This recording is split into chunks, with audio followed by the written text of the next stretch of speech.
again! Hello! How are we all doing tonight? We got some Lynx gaming and some Fallen jams. I was not expecting two Fallen jams, one right after the other, but here the fuck we are. And you know what? Fallen is good. So, actually, you know I say Fallen jams. I'm actually not 100% sure if this is Fallen. One of the Fallen brothers, presumably. It has, like, that sound to it, but, I mean, Fallen's signature sound was kind of, especially in Europe, pretty ubiquitous, so hard to know if, what is Fallen and what is Nolling. I don't know. Sorry. Nolling!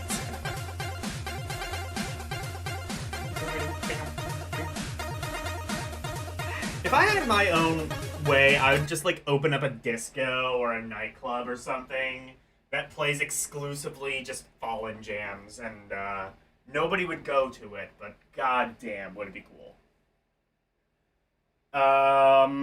Anyway, speaking of things that are cool and that nobody will go to, Alphacade. Oops. Where's the... Oh, wait, yeah, never mind. I'm an idiot. Actually, let me do a thing. Okay, we are raring to go. We got the Atari Lynx. With a screen that is quite a bit better than you would ever actually get on a real Atari Lynx.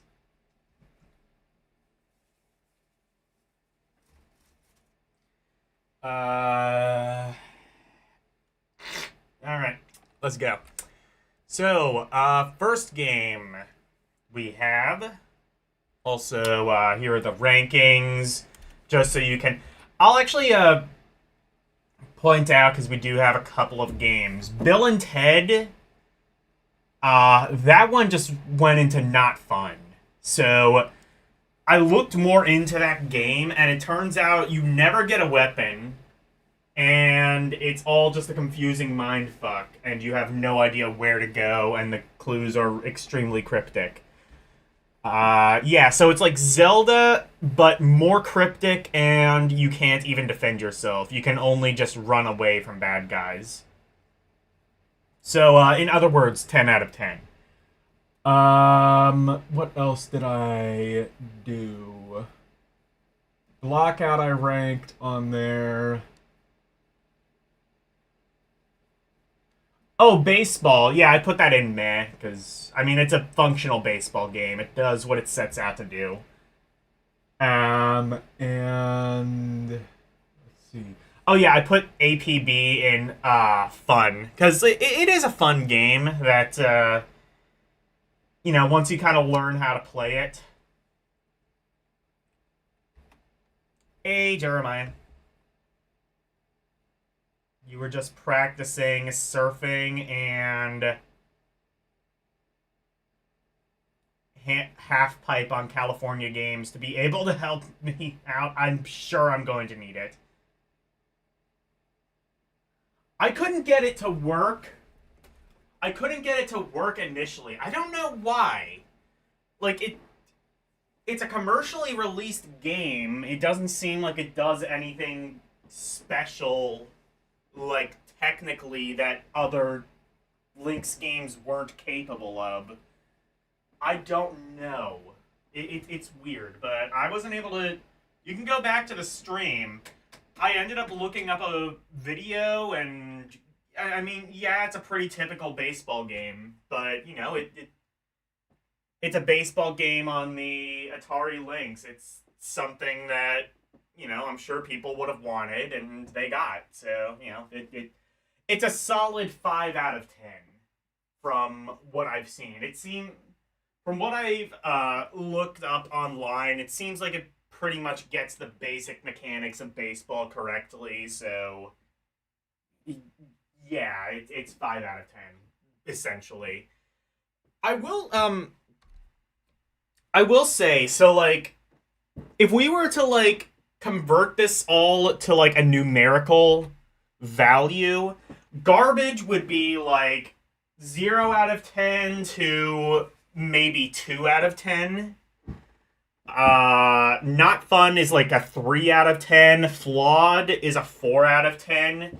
Meh is a 5 out of 10. Fun is like a 6 or a 7 out of 10. Very fun is about an 8 out of 10, and outstanding would be a 9 or a 10 out of 10.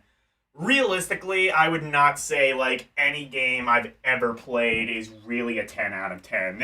I mean, because like, you know, every game ever made is going to have a flaw. Whether it be like, you know, graphically or whether it be just down to like some gameplay mechanic that maybe could be refined somewhat or, you know, something like that.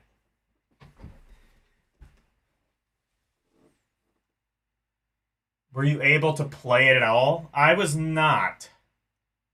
One of the most well known Lynx prototypes is a baseball game. Oh, interesting.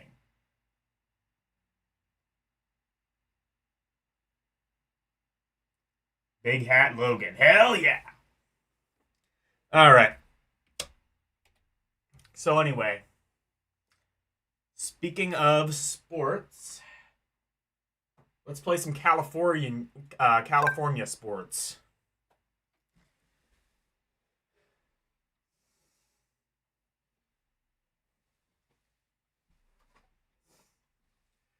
This game, I think I believe Jeremiah even said, and I possibly already knew this. I think this game launched with the Lynx, um, meaning it came out on launch day, and also I believe it was packed in the U.S. Hello, hello, we gotta go. I think they did this on the Commodore version as well. I don't remember if the Atari 2600 version did or not. I think it was the C64 version. So I remember. Okay, so you know what's interesting? Game Gear is the system we're probably going to do after the Atari Lynx. And I think that also has a port of California games. I think so. I could be wrong, but if so, that would be like 3 for 3. Maybe that's what I need to do. I need to like play all of the systems that have ports of California games. I don't know. It was a pack-in with a launch in the US with the Lynx 1.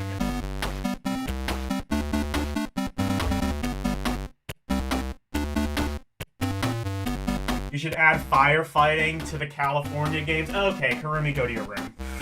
That's fucking awful.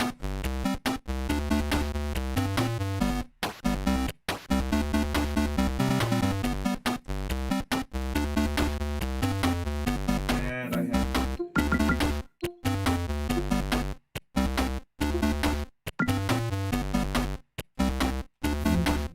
Oh. Sorry guys, I gotta... The thing's not working properly. I gotta reload it.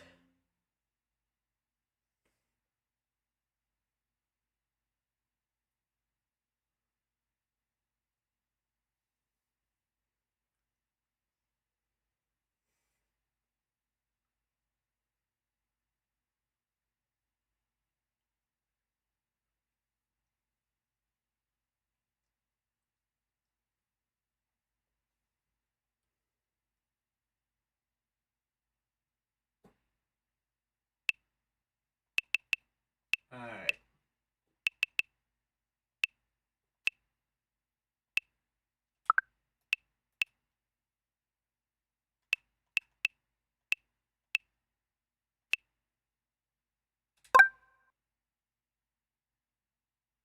Hey, Prime 1. Great gaming tonight. Well, we're playing California games, so I wouldn't say great gaming. I also would. I don't know. I play. I'd say like from my experience. Why is it?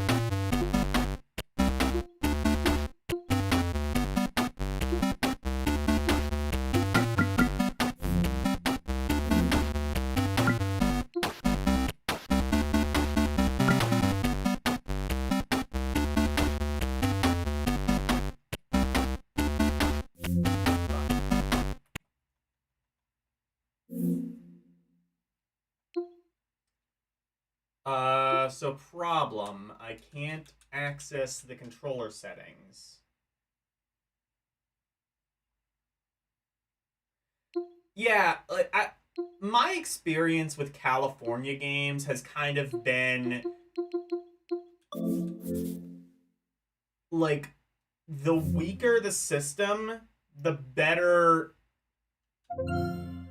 the more likely you are to get a decent port of California games.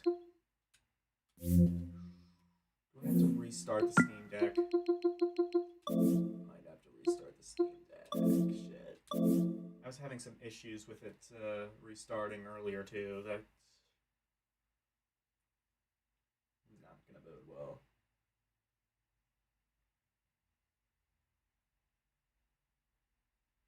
Okay, well it's restarting.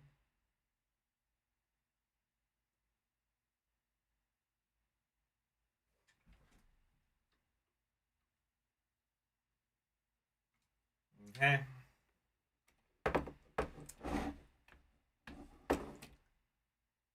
Yep, it's the Lynx. I don't remember if you were here last week, but we started ranking Lynx games on Mondays. This is the list so far.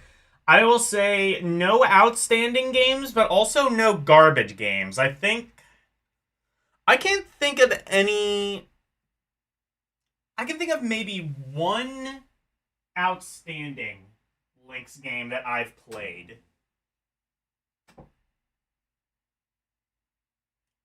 Yeah, that's true. It is a Lynx too, technically speaking. But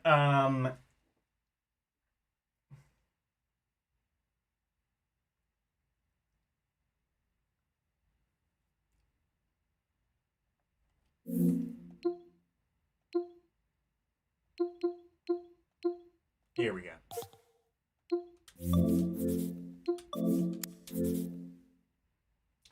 But yeah.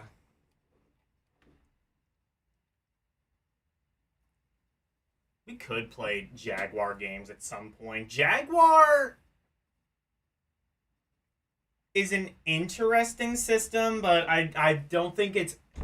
I don't have the fondness for Jaguar as I do the Lynx. I think the Jaguar. I don't know. The Jaguar just doesn't interest me as much as the Lynx for whatever reason. It has Tetris 2000, Tempest 2000, but then again, also so does the Saturn and the PS1. So, like, the one game you could realistically say is really good on Jaguar is available on other consoles, and it's pretty much the same, if not better.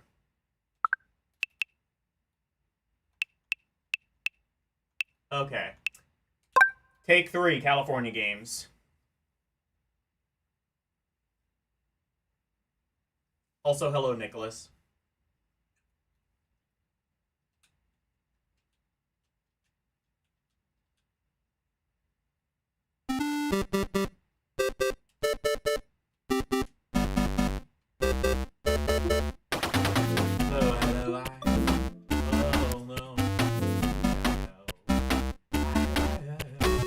Here we fucking go. Actually, let me check something with the controls.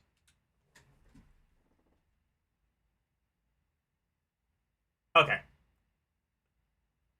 Okay, controls are fine. It just uses the B button as the main button for some reason.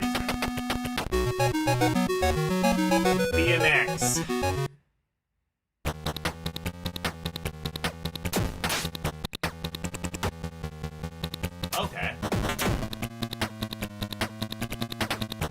is one of those games.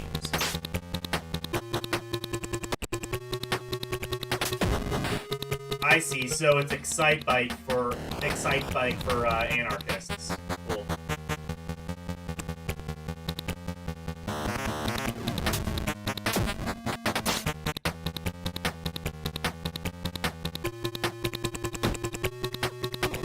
The best game on the Lynx is Crystal Mines. I don't think I've played that one. By the title, I'm expecting Minesweeper. I'm guessing if you're saying it's the best game on Lynx, that's probably not correct.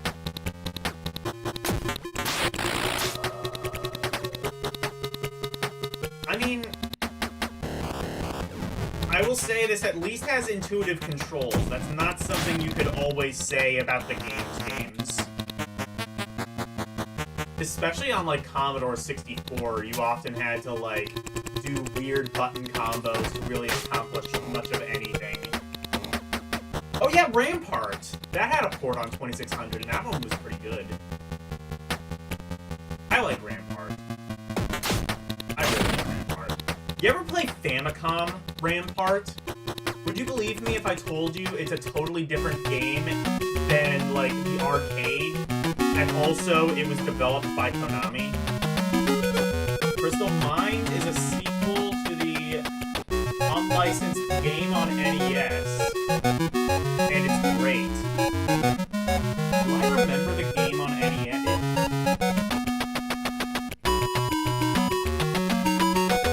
I don't know if I remember that. So, I mean, we'll be seeing it, oh, surfing. Surfing is usually pretty difficult on these.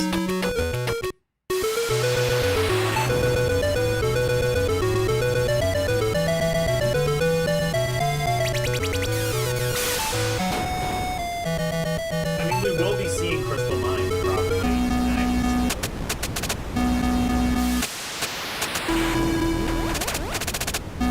Oh, wait. So you have to, like, somehow know which direction the waves are going to be.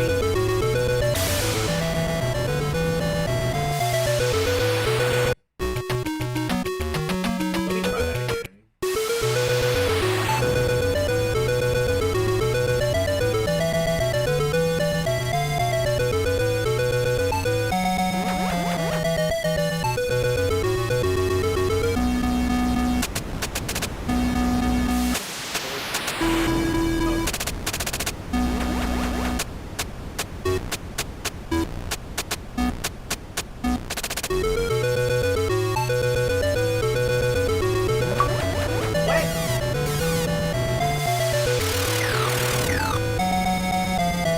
Chivo somehow?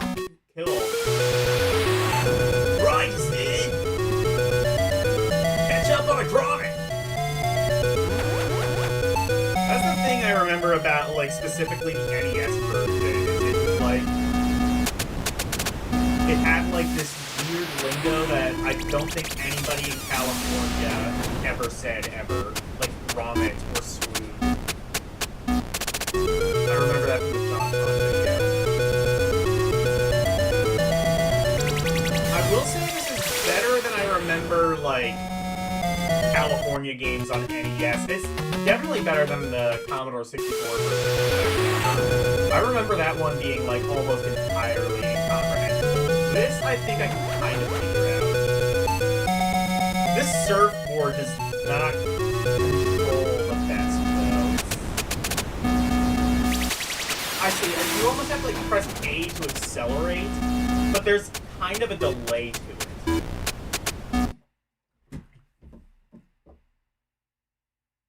Stay in front of the wave. Okay.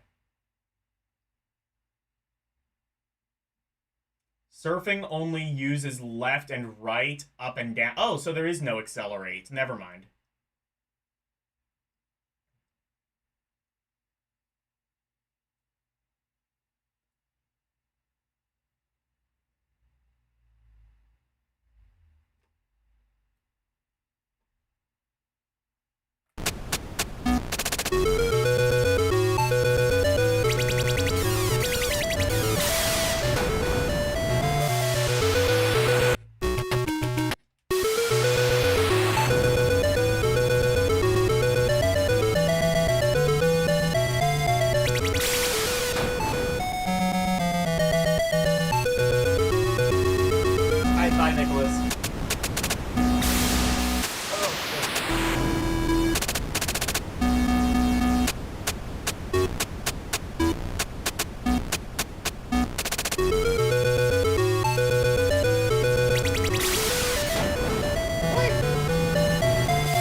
can't like go like to the top of the screen.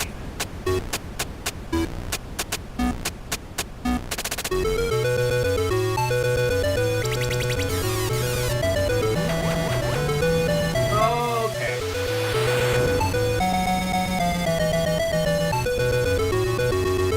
Quick exit. Yeah. Nicholas, I think Nicholas usually only stays at my streams until Karuni is streaming.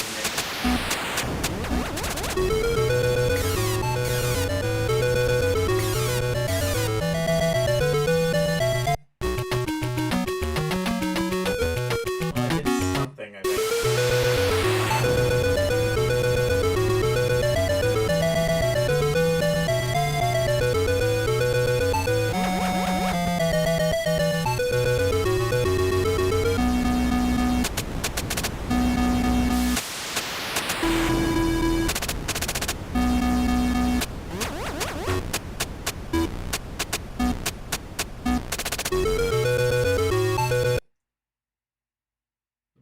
Board has to be turned down when you come down on the water. Okay.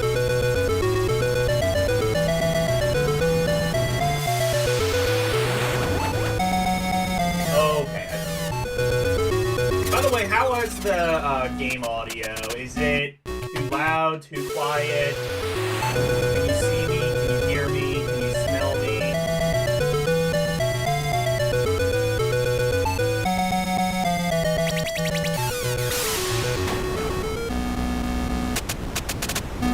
A little loud? Okay. 1 moment.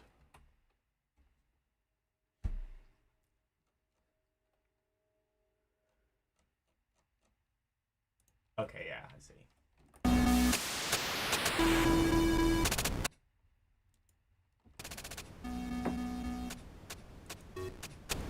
Okay, this should be good. Let me know if this is better.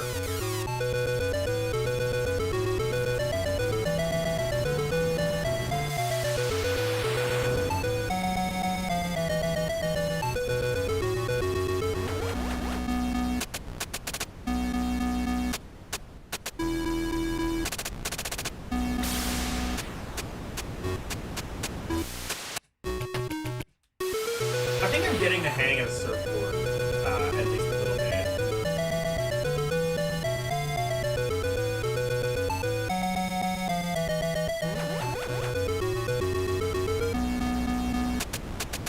I think I need to, like, be, like, towards the bottom to actually pull off 360.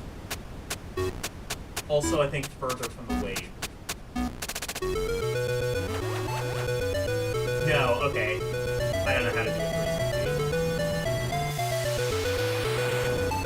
I'm gonna stop trying to show off and just try and, like, stay alive.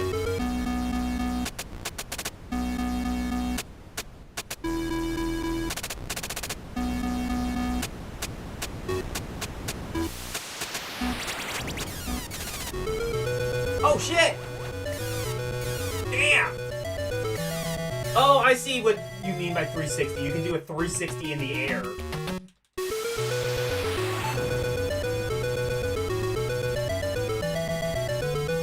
If you time it right. That's the thing, is these games are about timing, but it doesn't feel like it's, like, luck-based, like a lot of timing games. Like, if you mess up at California Games or any of the games, it probably just means you suck. Unless, like, you're, like, again, like, playing, like, the Commodore version, which really does kind of come down to, like, trying to work out, like, weird, obscure control systems.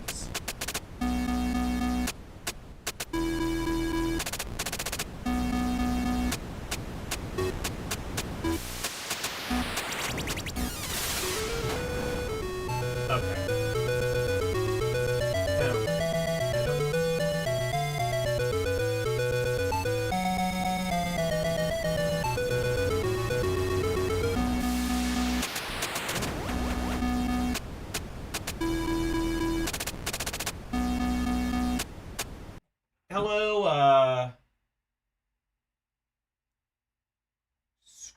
Schrodinger's cat? I don't... What is the O with an oblong? How do you pronounce that? I think that's an oblong. Oh no, umlaut. I'm sorry. What am I thinking? Oblong is something totally different. It's an umlaut.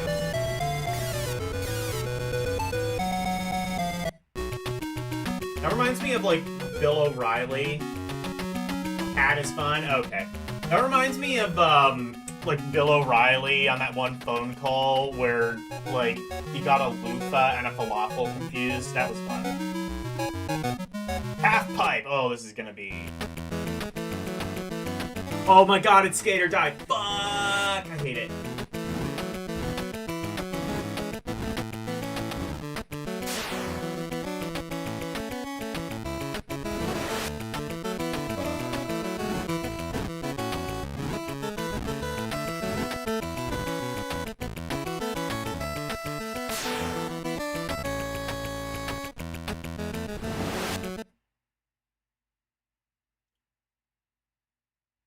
Do not just go straight. The truce, you lose speed. Okay.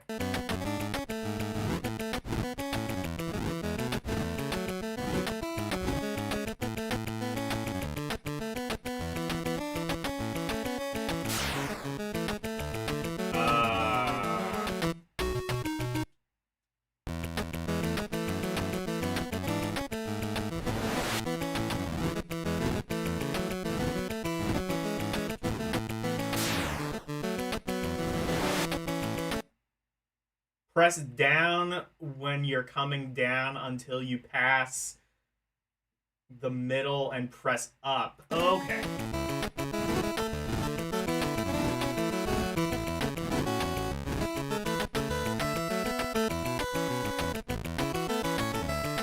Well, I'm staying active a bit more, but...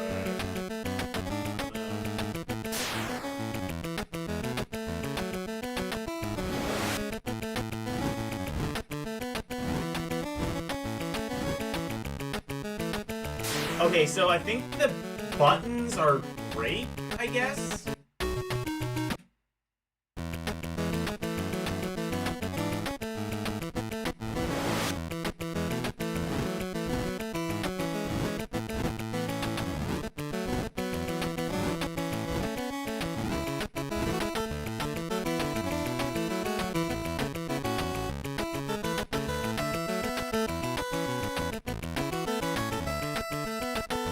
How do I, like, do kick turns and press up and down to get speed? Okay.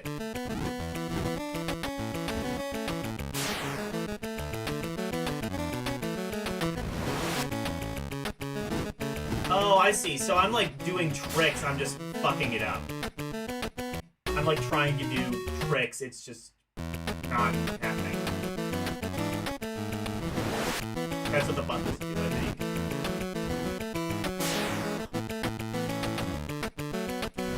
You do gotta like that sprite scaling. That's kind of a cool touch. I mean, Epic's made the hardware. Of course they're gonna show it off. I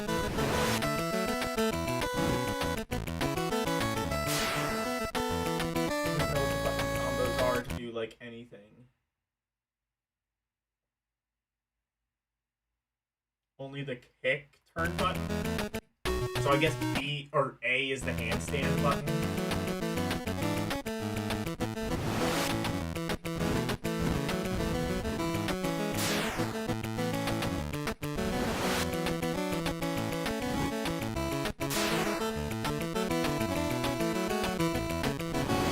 Pizza, French fry.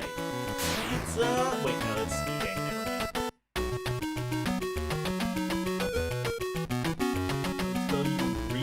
Vertical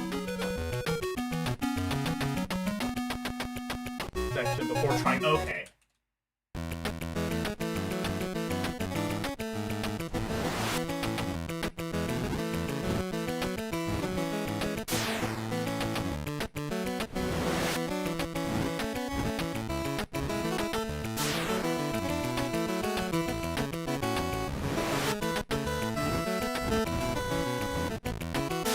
Oh shit, I almost did it, I think.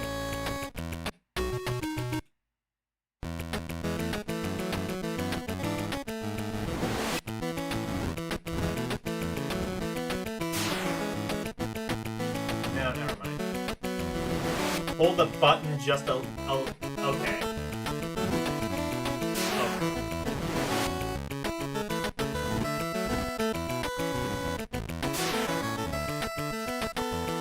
If I hold down the A or the B button. Let me try the A button again.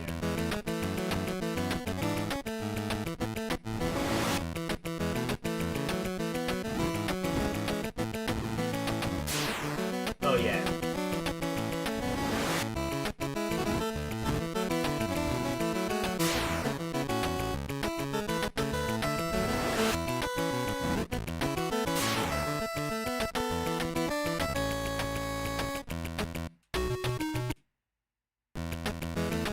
I have a feeling I'd probably be just as good at actual skateboarding as I am at this.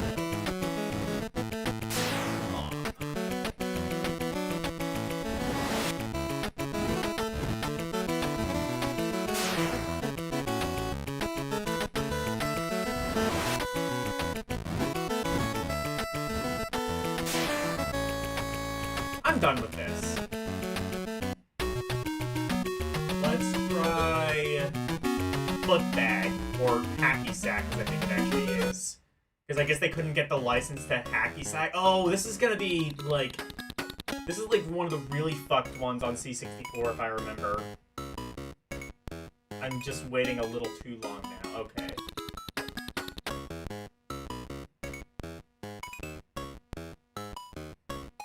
Well, you can make him river dance. That's cool. Oh my god, I remember this on the C64. This one was fucked.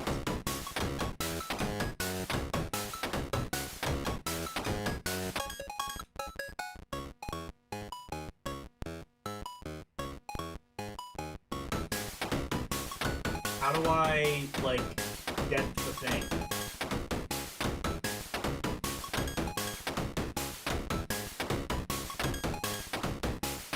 Yeah, that's what you told me to do. Do the kick turn when I'm coming back down.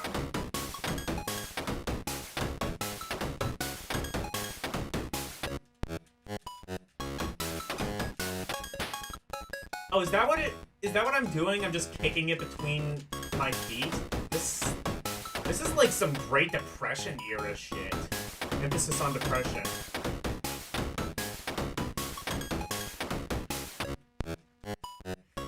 Back in my day, we played footbag. You kick it between your feet. This is what entertainment was. We couldn't afford real sports, so here's hacky sack.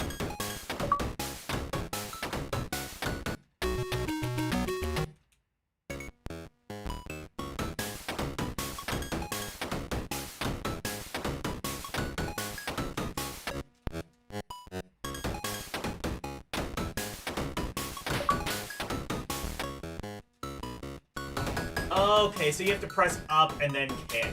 Okay.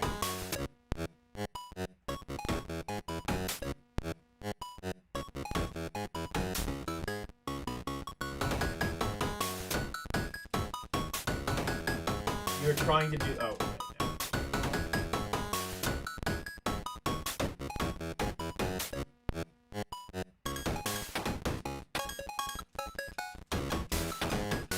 This sucks.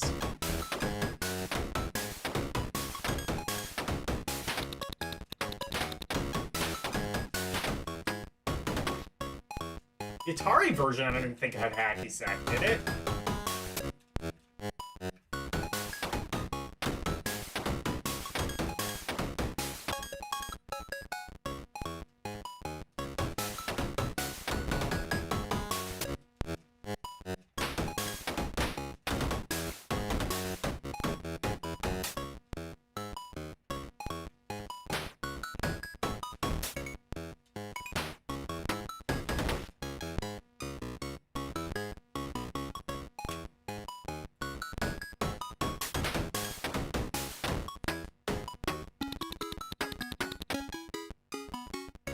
Stop turning around? Wait. Oh, that's what... Okay, so the down button turns you. I didn't even realize that. Okay.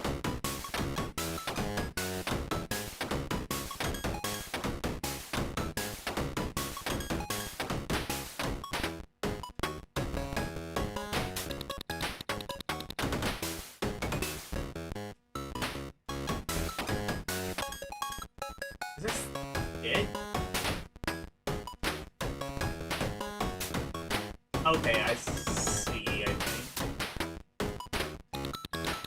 It's, like, kind of timing based, but this is, like, real fucking... This is, like Simon level basic. Yeah, this sucks. Okay. Also, why would you even turn your back? Like, why is that even a feature? I'm gonna say California Games is meh. I think, like, there are some fun games there. Like, the surfing game can be fun if you understand it. The skateboarding game can be kind of fun if you are able to get to grips with it. I mean, surfing is probably the easiest of all of them to, like, actually grasp. BMX is... I mean, no, BMX is pretty easy to grasp, too. It's just, like... It's an obstacle course. It's probably the easiest of all of them. It has, like, the most straightforward control scheme. Like, it's the easiest to actually pick up and play. It's just, like... Skateboarding requires a bit of more of a learning curve, but definitely not quite as bad as I remember California Games on Commodore. And actually, I don't know if I've really played much of the NES version. I just honestly, like, honestly though, from what I remember of, like, Skate or Die, I remember it being about the same. And then Footbag or Hacky Sack or whatever just kind of sucked. It was a pretty basic game. Turning around gives you more points, but it is more difficult. Okay, well, it's, like, a mechanic that they put in the game. I don't know if it really makes it much better.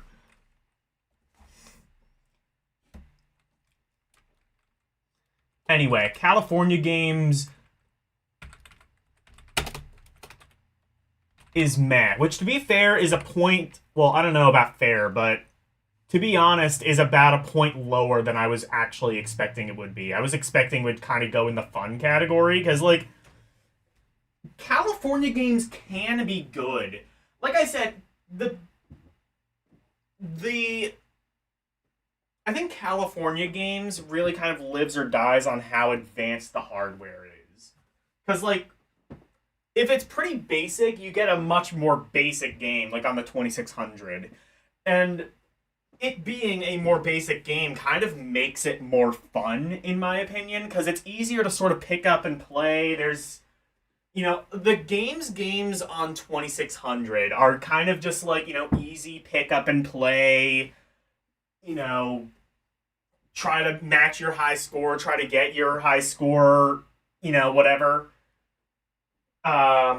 Whereas, like, on the NES, well, I mean, Winter Games is crap on NES, but, I mean, that's unfair. California Games, I remember being pretty confusing on the NES. I remember all of the games being real confusing on C64, which, in theory, should be, like, kind of the same as the 2600, considering it has, like, the same sort of controller limitations. It's a joystick and a button. But, like, I remember the C64 version not being nearly as responsive. California Games is very fun, if not outstanding. You can have that opinion. I'd say the surfing game. If it was like the surfing game alone, maybe I could bring it up to fun. But, like, considering, like, the kind of more iffy quality of, like, Footbag and honestly the BMX game not being all that fun either.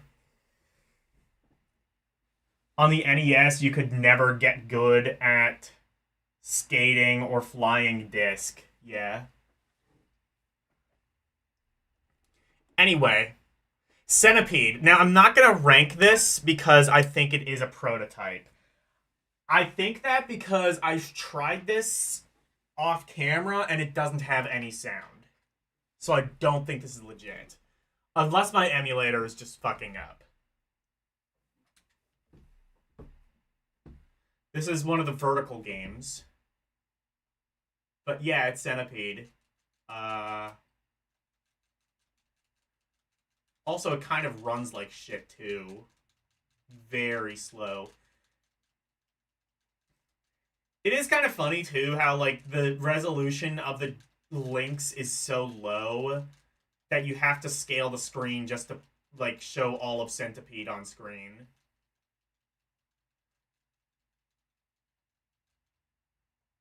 Honestly, putting it in portrait mode is probably the way that you can actually, like, view the most of the game on it. Not officially released. That checks out. This definitely... It's a playable version of Centipede, but... not really much more than that.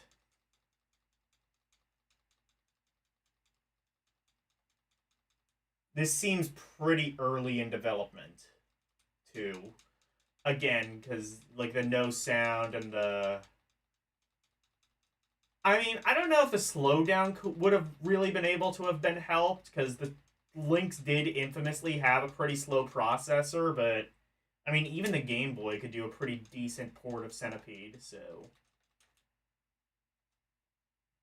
yeah.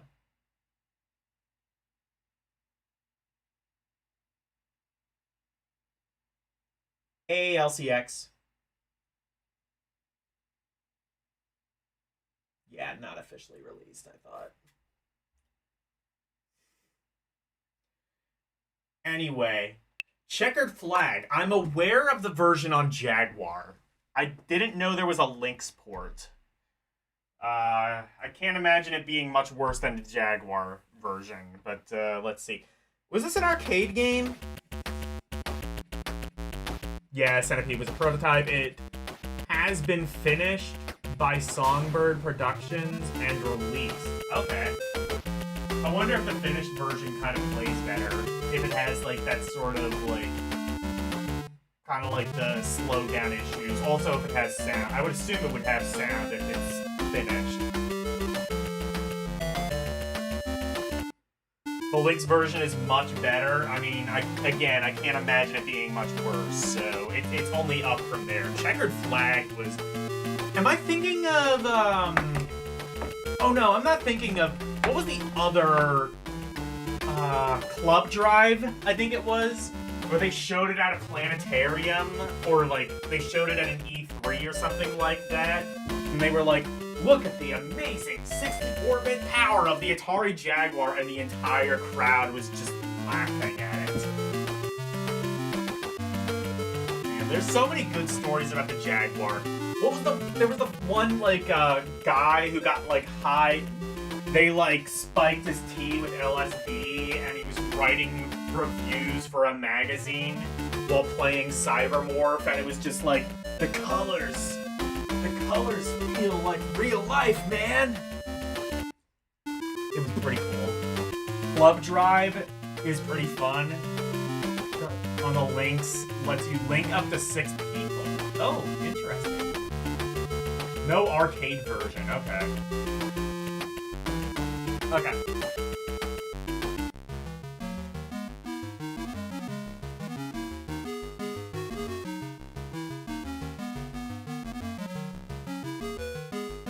Practice. Tournament.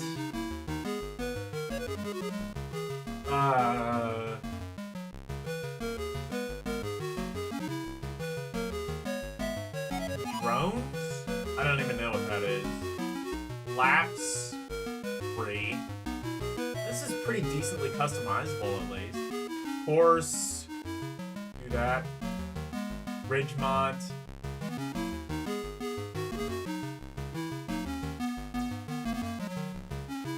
Wait. How do I change the... I didn't know how to change the transmission. I would have wanted it to be manual. B to accelerate, of course.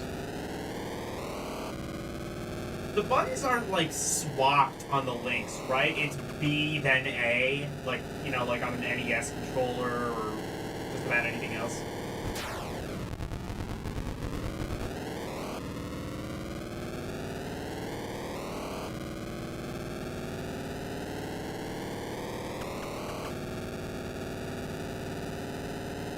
I mean, this is a fairly decent racing game. Isn't Road Blasters on Atari Jaguar? Wouldn't that game be like a million times? Well, Road Blasters is kind of a different game, I guess.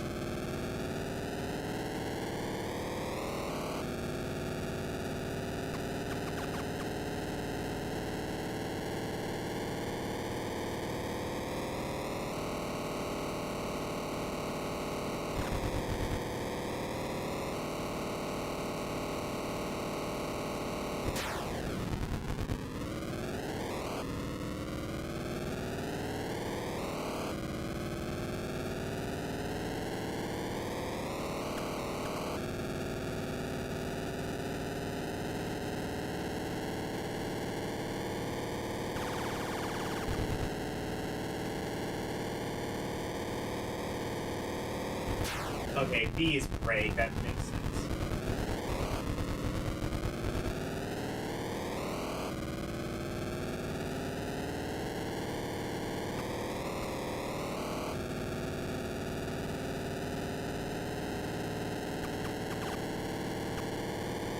Also, are there, like, other cars I could have picked?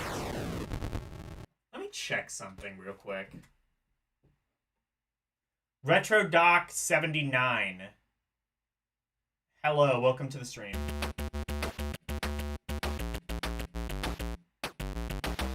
Did I ever go look up the Real Battle Zone 2000? I did. It's pretty cool. It is pretty cool. I did look it up because somebody was showing it off on YouTube. I posted it in the Discord as well. I forget if you're a part of my Discord or not, but yeah, I did post it. It's pretty cool.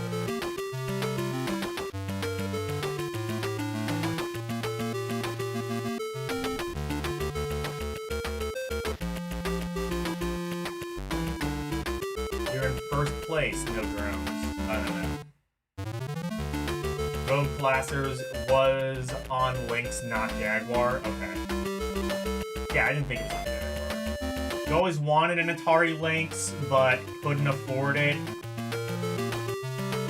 Fast forward 30 years, I still can't afford it, but for different reasons. Now it's super expensive. Honestly, for like a lot of these handheld consoles, especially, emulation is kind of a better way of doing things. More reliable for one thing, and two, a much better screen. You don't have to worry about ghosting or like the iffy viewing angles or anything like that. Honestly, as somebody who's owned an Atari Lynx in the past, don't bother. Emulation's pretty good for the Lynx by this point.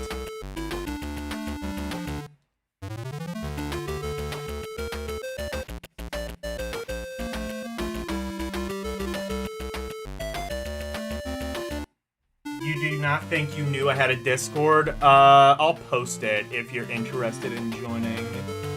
Oh, also, I need to post this as well. This is the, list. I forgot to, post that.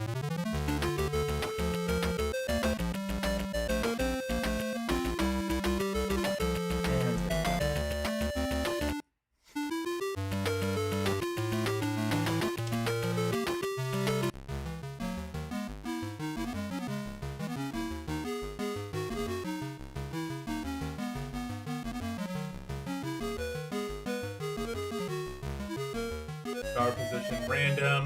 What is drone?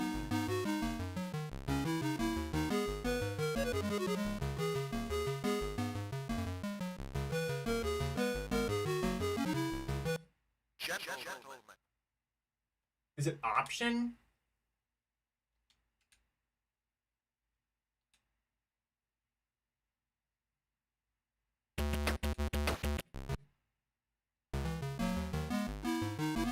Oh, okay. That's how. What is drones? I don't understand what that is.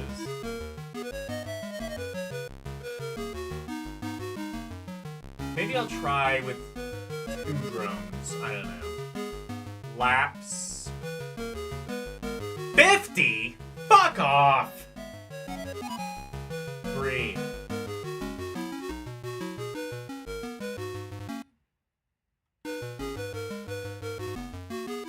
Manual. Oh, 4 speed or 7 speed? Oh, that's cool. Color. Can I get a blue one? Blue one! Yeah!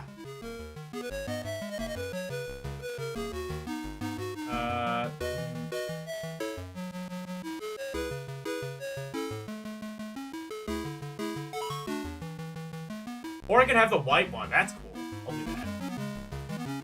Driver, male or female? Are you ever going to see the driver? Does it matter? I don't know. Female. Gentlemen, start your engines.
I don't think I've ever actually played the Jaguar version of this.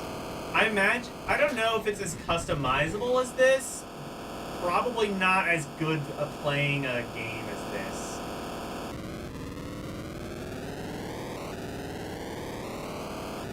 On second thought, maybe I did want auto. Also, I still don't know what drones is.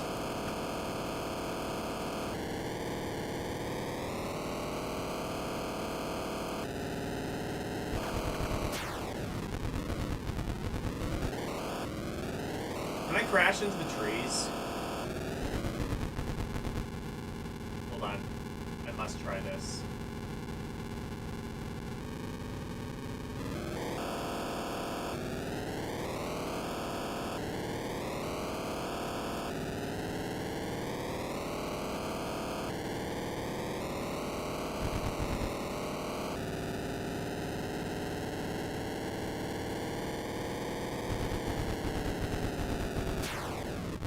Oh, okay. I can, but there's no explosion. Sag. Alright. Drones are either other cars in the race. Okay. Oh, so there were only 3 other cars? Oh, okay.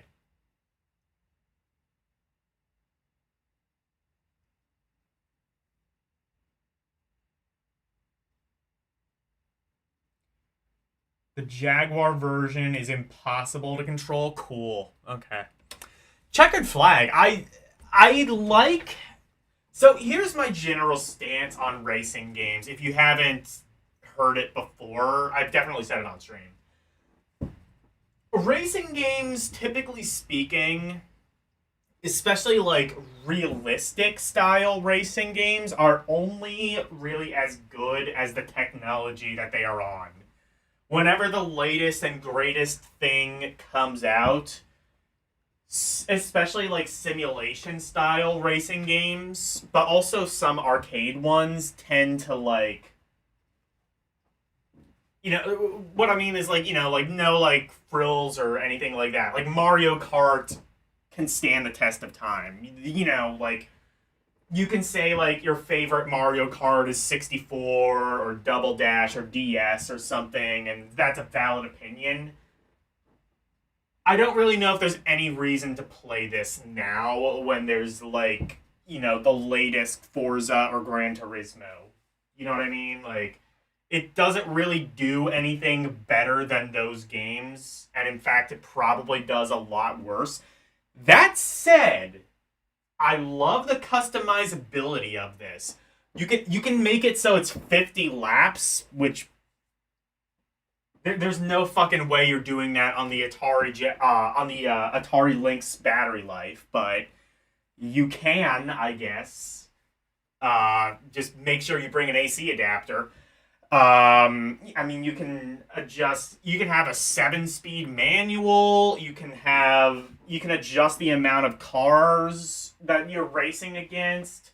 You can you can do a lot of things with Checkered Flag on Atari Lynx. That, if nothing else, does make it stand a little bit above other racing games. I think that it plays well, it controls well. I think it's fun.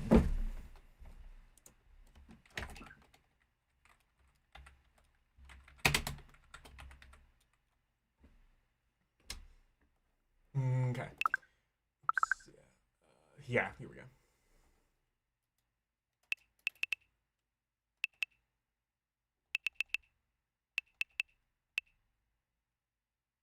All right, here we go. Chips fucking challenge.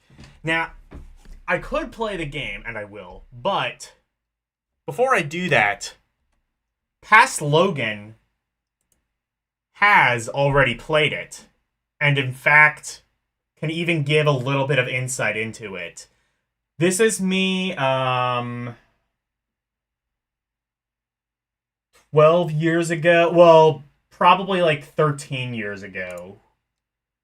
Okay, so specifically, I uploaded this in 2012. I probably actually made this video in 2011 on my dad's old channel. So this would be, yeah, like 18 years ago. Wait. There's no way that's right, is it?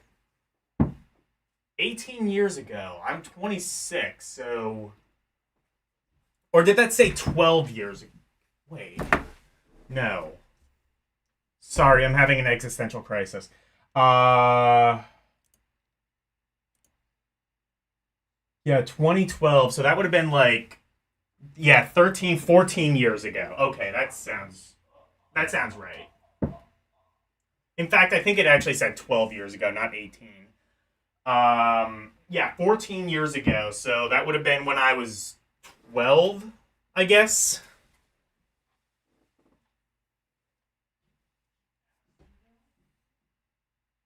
Got beer? A drunky cheese.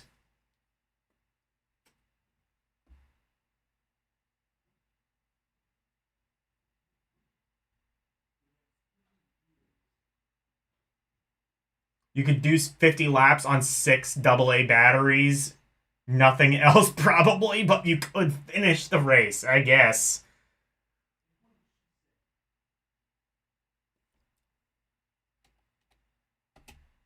All right, let's play.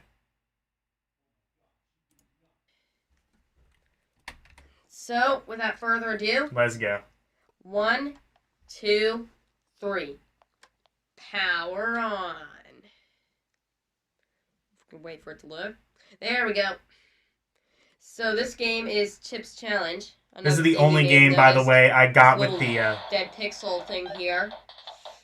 That does not affect gameplay at all. So you won't notice it. Chip's Challenge has a really weird storyline. I should point out I was actually trying to sell the Lynx. That's what I had the innovative idea, which Facebook stole, and I now want money from it. Of instead of just having pictures of the items I sell, why not do videos? And that's the origin story of LDP. But yeah, I demand money from Facebook. They stole my idea. They are obvious. Zuckerberg is obviously an LDP fan, and he owes me royalties. You can pause the video and read that. So the goal in Chip's challenge is to do all of Marinda's challenges so that you can get into a computer club.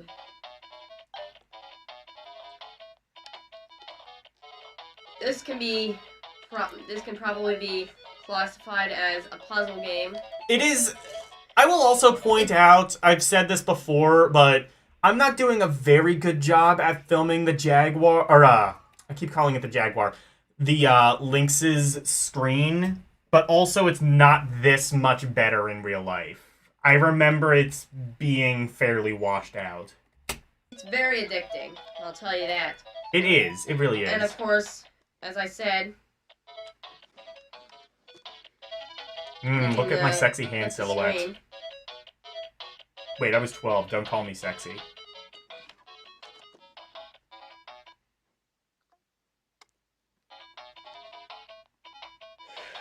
And of course, you can also, and if you push flip and option 2, you can reset the game. Now, as you can hear, the graphics are actually fairly good for a handheld. As you can hear. 1989. That's because Man, I remember when I was 12 and I could hear graphics. with the typical 8-bit I mean, to be fair, I'm not much better at actually speaking nowadays, so... processors, it had some 16-bit co-processors too, so you could almost classify this as a 16-bit console. I don't know... So, did it have 8-bit... I guess I would have just said it's a 16-bit console, although I'm not sure if, like... Maybe that's, like, kind of like a gray area, sort of like calling the Jaguar 64-bit. But I'm not done here. I have something else to package in with the Atari. It was a 10-bit console? Oh, it was a 16-bit console. Yeah, Lynx. That's what I thought.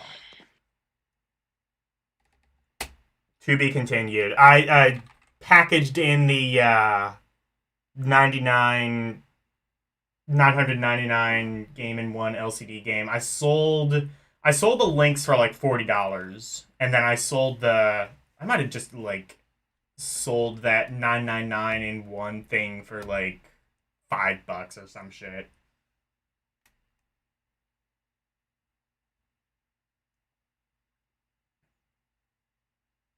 Syncenthia? I don't know what that means. Anyway, let's actually play Chip's challenge.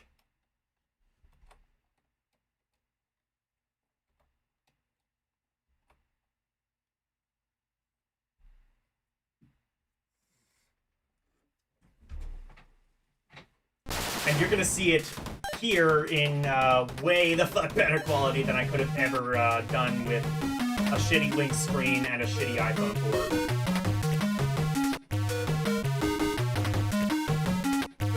Between this and Switchblade 2, I would say these two games might be my two favorites I've played so far on Lynx. Probably Switchblade 2, actually. Switchblade 2 is genuinely... That game is the one that I'm almost positive... The one game I'm almost positive will end up in Outstanding. But again, oh yeah, Rampart. Yeah, that'll probably end up there too.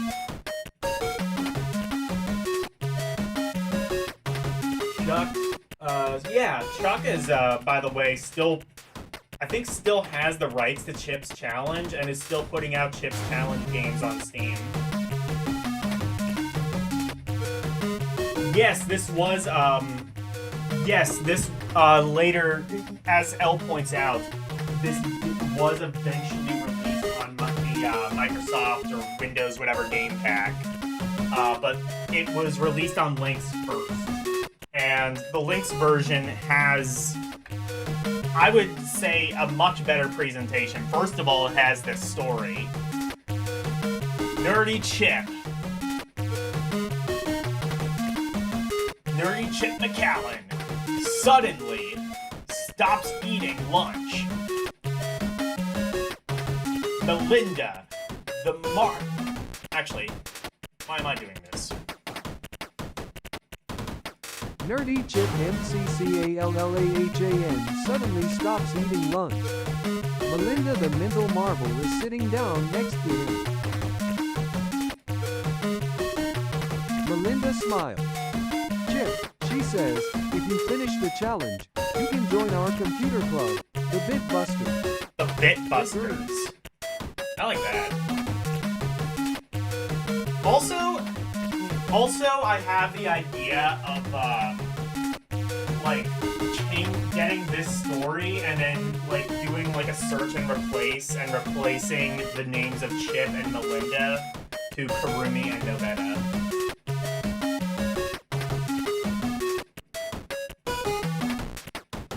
Chip has been a distant admirer of Melinda for a long time. Chip crunches his bag of pretzels and gulps, "I'll do IT." Single quote. Please enter the code of the starting level or press fire to begin code. VVHP.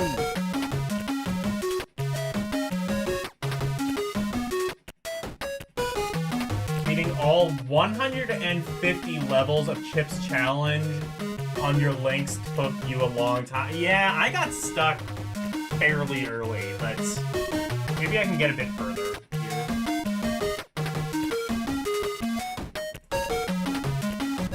But yeah, the presentation is much better than on the Windows Game Pack version. I think the levels are the same though, actually. Obviously, you have music, and fairly decent music, too, I might add.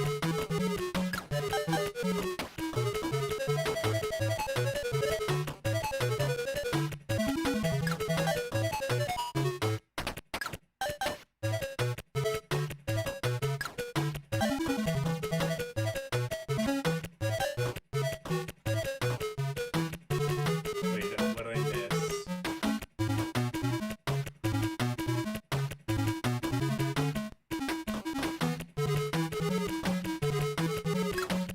Oh.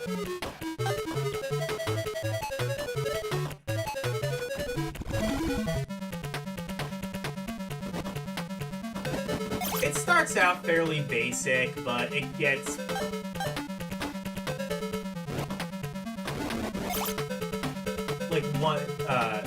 get you used to kind of some of the mechanics, but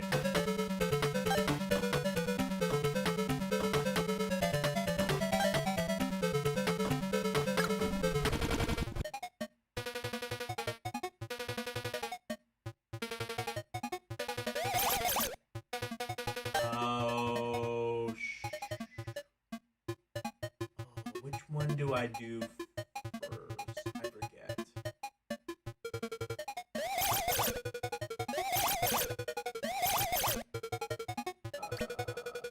Oh, wait. Oh, okay, I can do that.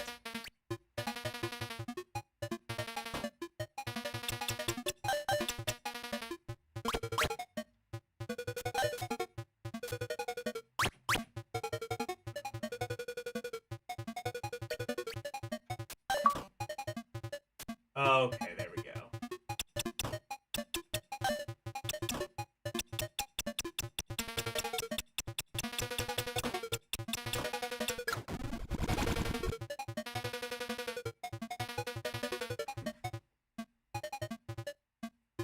Need to get all of the chips before leaving a level, yeah.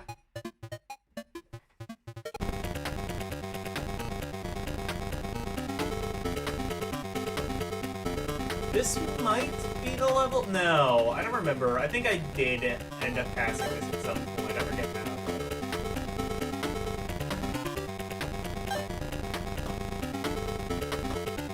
now. No, I think I got a bit further than this.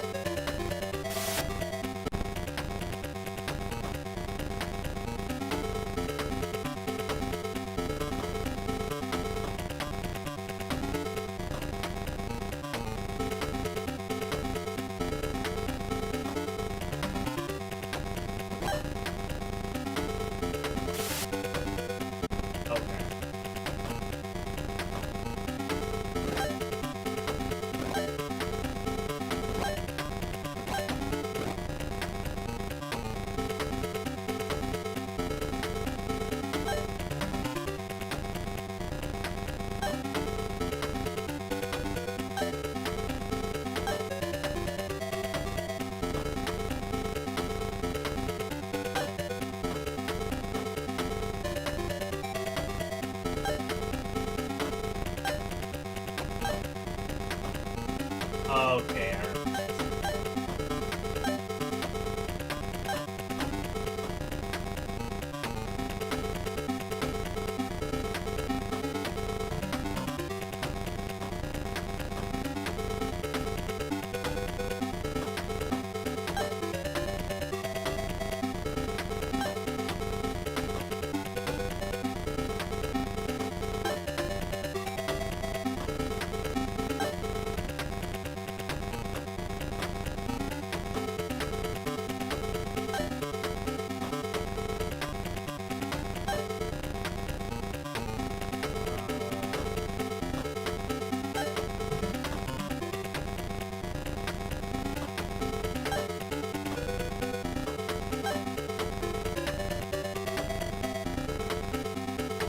Oh, there we go.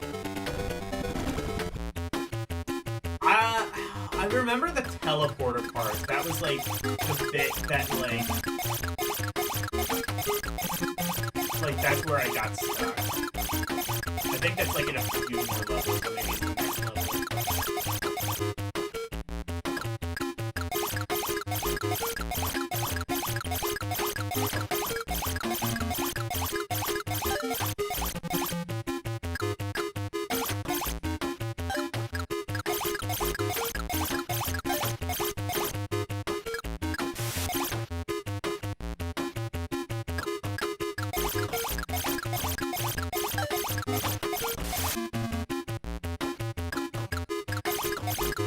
I think this would have been a better pack-in than either California Games or Batman Returns. I don't know if it would have necessarily been like a Tetris killer, but it would have gotten them a lot closer than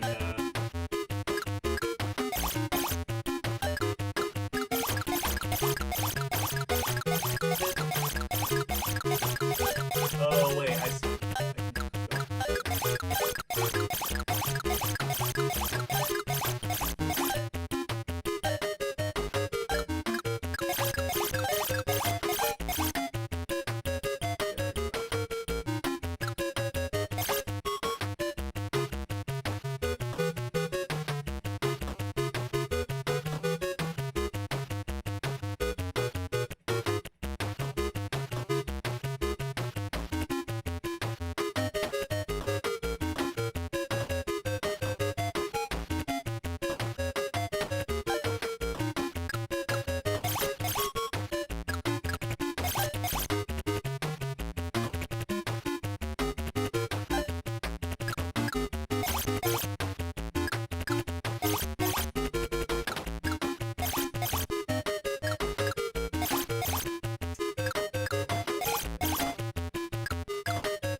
Oh, I didn't know there was a time limit. I didn't know there was a time limit. Fair enough. It's a puzzle game. You can get away with having a time limit, I suppose.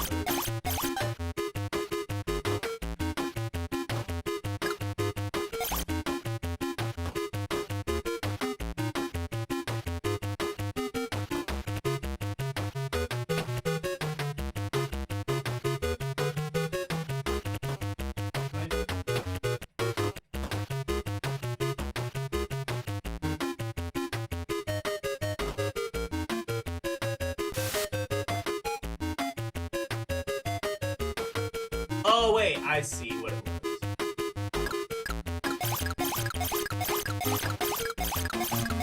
I see how it works.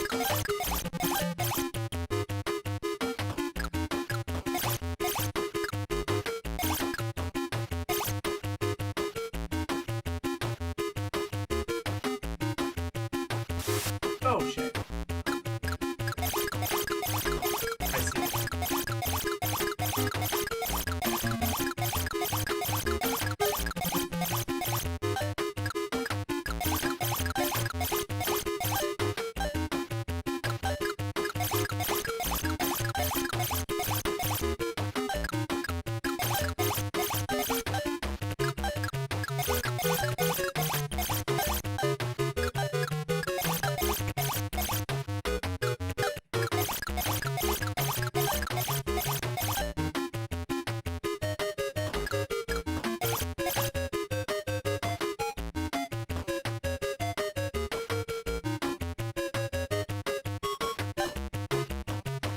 Alright, and that.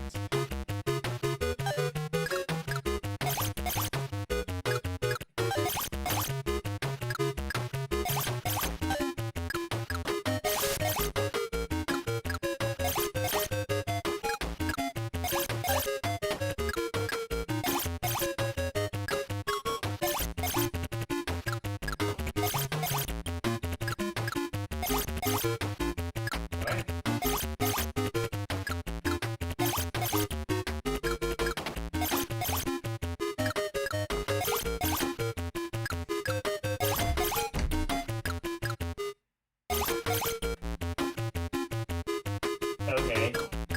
So going there is just a soft lock. I mean, again, it's a puzzle game. Soft lock kind of makes sense in this context.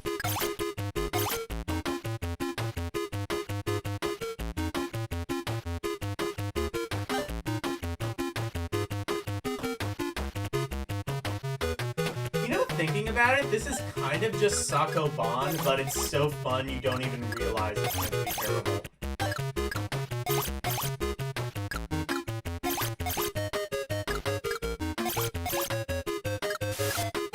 Oh, wait, oh, shit. I see, so that's...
remember this. You had to like go back and get each chip individually, I think.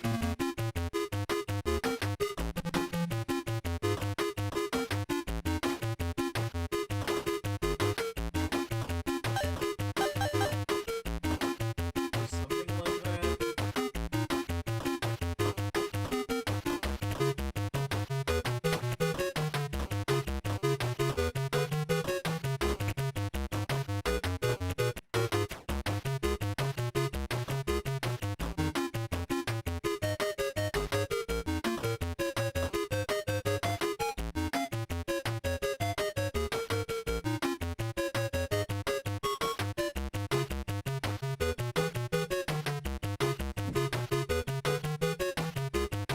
You see the two different colored wall blocks.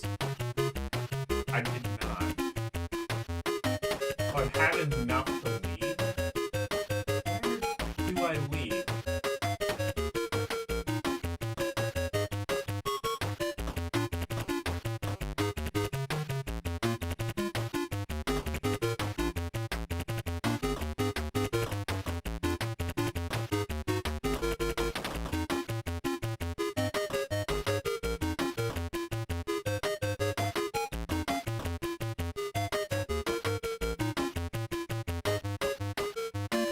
Oh, okay.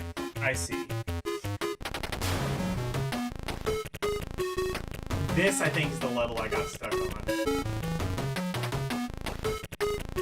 And I'm still not entirely sure I know how to get knocked.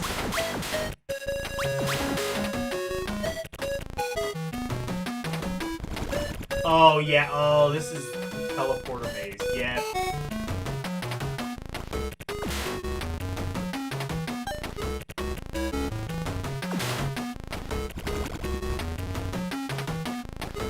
I know that the teleporters are, like, directionally sensitive, if that makes sense. Wait a minute. Fuck. Okay.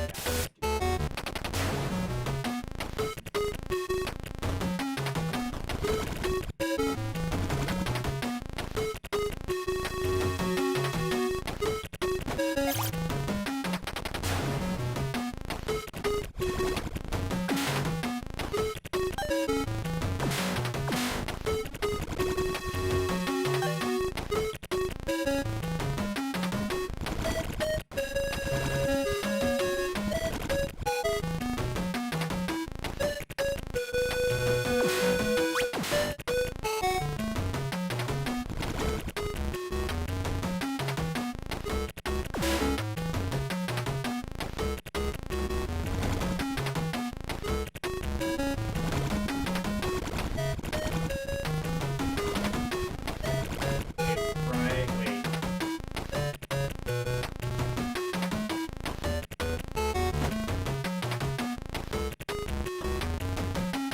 But how?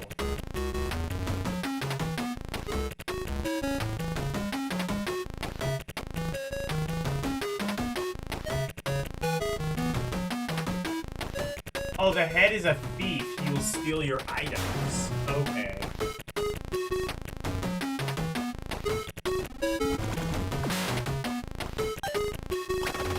Oh, so you go... But... Oh, wait. I understand. Okay. So I have to, like, immediately press left to avoid the thief.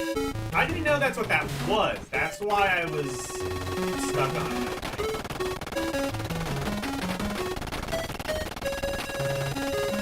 No, wait.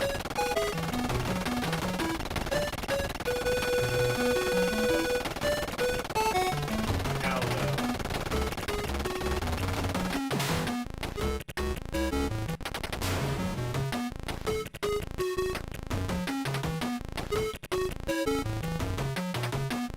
unless, is there, like, a certain order I need to get these?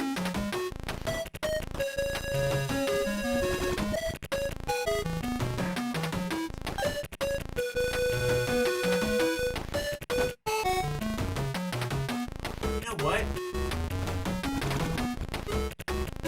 Because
Okay, I see. I think what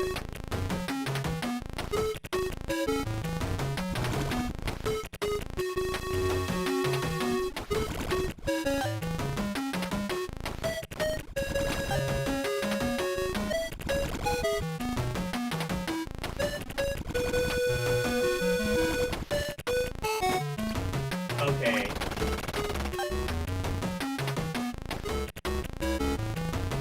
But then how do I do that without it?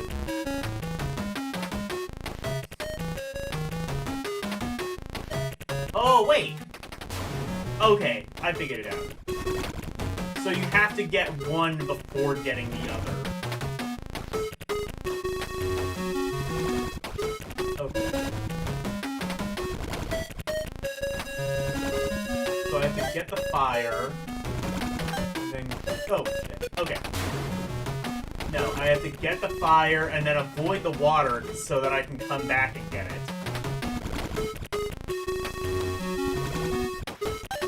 Or vice versa.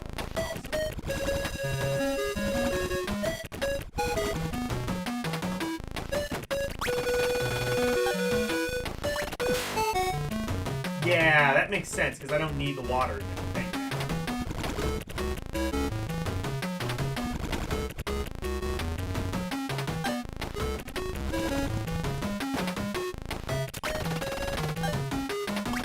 But yeah, you can't get ships, so... Wait.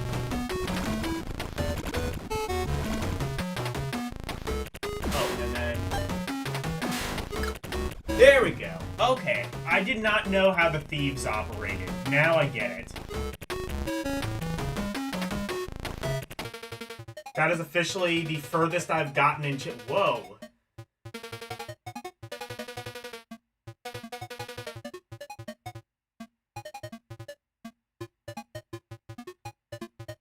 Wait.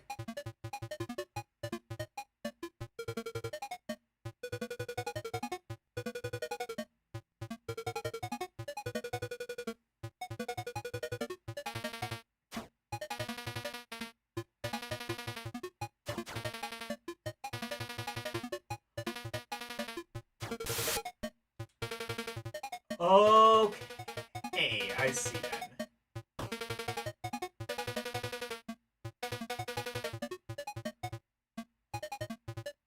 Okay, so the red things... Okay.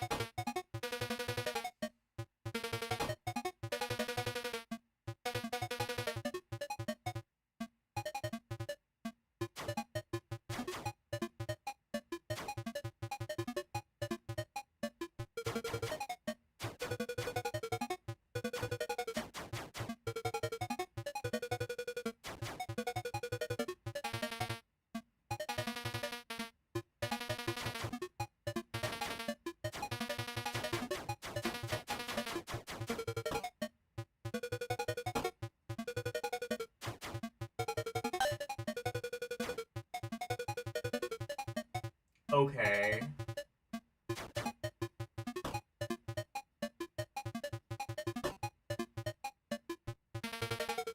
So you can outrun it to do that.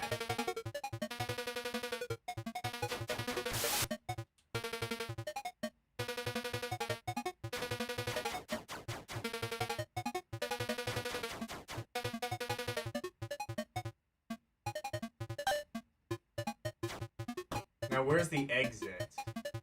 Question.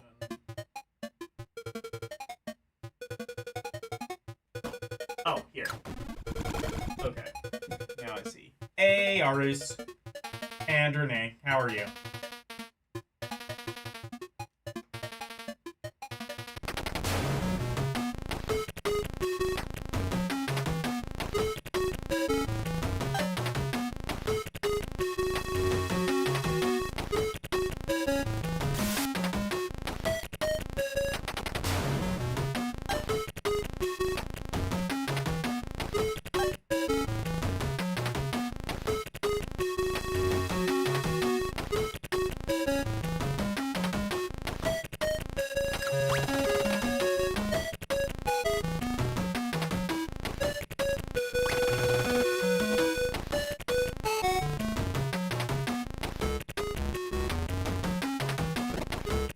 think this is like Sokoban, but like more fun.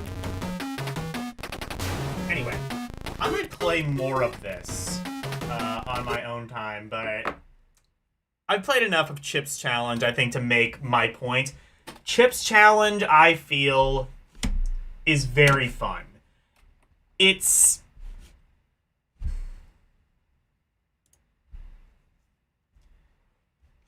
probably not a Tetris killer, but it's the closest I think the Lynx really had.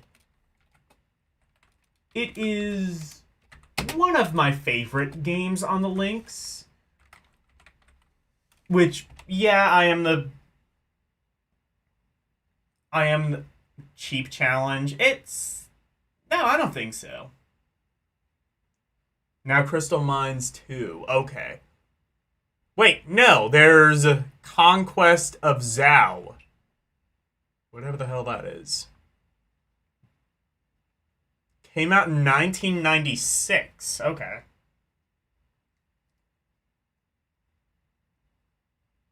People don't understand that Tetris is a fighting game. Oh my god, you're right. Elle, don't say things like that. No, you can't say things like that. That's illegal. Anyway, let's play... But no, yeah, I think Chip's Challenge is a fun game. Definitely a fun thing to get as like a freebie when you just purchased your new Windows computer, but on the Lynx it's even better because it has better... It has, sound, better sound effects, music, better graphics, and more personality, I think. And also I have no idea how many puzzles the Windows Entertainment Pack would have had, but actually it might have been just as many, who knows. But anyway, let's play Conquest of Zhao. One that might be a prototype, because my scraper doesn't even recognize it.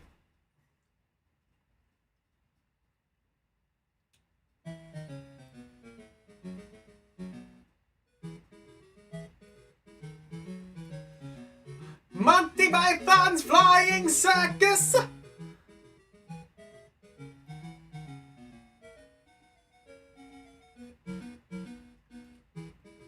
What the hell is this?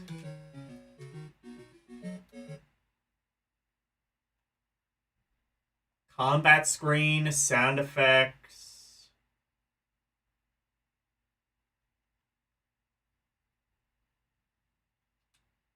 What?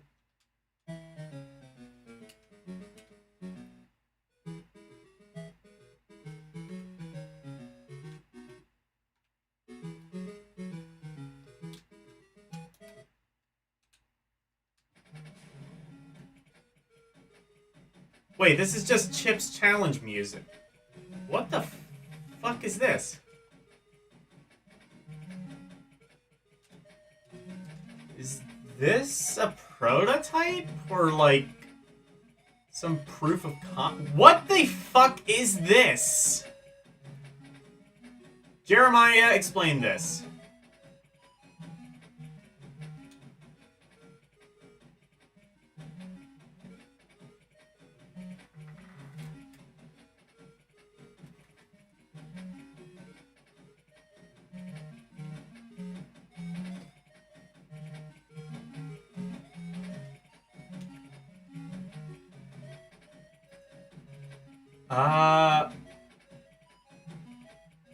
I mean, I guess I wouldn't put it past the Lynx to, like, reuse music tracks.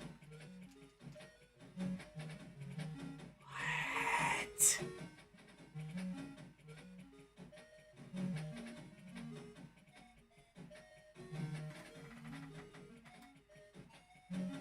Not an official release? Okay, cool, because I have no idea what the hell that could be otherwise. I guess just like a tech demo, presumably? That would be my guess. Because otherwise I don't know how the gameplay would work. Alright, let's play Crystal Mines 2. Oh, shit. Also, you didn't see the screen. So. You didn't even see the weirdness. In fact, no, let me go back. Let me go back. So you can see the weirdness I had to deal with. I'm just going to delay Crystal Mines a little bit longer just to make everybody angry.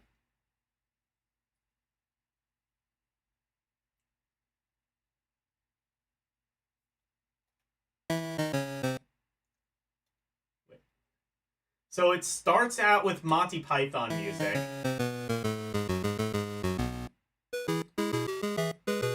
Not official, but they copyrighted it for some reason. And it's this.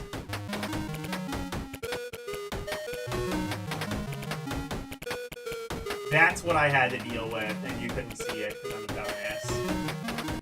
Anyway. Let's play Crystal Mines 2, which hopefully makes more sense than whatever the fuck that was.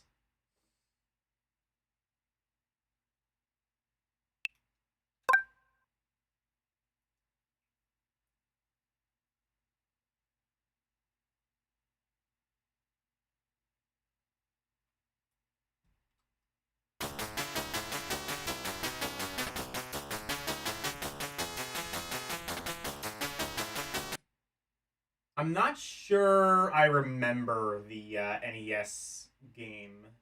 I don't I probably played it, but it didn't really leave much of an impression on me for whatever reason. Is this Boulder Dash? Kind of. Wait, no, this is quite literally Boulder. Well, wait, no, not quite.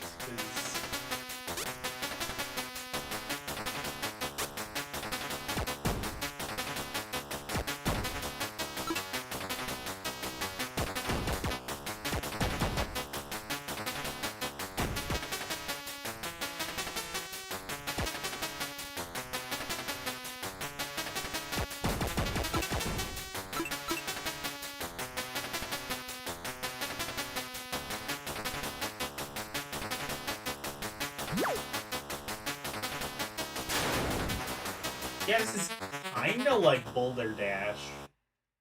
Which, honestly, it surprises me that there was not an official version of Boulder Dash on the Atari Lynx, considering, again, it's an Epix IP, and...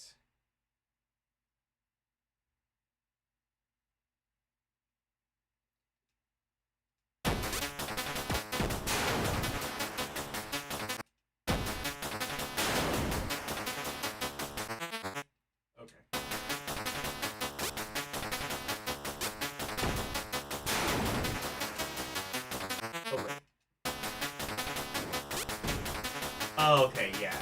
So you can move that.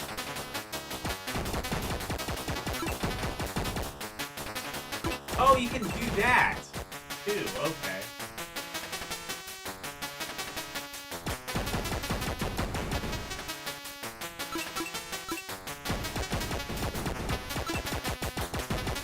It even has, like, Boulder Dash-esque physics with the, crystals.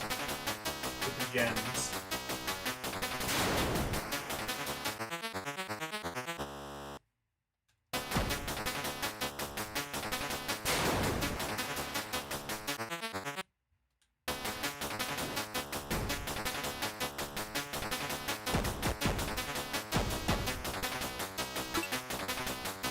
Oh my god, this is very Boulder Dash.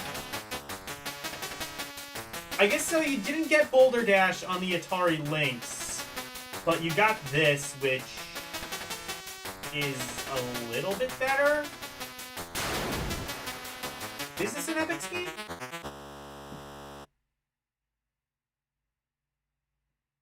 To the next level. Okay, that's what I thought. Yeah.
keep pressing the B button, but... And that, like...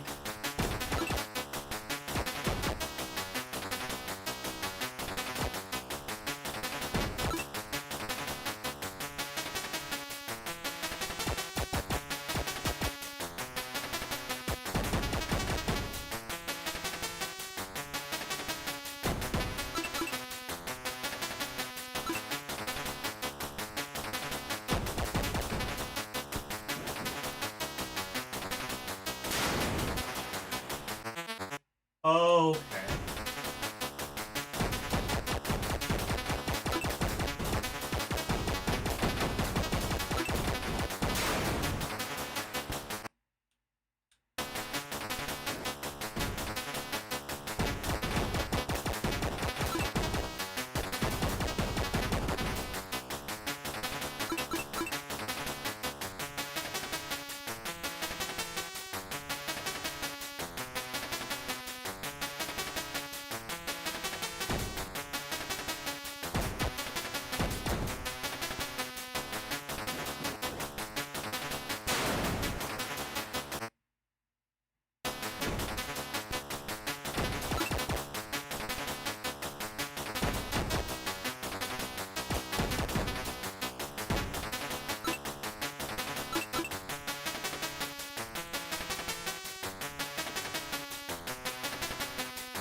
It's kind of like... Okay, so...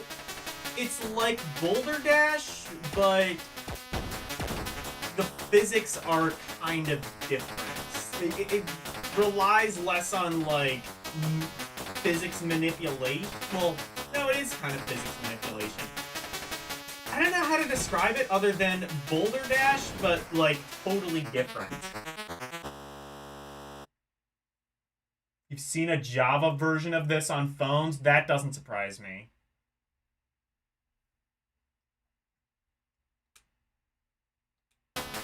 You can use the blaster against enemies? Okay.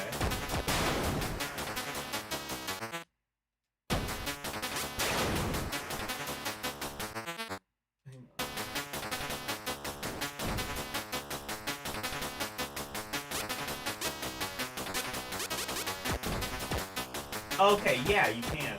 I see.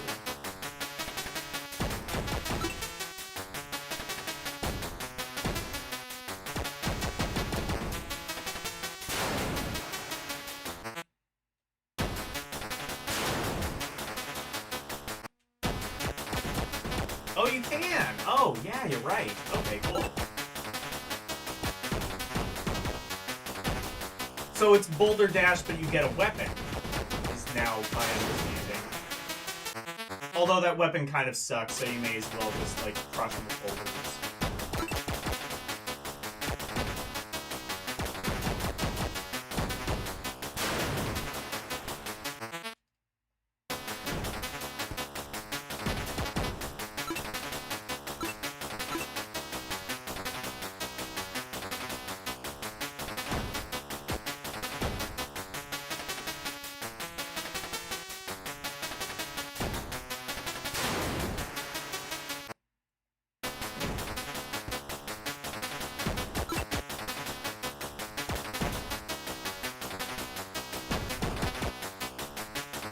Oh, you can get in between and do 2 at a time.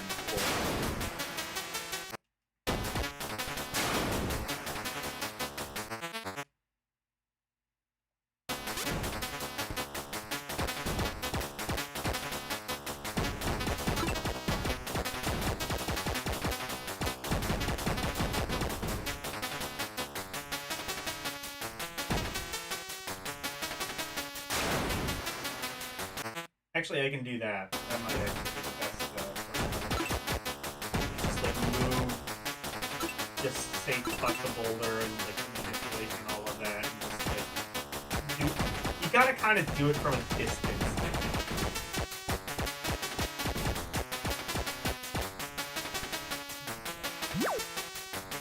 I'm not sure what that does. That just something.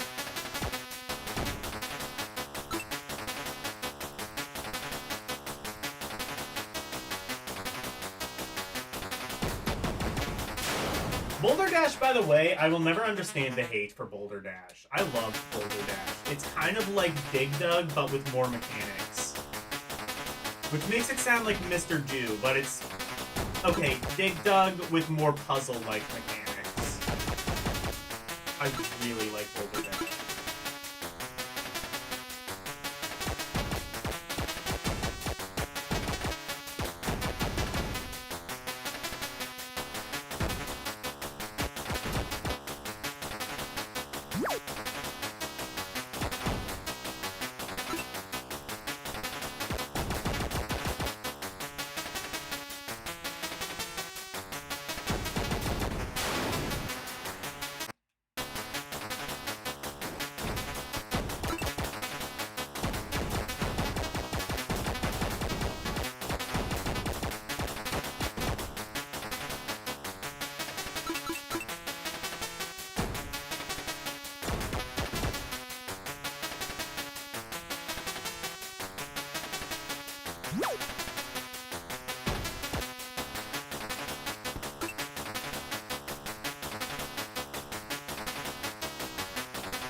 I'm not sure what the A button does, but it looks like it's something.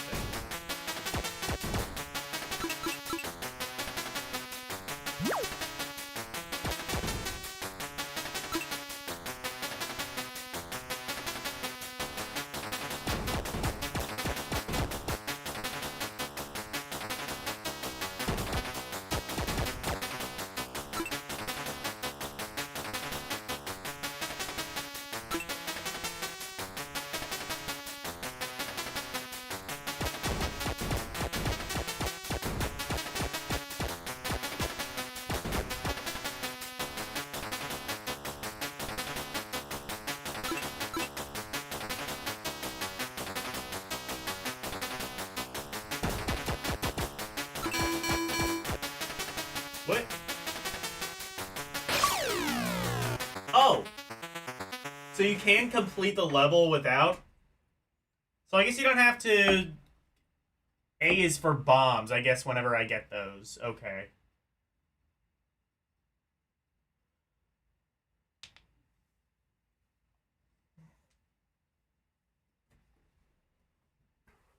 Yeah, this game is fun. Again, it's like...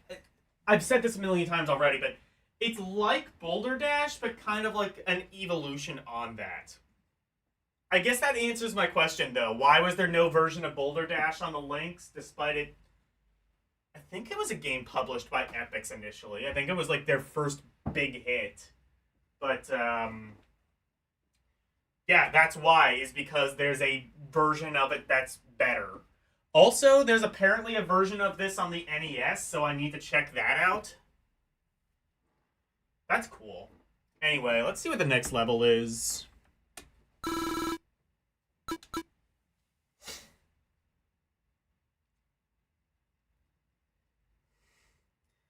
A is for bomb, so I guess that... you know what? If that's the case, then does that kind of make this Boulder Dash meets Bomberman? Because if so, that might make, like, both games about 10,000 times better. Because I'm not a huge fan of Bomberman, and I like Boulder Dash, but it could obviously be better, so... There you go. That's how you make Bomberman good. Add Boulder Dash to it. The NES version is not that good compared to this, in your opinion? Okay. I think I think Jeremiah said it was an unlicensed cartridge, so... Well, then again, unlicensed. I assume unlicensed in this case means Tengen, because Atari. So, I mean, Tengen usually put out some pretty decent stuff. I mean, the Gauntlet games, fucking, like, Tubin is alright on NES. I was gonna say Rolling Thunder on NES, but no, that was like a Namco game that they just brought over from Japan.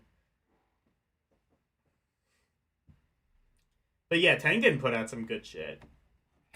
They put out a decent port of Afterburner actually on NES. I'm pretty sure that was pretty decent. Better than it had like any right to be.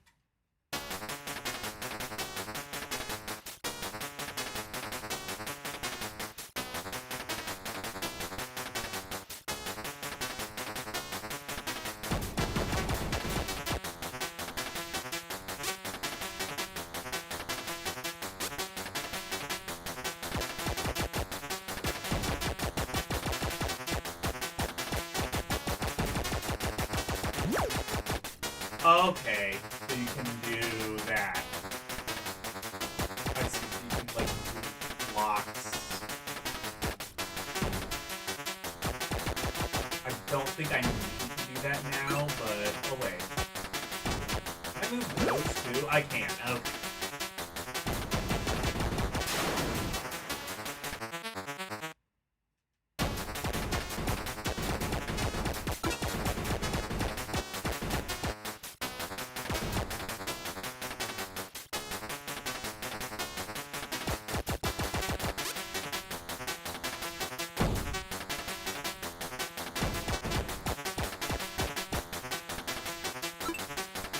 Oh.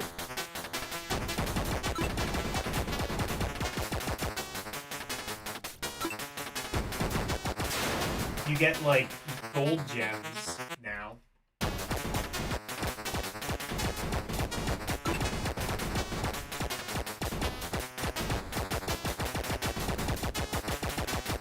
Music, I would say, isn't, like, great, but it's got, like, that kind of distinctly Lynx sound that is hard to explain, but I'm sure you've already picked up on.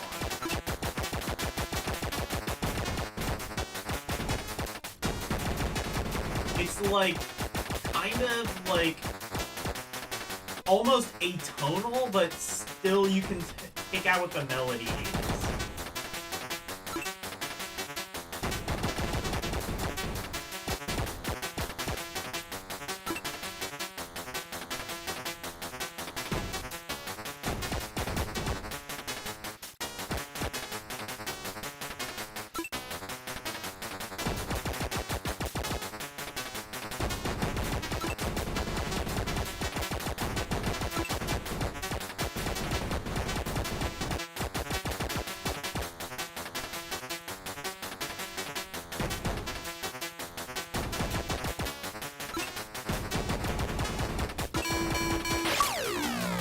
Let's go.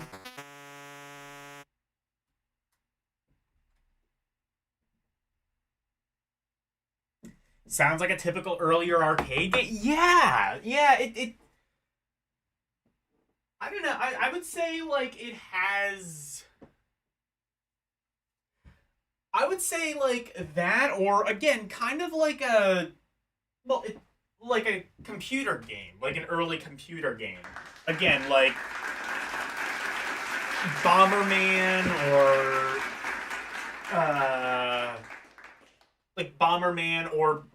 or Boulder Dash, both of which got their start on the PC. So I think that makes sense. You know, like it's a cross between those games. Feels like something that should be on like either Commodore 64 or MSX or DOS, and in fact it probably is on one or all of those systems.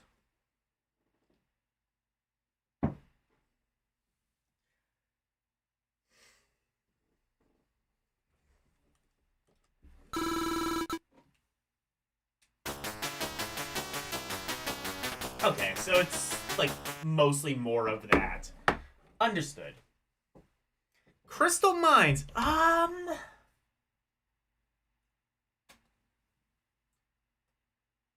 Yeah, that might be outstanding. I might have to agree with you guys on that. That might be an outstanding game. It...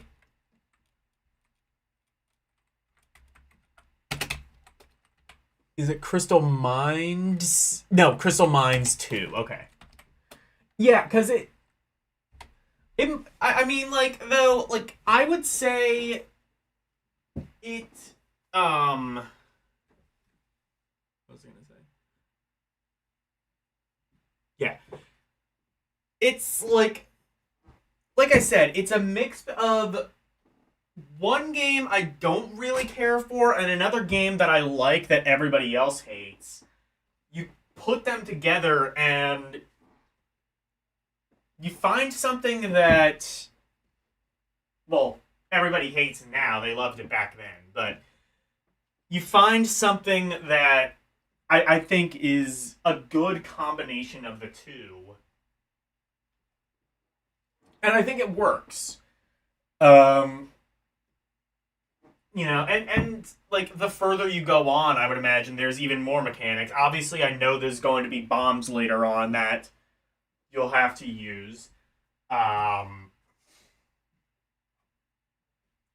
And yeah, as Elle said, it's very kind of early arcadey.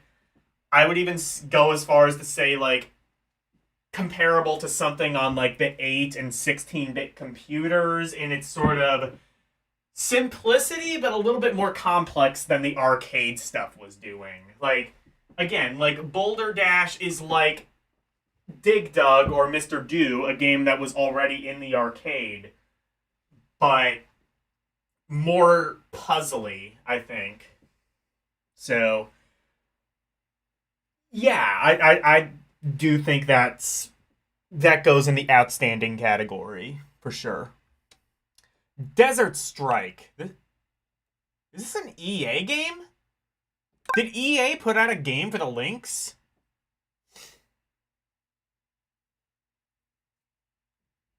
Or, I guess, who did...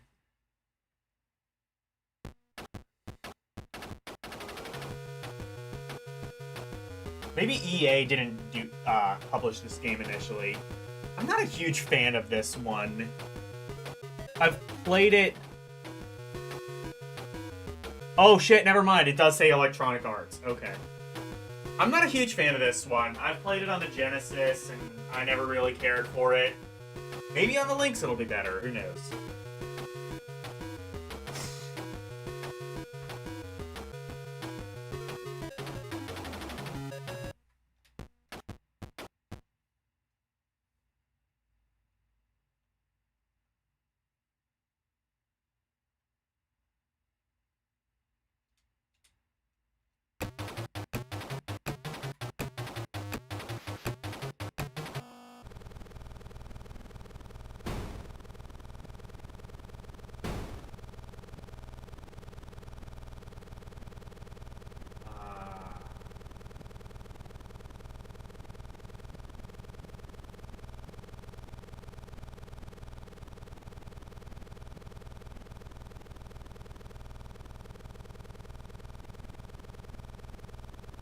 Okay, I see.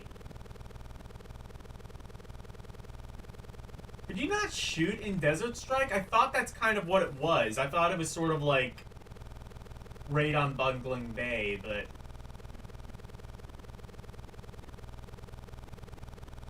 Oh, do you just have to rescue people, I guess?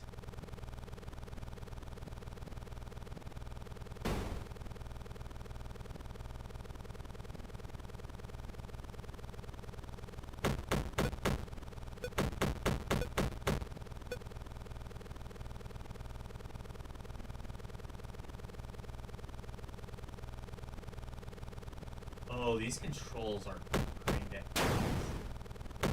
Oh, wait, never mind. You can shoot stuff. Now it works.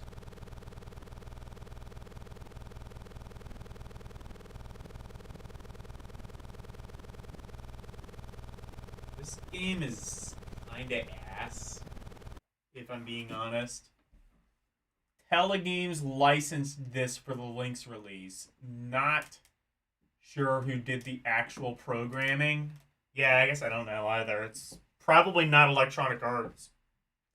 They were usually licensing like PC ports and shit over to the Genesis.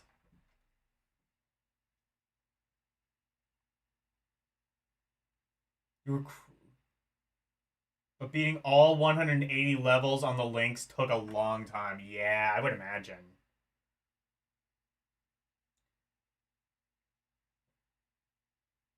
Option 1 changes. Okay.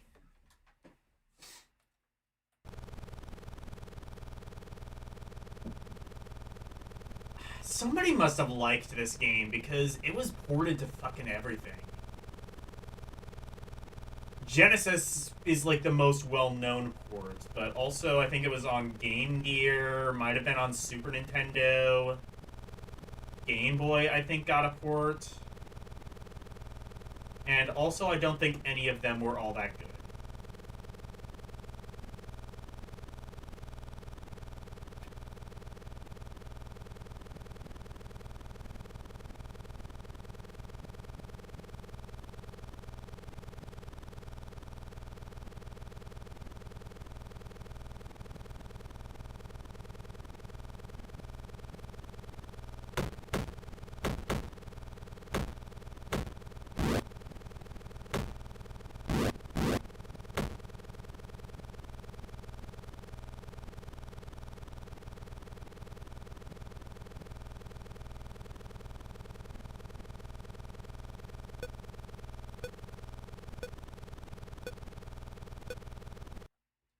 I'm gonna reset.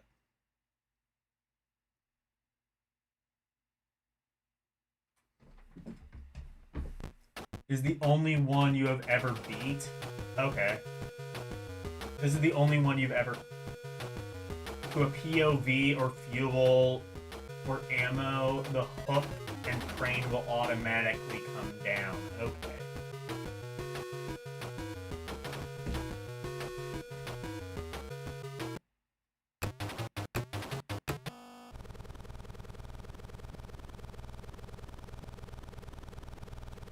Oh, I see. You don't have guns by default. You have to, like...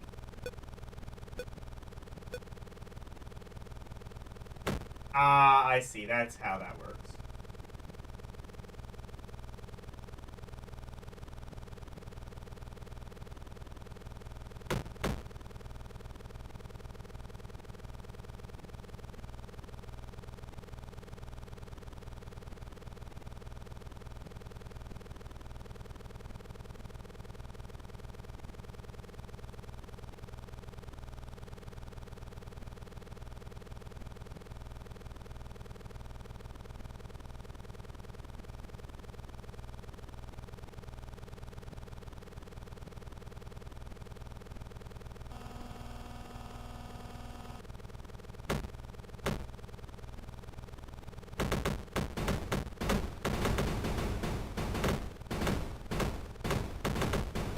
Okay, here we go. Here's combat.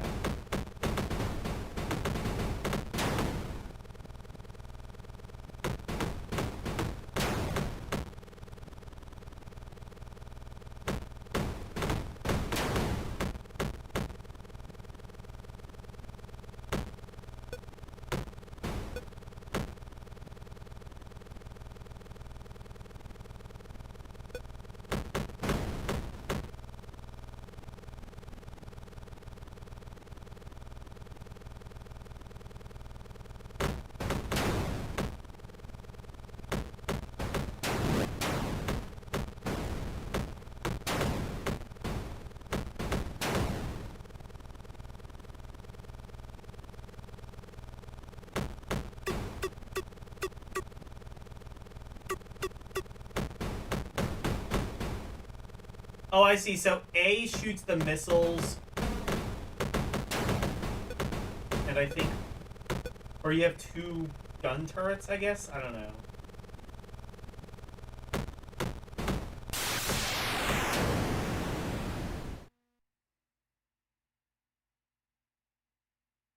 rockets and missiles are limited. Okay. Yeah, so I guess one is B and one is A.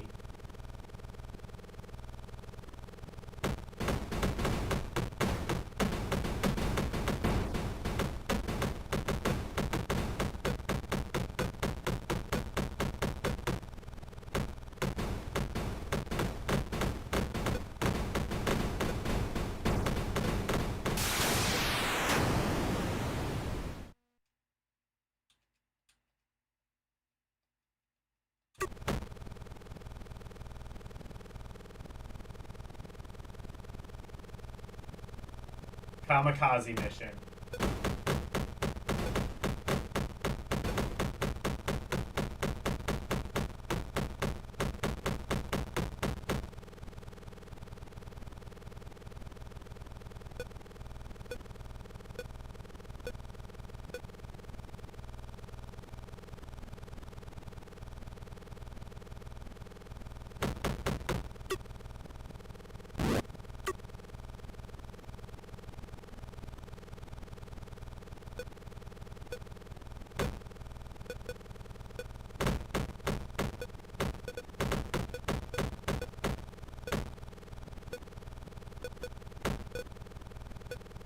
Oh, I see. Can I shoot that? Okay.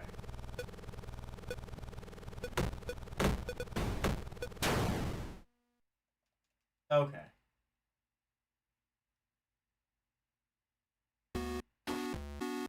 Urban Strike? No, Desert Strike. Was there a game called Urban Strike too? Is that a sequel to this?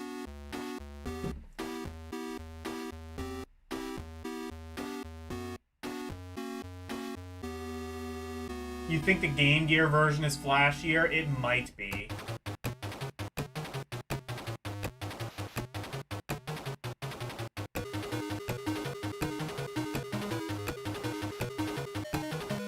Oh, it was the third one? Okay, then.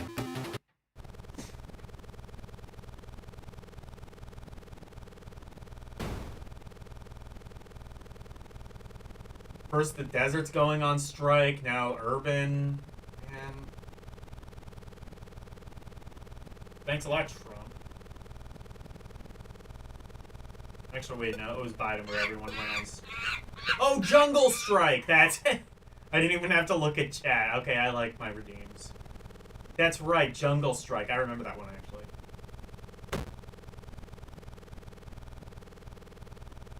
I don't know if that one was particularly good either. This one is okay.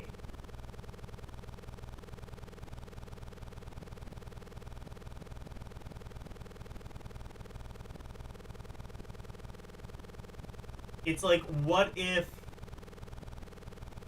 It's like, what if Choplifter was boring? And you couldn't save hostages, except maybe you can? I don't know.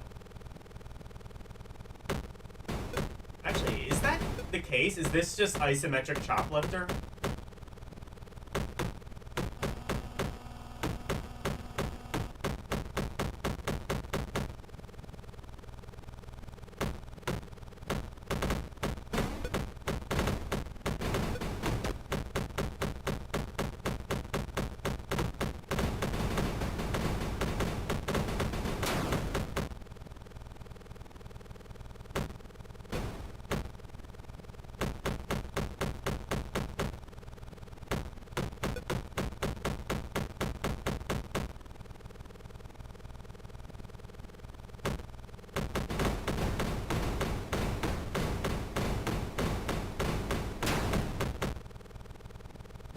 Drone strike!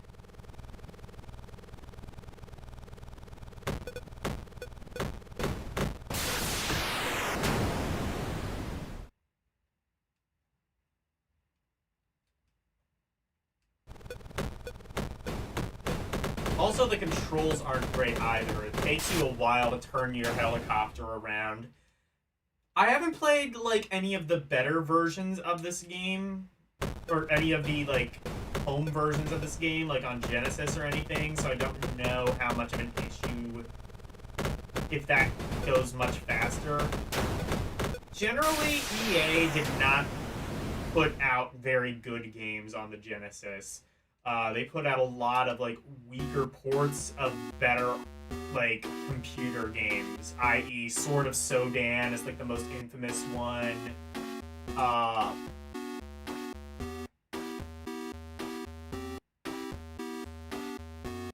Dark Castle, I think they put out.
I'll try one more time, and then after this, I'll probably move on. This game plays okay, I guess. It's just extremely dull. Also, this version, at very least, is extremely slow.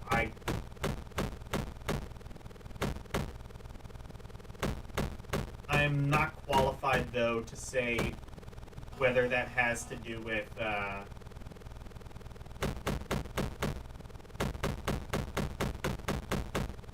whether that has to do with this version or, like, all versions of the game. That's just a design flaw in the game itself, not the port. Given the Lynx and how, like, it seems to have a pretty slow processor overall, it would not surprise me if either was true.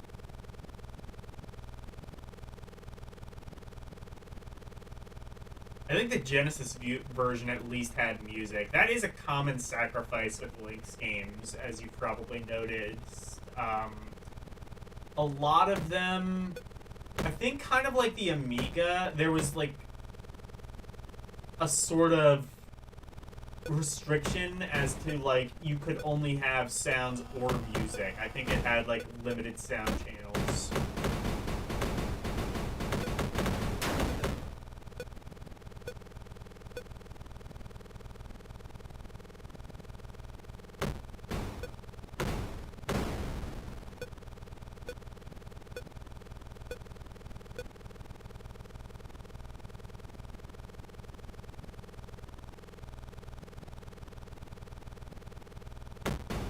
You know what? Maybe I should try the Genesis version of this before I move on. Just to kind of, like, have an idea of how it compares. Actually, let's do that now. The game is manageable if you follow the order. There is a map showing you where to go. I didn't see that. Okay.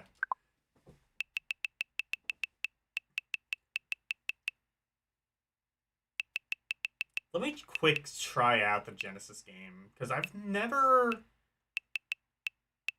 played it, I think, but I've never, like, actually given it a fair shake.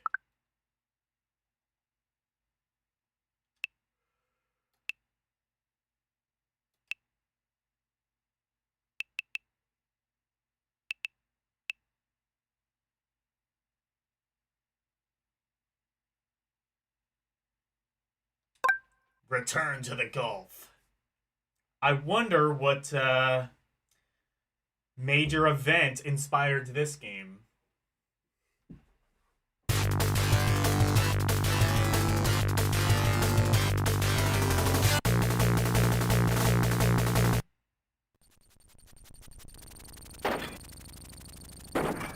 Oh my god. I do not like this camera.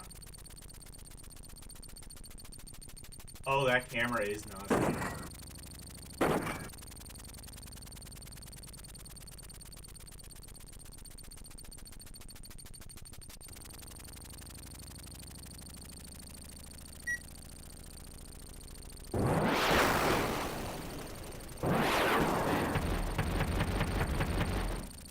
Okay, there we go.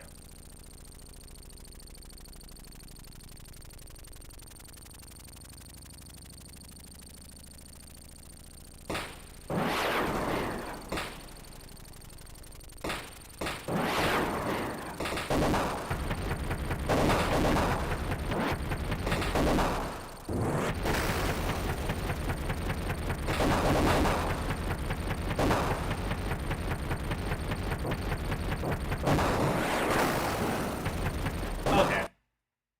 So it does play a bit better. Option 2 is the map. Okay. So I could maybe see myself liking like another port of Desert Strike. I guess for what it is on Jaguar, it's not like an unplayably bad port. But whereas I think like the console version I would probably rank as fun, this version I think I would rank as meh. Actually, the Game Gear version might even be better, because that might, like, be kind of like Genesis, but without, like, the kind of swingy camera.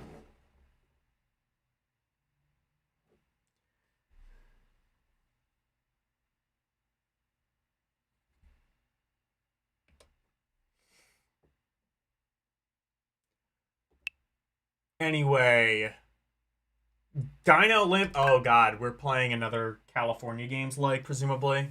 I assume that's what this is. Dino Olympics. Is this like caveman games? Oh! Hey.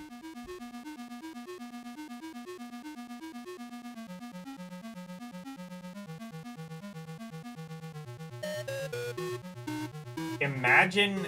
Oh, imagination design. Okay.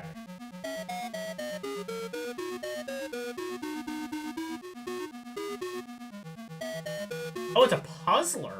Interesting.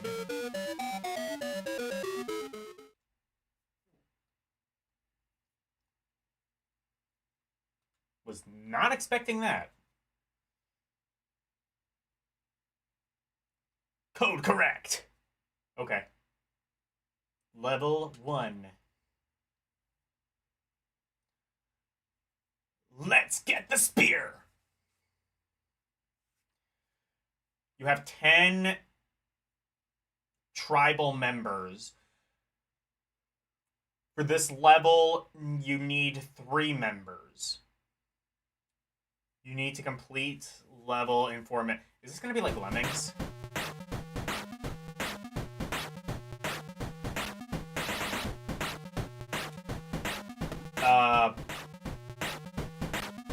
No. It is not Lemmings because you have direct control over...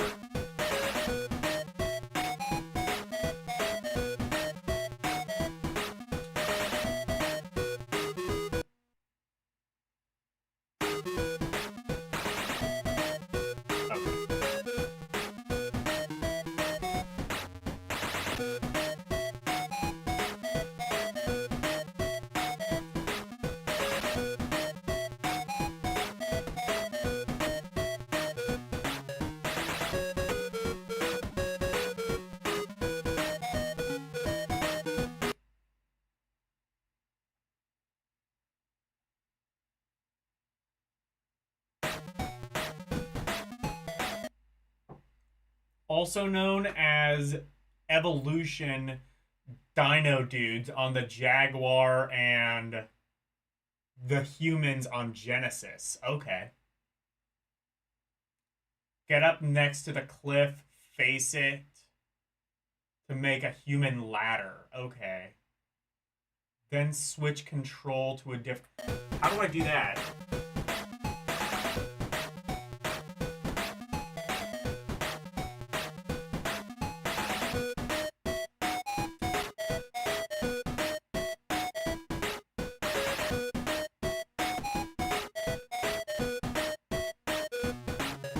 Oh, you have to hold... Okay, you have to hold option 1 for a bit.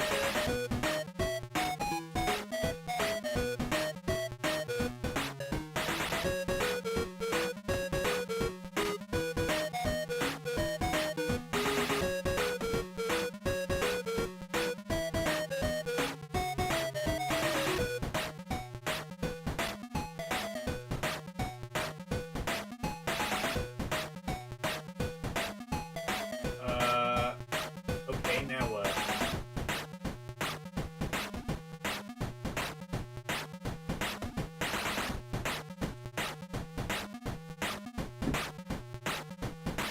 It is a cute tune, yeah. Climb him?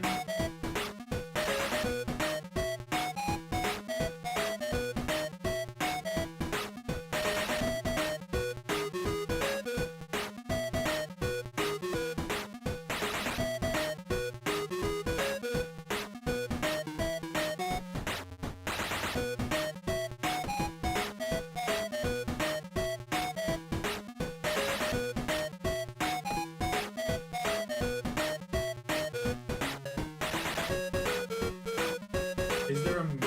Is this a menu of some kind?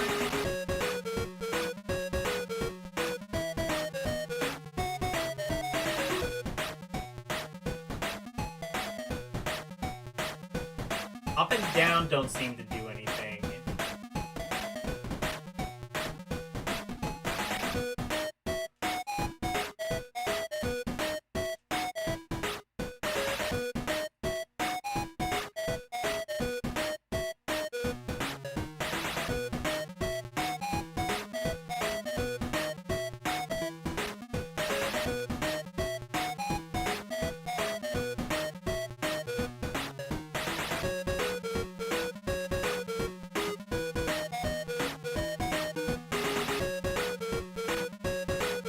Oh, I see. That's just like a...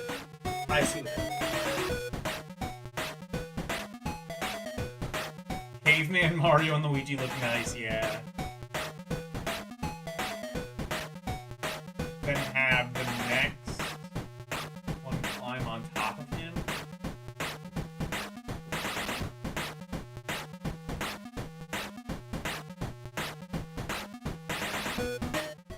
What? Oh, I'm out of time. Okay. Alright, bye, Arus. You should just push up in front of the caveman doing support to climb him. Okay.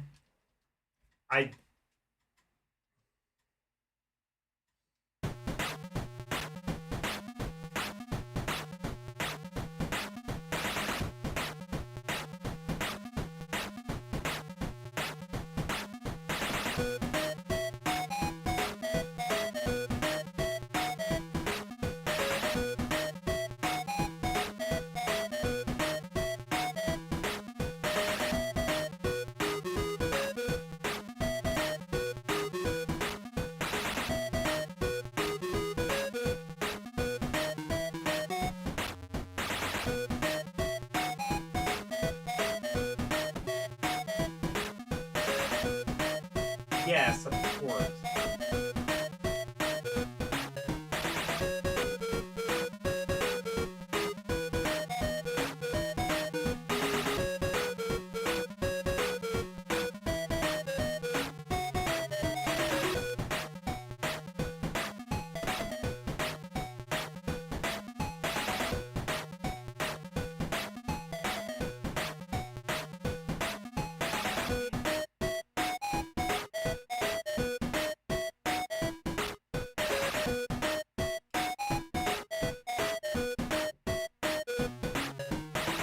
their arms must be up. You have to leave them in a support position.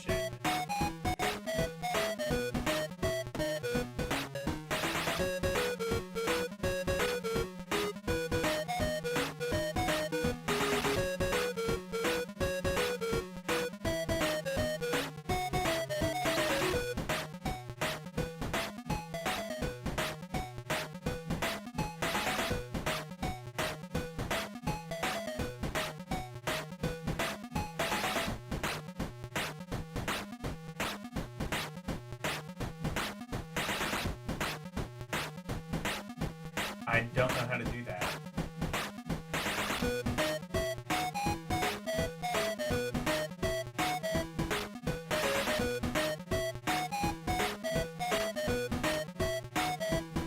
Like, it says support in the top right corner for all of them, but...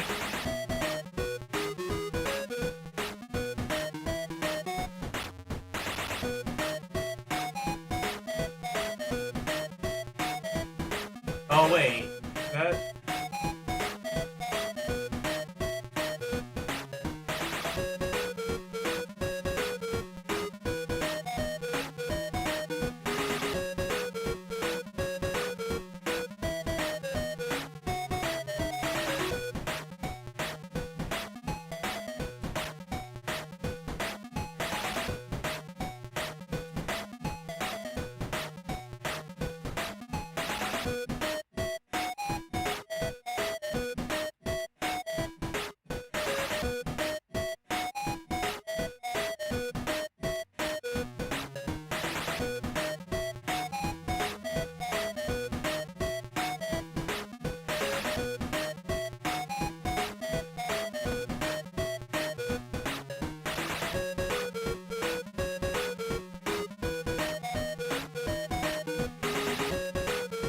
Do not go into support, climb up. Okay. Okay, so I climb up on them with the third guy, I guess.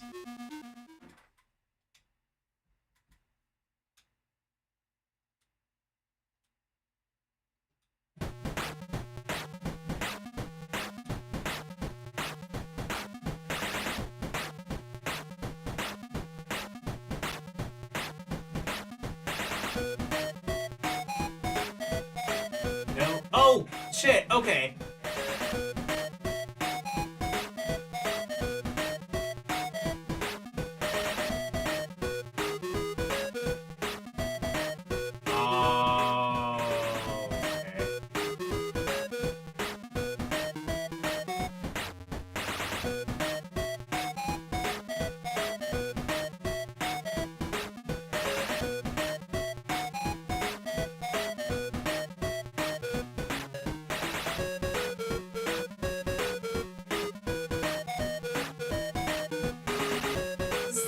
Reminds me a little bit of Lost Vikings.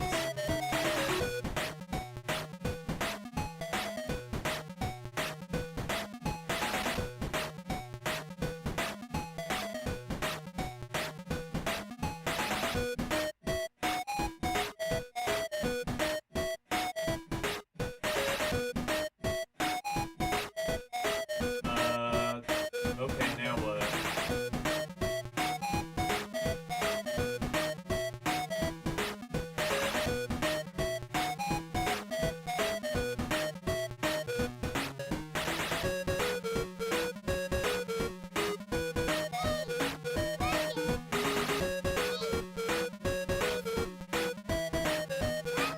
Try Service Blade on Steam. It's free. Alright. I'll try that later on.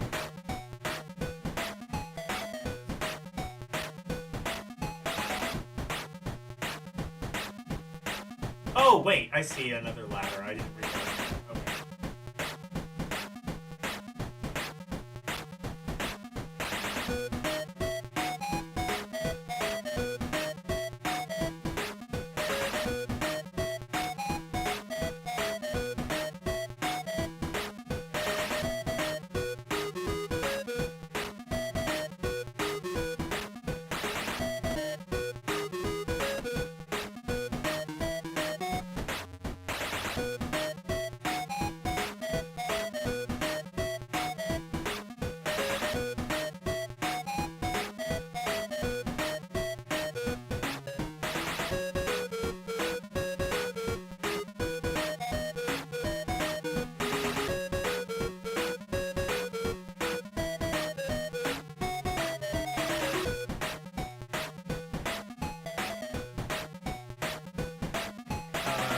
pick up the spear to the right of the ladder. Okay.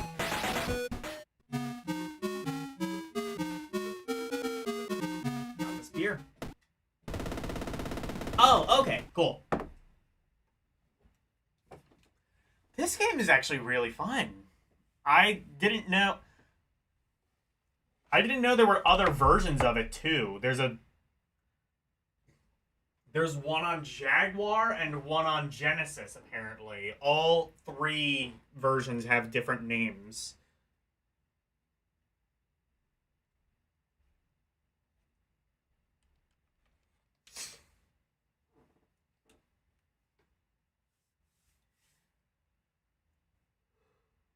For this level, you need 5 members. Oh, shit. I missed what the objective was. Oops. Alright.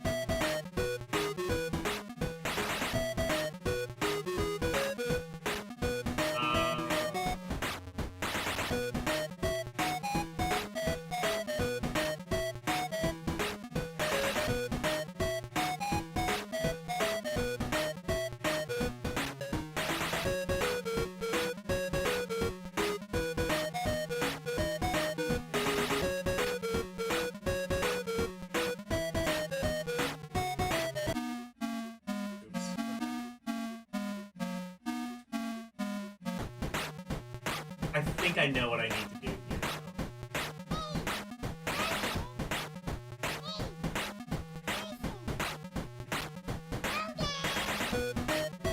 Oh, wait.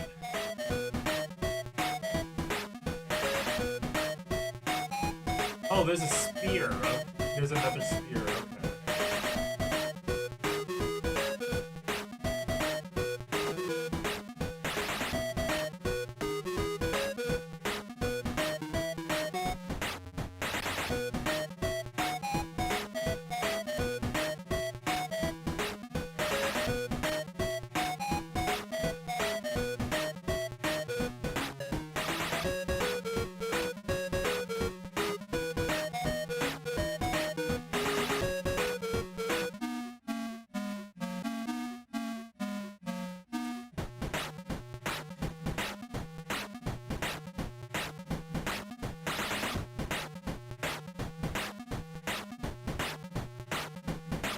Oh, wait. I probably lost because the guy who had the spear just died.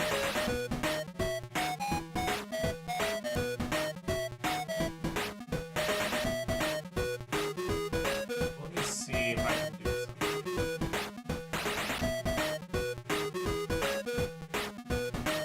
something. Seems like my hypothesis was correct.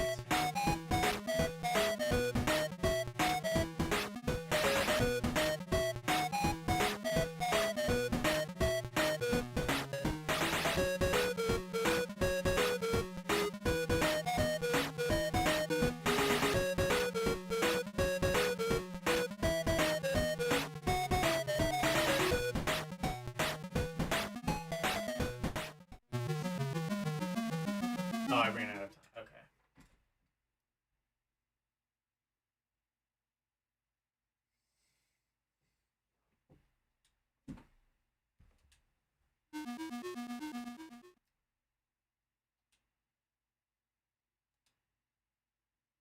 Is he gonna make me restart the entire game?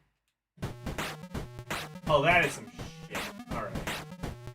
I mean, not bad considering I didn't, like, make that much progress to begin with, but...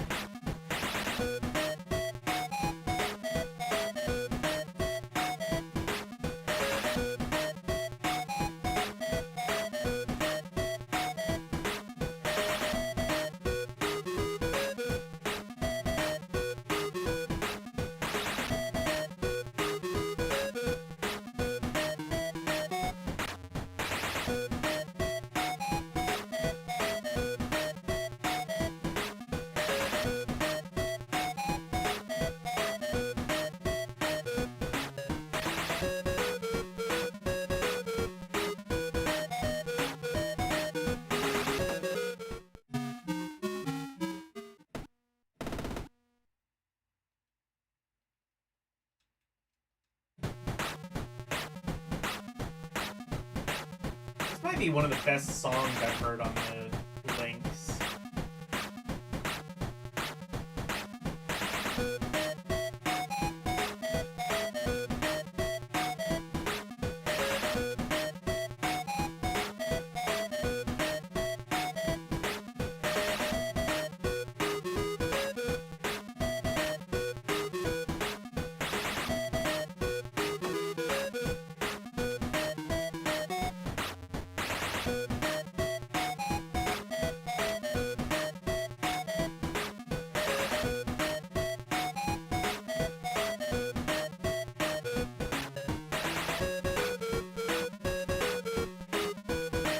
Oh, wait a minute.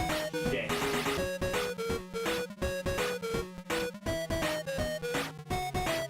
No, because I think I want that guy to be like the main one since he has the spear.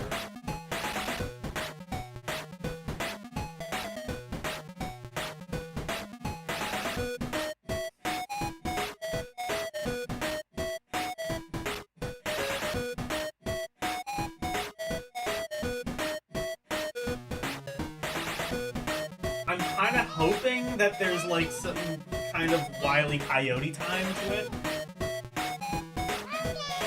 Jump over the... Oh, okay. I was kind of hoping there was like some Wile E. Coyote time or some shit.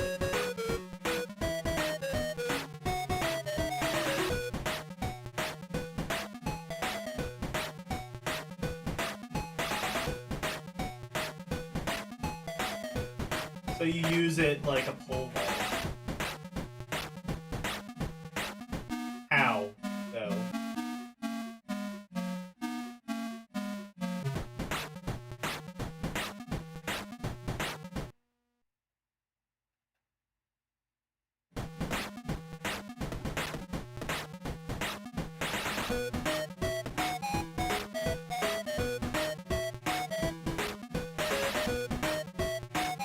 Oh, I see.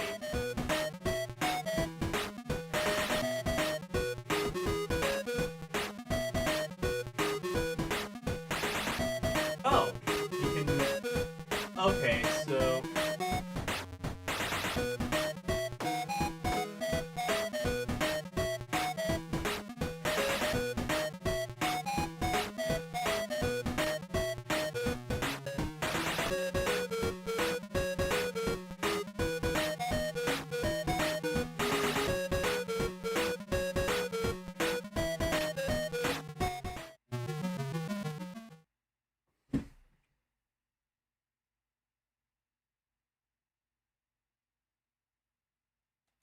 Oh, can sacrifice.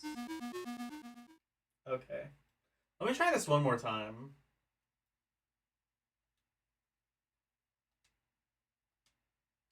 I don't like that you have to start from the beginning.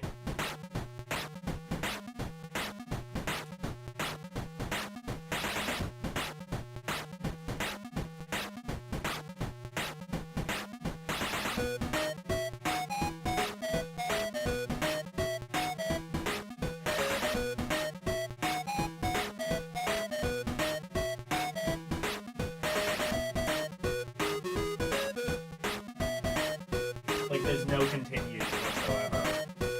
That's probably gonna take it down at least a point or two.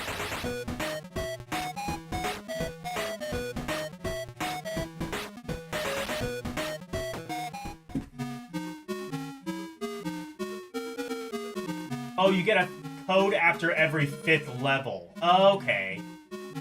I guess that's fair.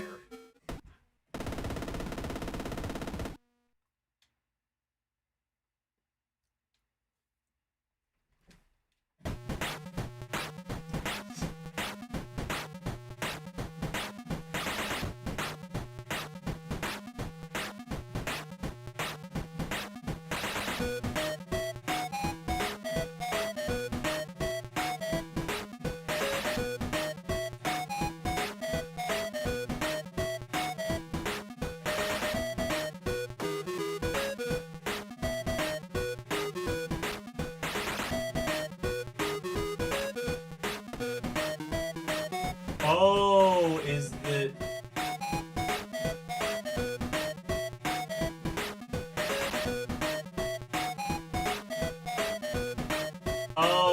I see. I understand now. I'm learning. This is a really fun game, actually.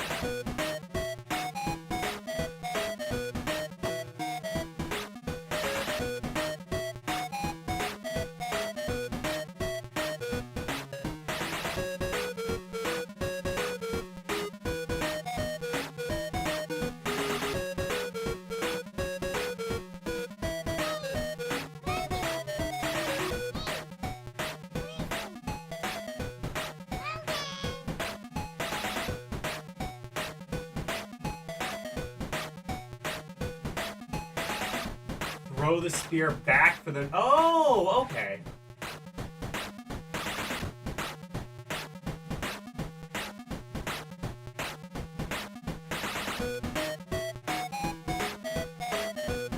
But...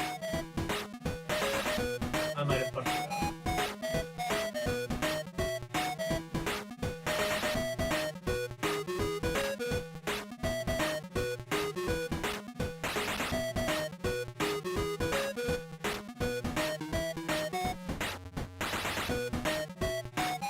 Oh, wait. Unless... Okay.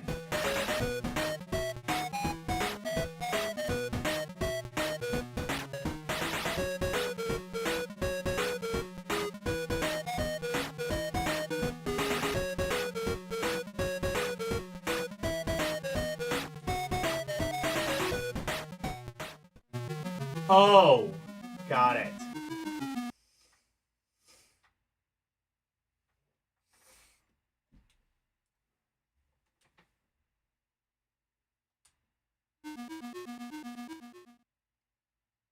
I see how that works. Okay, I'm really enjoying this game. I wish that it had... that it would, like, maybe let you continue at the end of each level. I don't know if I want to take a point off for that, though.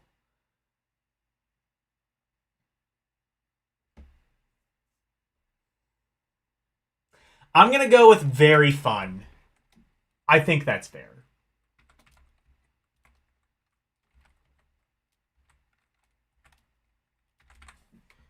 Either way, it's a nice game. It reminds me a little bit of Lost Vikings, except I don't think Lost Vikings quite had these mechanics. I think if I had to guess, that's probably what they were, the type of game that they were trying to ape. This might even be before Lost Vikings, though, so I'm not sure. Anybody know which came first, this or Lost Vikings? Because I'm pretty sure one was influenced by the other. Even if they don't play exactly the same. The Jaguar version has level codes for every level. Oh, cool. Maybe I need to play that one then.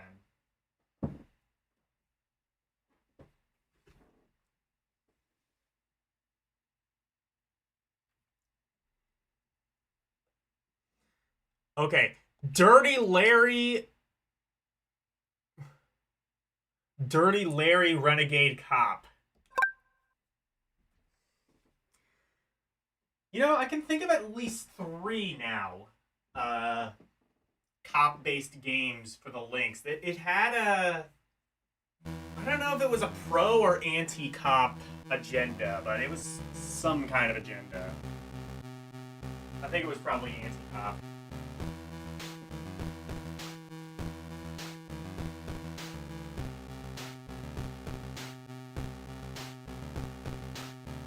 I mean, it was based in Los Angeles, so, I mean...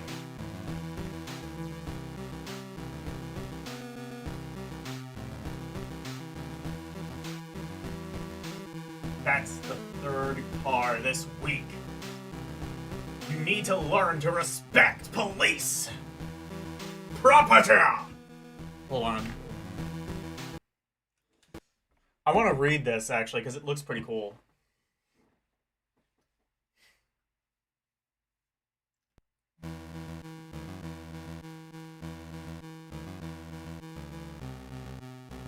(1992), starring USA. Oh, Sternberg, USA. To join a. Okay. So that again.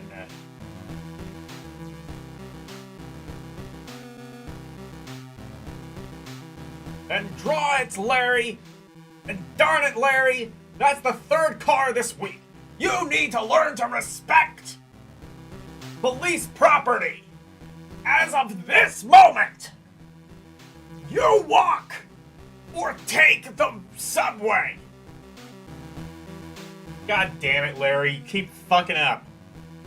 Judge Schneid is through another case.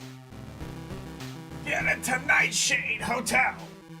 This time with a proper something. And bring the whole shift, aka Mr. White. And Iceman boss in charge of the drug trafficking. Oh no! Drugs. Okay. Hey, Mike Wolf.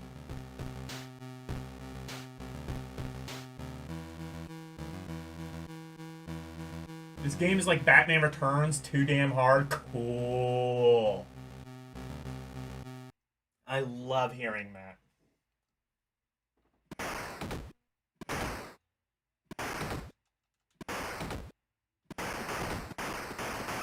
Oh, this is... Oh, boy.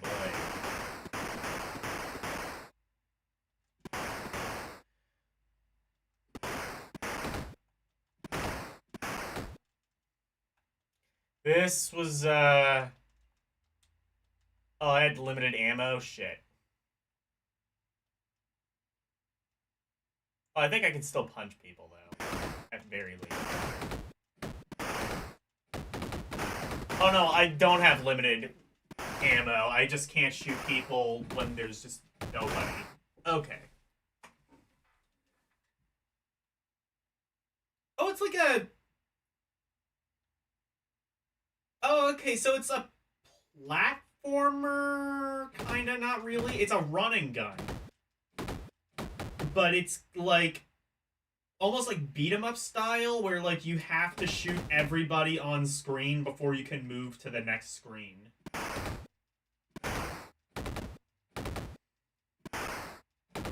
Also, AL, no contact damage. Again, very beat 'em up-esque. But it's not quite a beat 'em up. That frame rate, though, is a thing.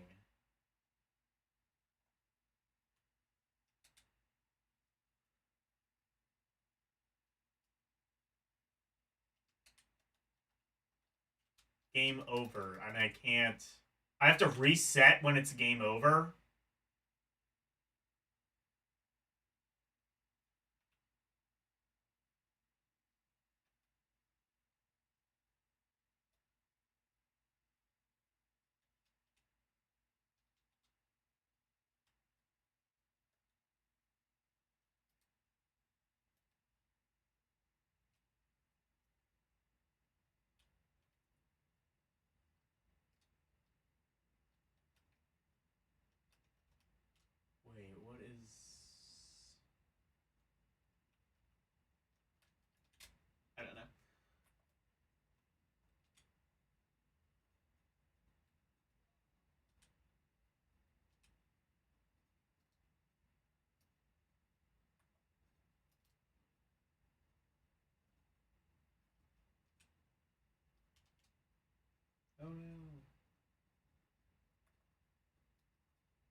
honestly am a little surprised that like more games didn't just do the Amiga thing and let you choose between music or sound effects.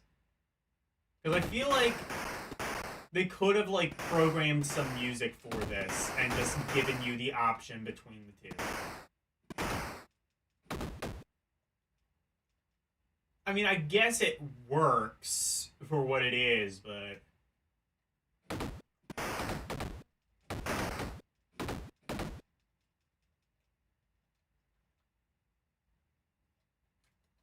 game over. And again, you have to reset, I think.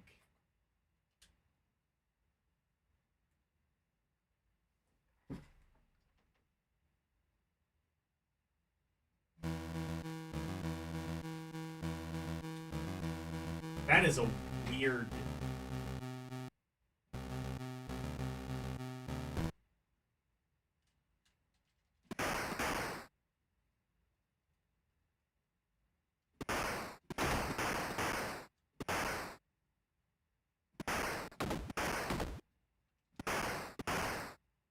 Is this Lynx exclusive? Is there, like, a good port of this?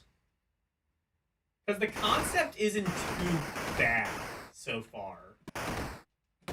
It's, you know, it's a run-and-gun shooter, but it's, like, you know, stage-based, like a beat-em-up. The concept of that is not necessarily bad. This game, however, kind of is. Okay, I see.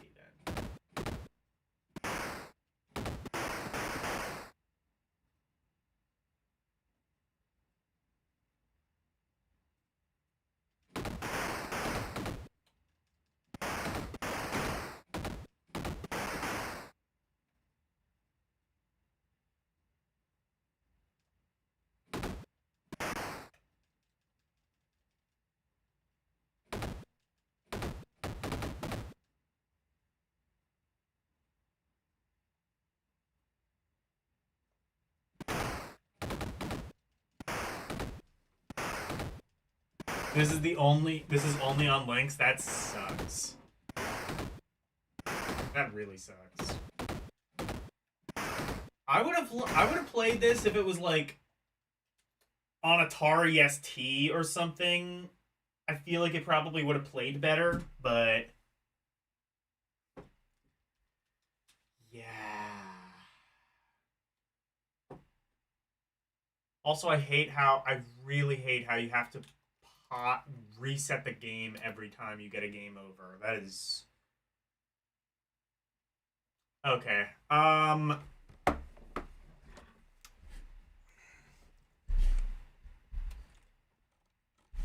Yeah, Dirty Larry Renegade Cop. Flawed.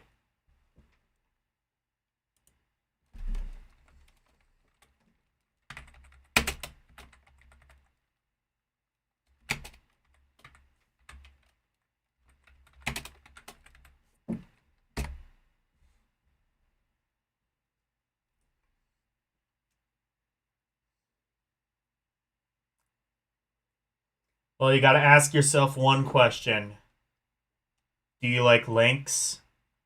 Well, do I like Lynx? Well, do you, punk? Anyway. Oh, shit. This has the possibility of being real bad. There are some bad ports of Double Dragon. In fact, we played one on the Atari 2600. Is this gonna be good, or is it gonna be... It's gonna be bad, isn't it? Alright, let's go.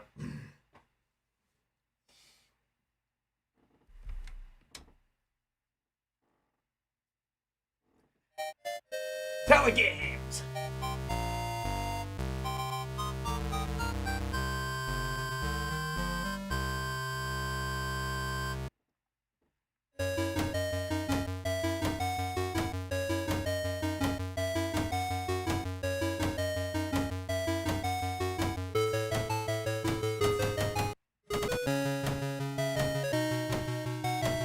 Okay, this is not a bad rendition of the Double Dragon music. I wonder if there's going to be music in-game. I'll check in a moment, but I'm kind kind of jamming out to this. Alright, let's go. This and Desert Strike are rare for the original releases, but Telegame prints new copies of each. Wait, so they're still making? Is it like new old stock? Just nobody? Did they just print a shit ton of stock expecting like, oh, in 1996, that's when people are gonna finally wake up and smell the roses about the Atari Lynx? Or are they still printing new copies?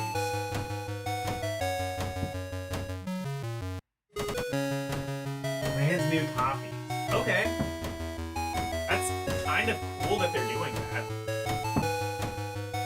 Also cool that Telegame still exists, and they're... I think... Maybe I did know that. Don't they also... Aren't they also, like, still printing, Aren't they also still printing Jaguar games?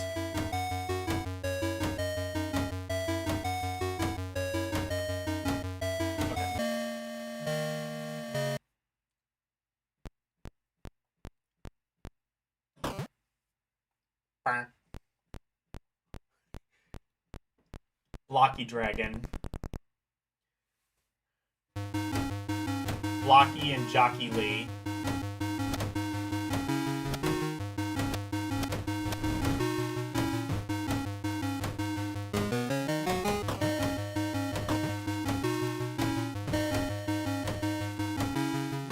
Oh, there is music.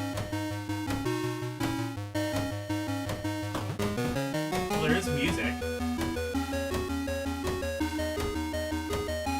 To be fair, I'm not sure if Double Dragon, even in the arcade, has aged all that well. It was a very early beat-em-up, and as, well, arguably one of the first beat-em-ups. And as a result, it is extremely janky by, like, the standards of anything that came out afterwards. Even Final Fight is kind of jank. I'd say it was, like, right around the time of, like, 1990 or so. When beat-em-ups started to get really good, like, around the time of, like, TMNT or X-Men. I mean, I would say it peaked with Punisher and Alien vs. Predator in arcade.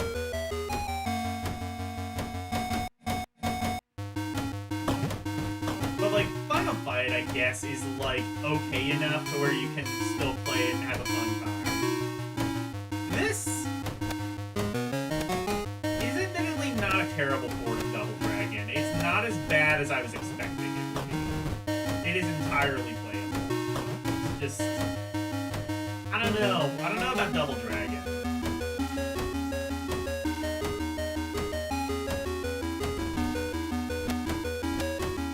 Oh, you can't, like, press both buttons to jump.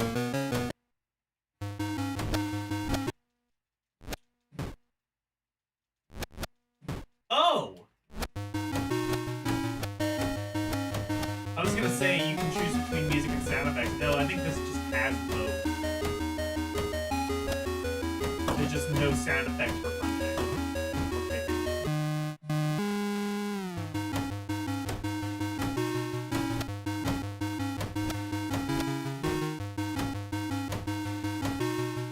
Oh, you can... Okay. Okay, you can do a flying kick. There's, like, button combos and shit. Understood.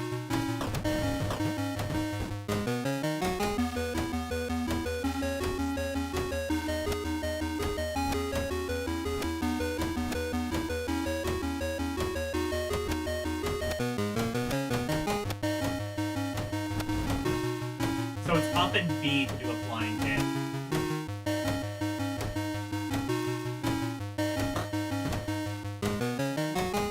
Oh, you can elbow P? Okay. I don't know if that's how it worked in... That's probably how it worked in arcade, too. Honestly, I haven't had much experience with Double Dragon to really know. I know the NES version made you unlock all of these moves.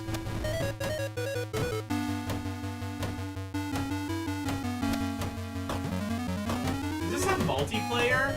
Does it... Is it better than... is it superior to the NES version in that regard?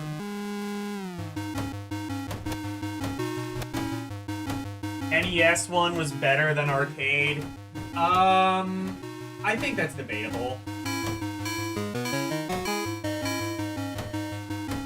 Cause like it's weird how like they added like this kind of act-on RPG thing where like all those moves you have at the start in the arcade version you have to upgrade in order to get them in the NES version.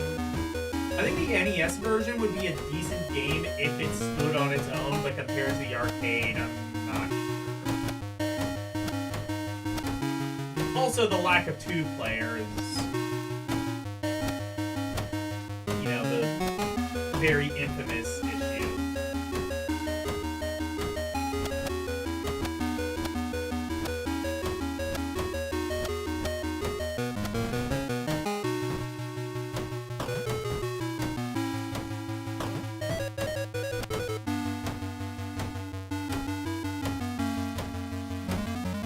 Frame rate is not very good, although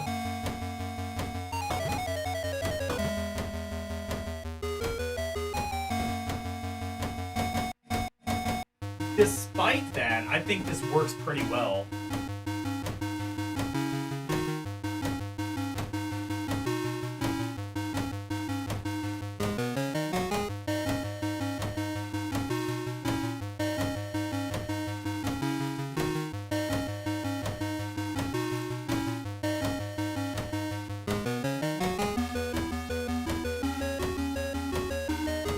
Did I mention screen crunch yet? I mean, do I need to? It's pretty evident. I'd say though, at least with like all of the games we've seen so far, screen crunch has not really been an issue. It's not like the Game Gear Sonic the Hedgehog games, where a lot of the times you can't really see something. You get hit by things that you can't see because you're like going too fast and you don't have time to react. This theme plays at the end of River City Ransom. I believe that.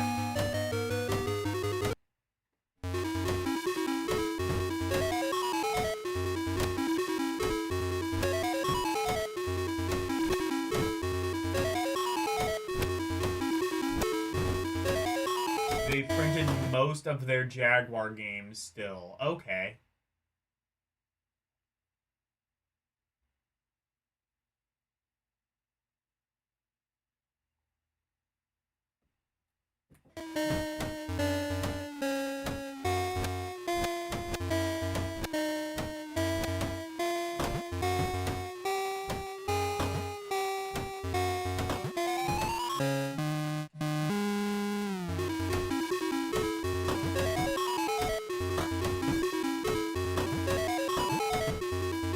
I'll play until I get a credit.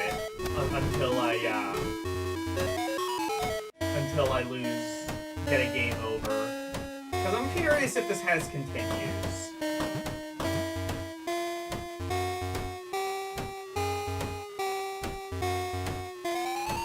Graphics are nice too. It's kind of showing how this is indeed a 16-bit console. I don't think that, like, because I don't think the Game Gear could really pull off like some of the shading and texture that is seen here. Yes, it's blocky, which is something to expect from the Lynx, but still.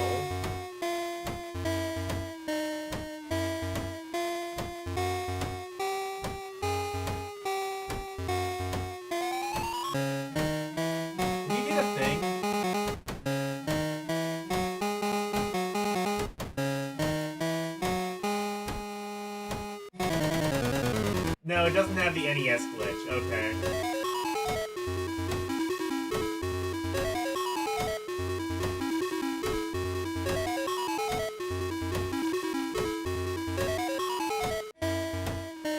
Oh, that's what you have to do. Okay.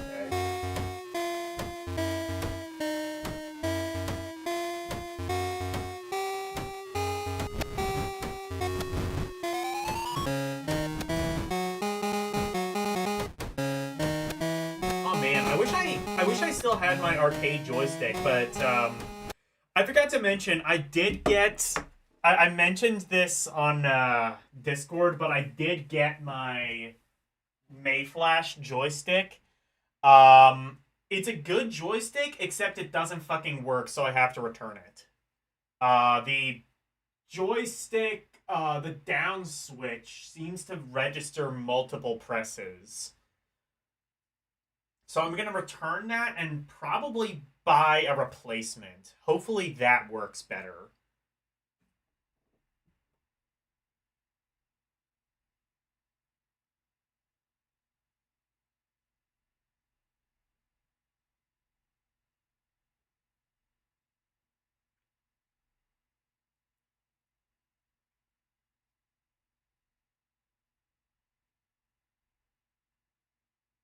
Are you saying NES Single Dragon is better than Arcade Double Dragon? Because that is crazy talk. Yeah. Yeah, yeah, like the one player mode is kind of infamous. The lack of a two-player mode in the NES version is pretty infamous, but like also like the whole tacked on RPG thing is kind of weird. Like, oh, you don't have like all of your moves in the offset, you have to get them all. Yeah, 2600 Double Dragon had two-player co-op. That's about all it had, but...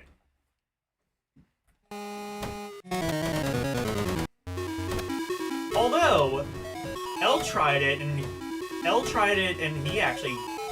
I'm not gonna say he liked it, but... He definitely didn't hate it as much as the average person.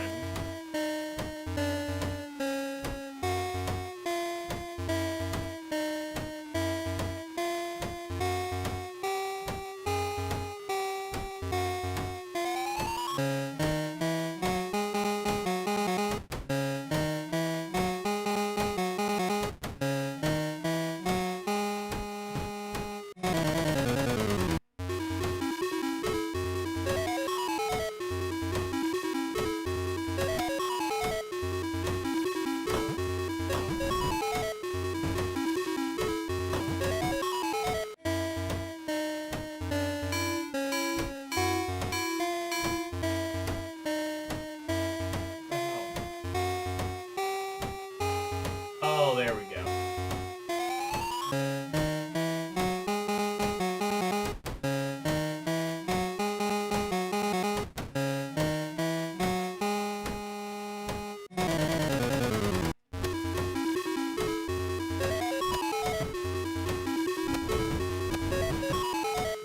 Oh, you can pick people up and throw them, so it's... Oh my god, wow, Streets of Rage didn't invent that mechanic? Mind blown. Maybe I need to play more Arcade Double Dragon. Maybe it aged better than I remember. Because this version isn't too terrible. It definitely has some of the hallmarks of Link games, i.e. the terrible frame rate. And, like, yeah, it has screen crunch, but I don't know if that necessarily ruins the game like, you know, it theoretically could. But, oh, no continues? Never mind, garbage.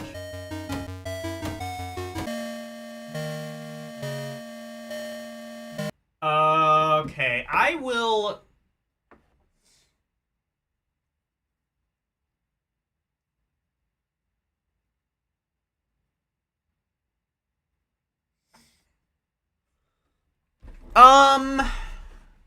I will say it's fun.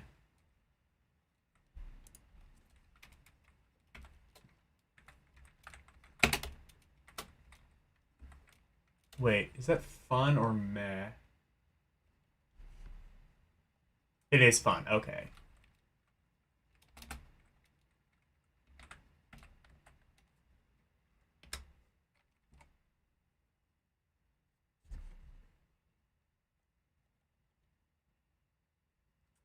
I will say, so far, no straight up garbage games.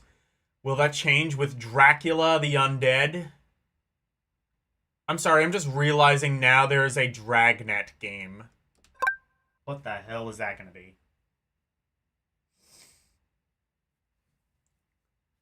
Answer probably something that's not released. Because my scraper software doesn't know what the hell it is.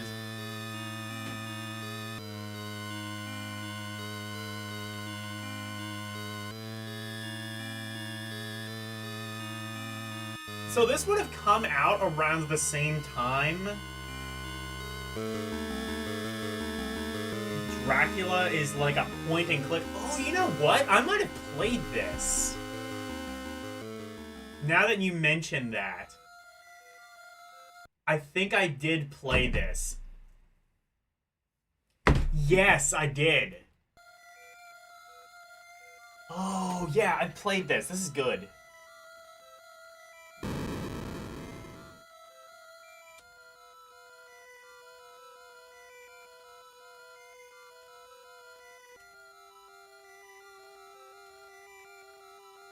Move to next line. No, those instructions are not correct. It's actually B to advance. My controls are mapped right, aren't they? Yes, they are.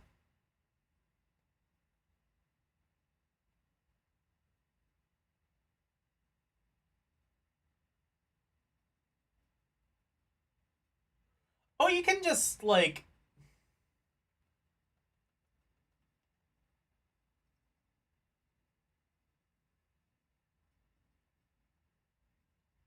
Oh, you can just do that. Okay.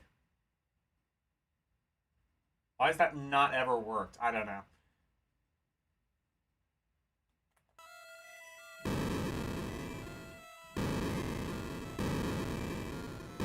Story of Dracula is that Atari cut 2/3 of the game to save money. Not sure how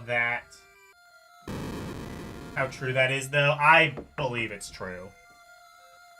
If there's a story about, like... If there's a story about, like, Jack Tramiel cutting costs for, like, stupid reasons, it's probably true.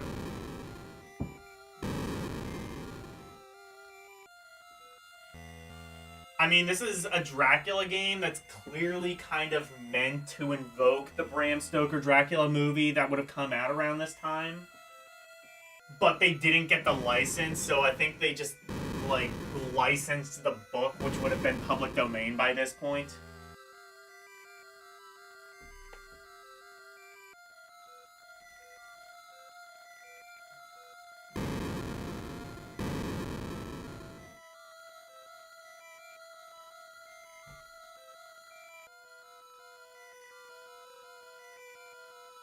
Yeah.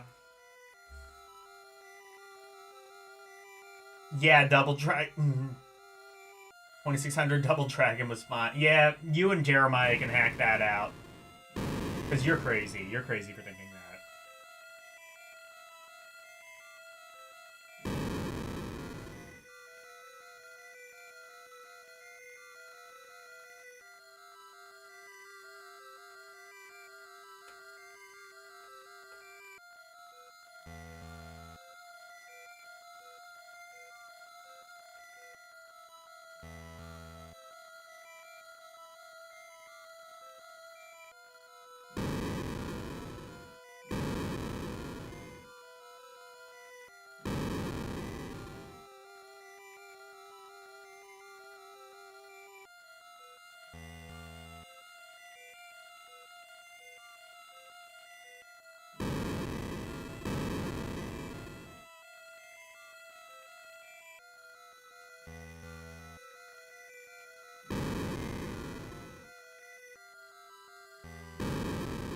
Oh, okay.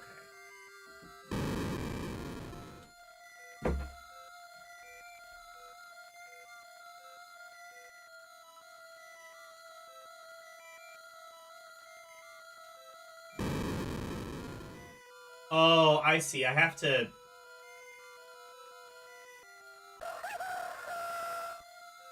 Oh, never mind. Wait, I can just skip all of that. Okay. I can just skip all of that with the option button. Oh, so it's not exactly a point and click. You do have, like, direct control, but... Yeah, it kind of operates like a point and click.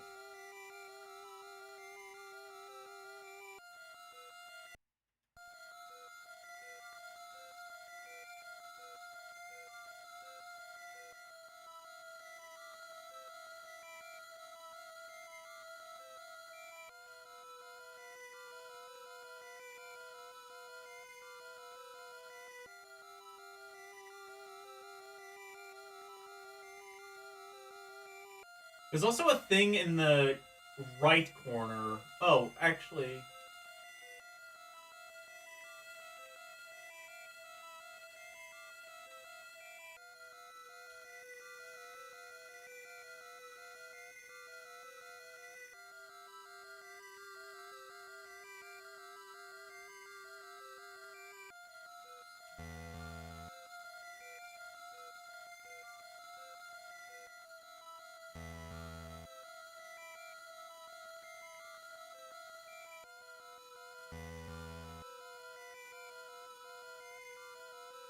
Oh, I see. Yeah, it's...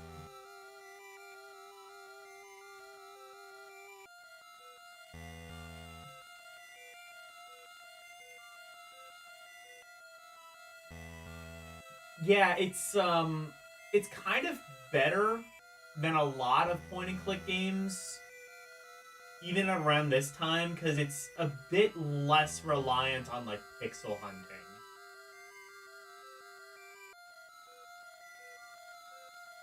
A lot of times you would, like, just click through a mess of pixels and you wouldn't even know if there was indeed meant to be something.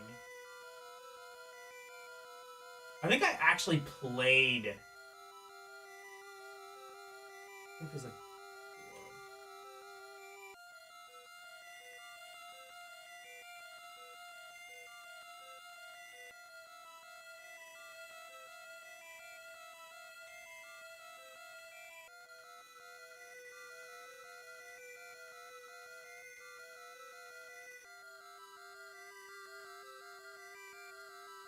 Oh, wait. No, never mind.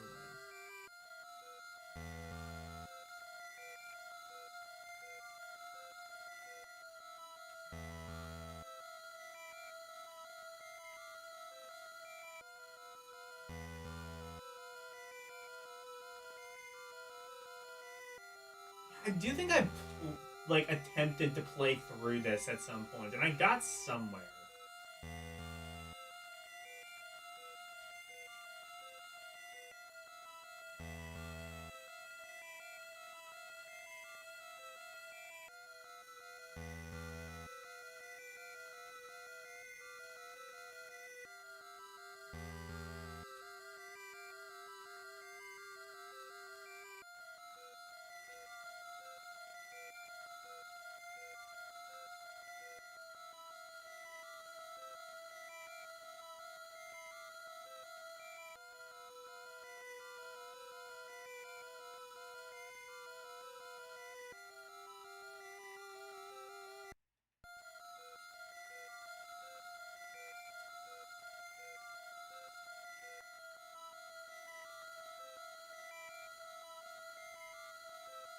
Oh, I guess the window is open. Maybe.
Also, you spelled examine. Wait, no. Did you? Maybe I'm wrong.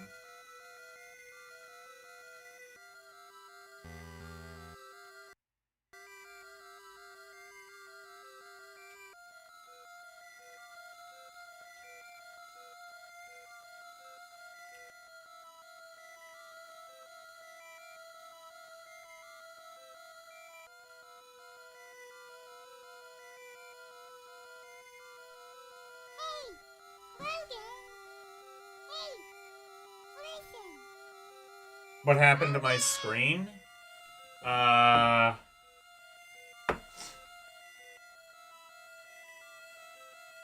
Yeah, Lynx did have some great games.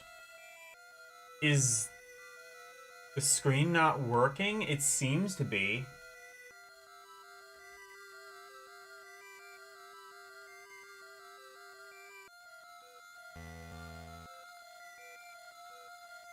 Three doors, one pot. Okay. Police game? Is this... Yeah, I guess it is kind of like,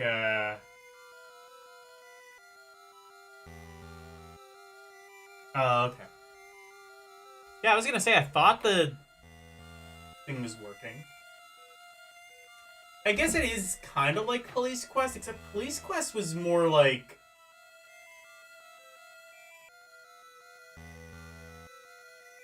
Oh, on mobile it's cut off. Oh, sorry.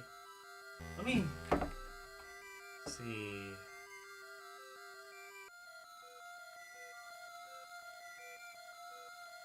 Yeah, no, it should be fine. That might be an issue on your end. In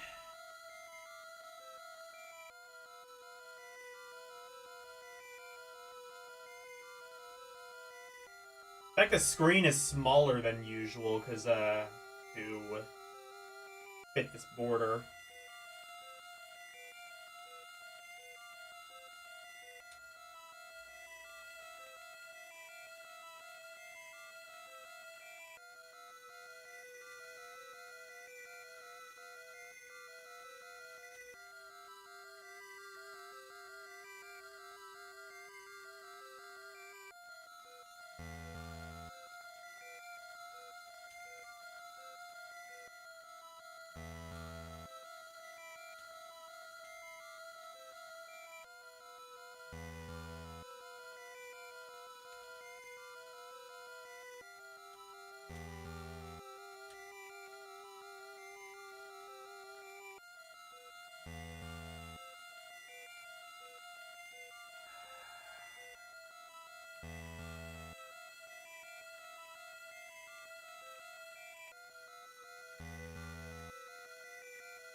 How did I do this before?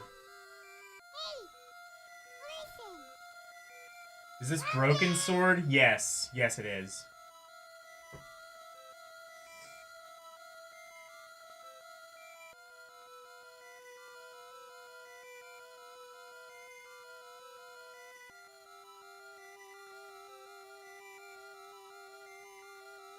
Alone in the Dark, or what is this? It's like a point and click, but you have direct control over the character. This is Dracula the Undead for Atari Lynx.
go through this before.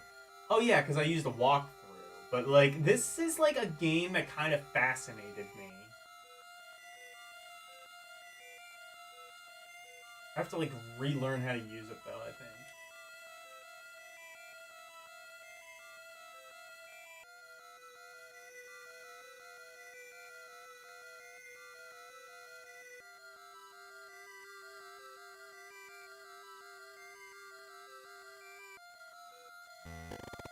Oh, wait, I found it. Okay, I figured out how it works. You have to go right and then do the thing. Okay.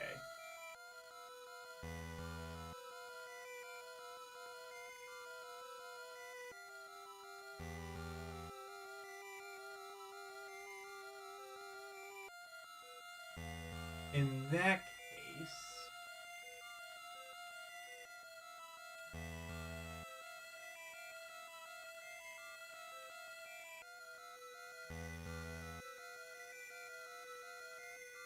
It's already open? Okay.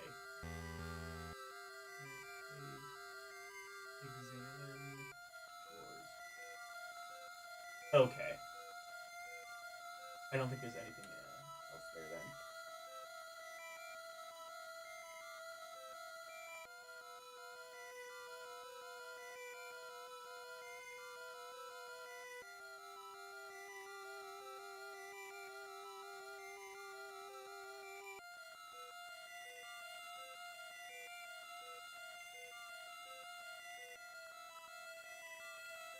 I don't think I was ever able to actually get out of the house when I played this before.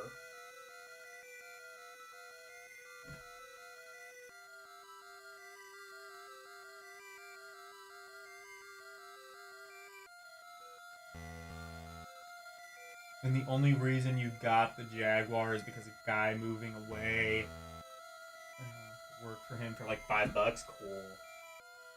Turn that shit around and sell it if you already have it. I'm sure you already have.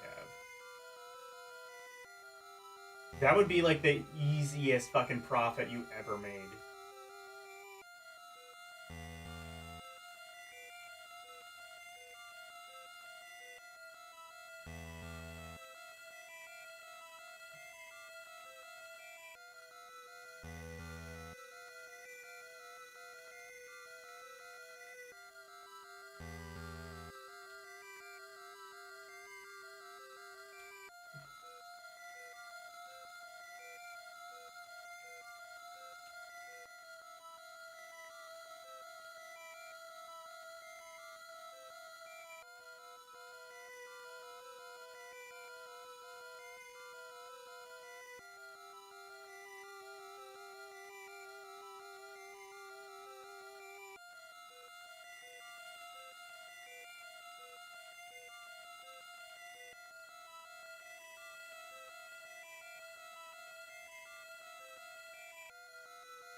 Okay, here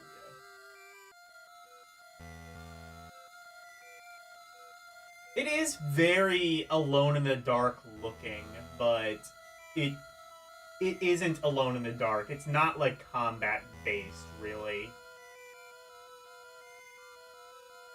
Broken Sword, having never played Broken Sword, I'd say it's probably closer to that.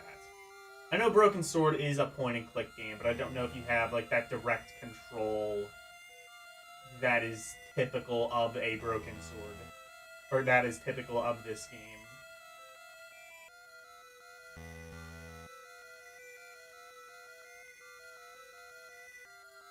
But anyway, you can eventually leave the house.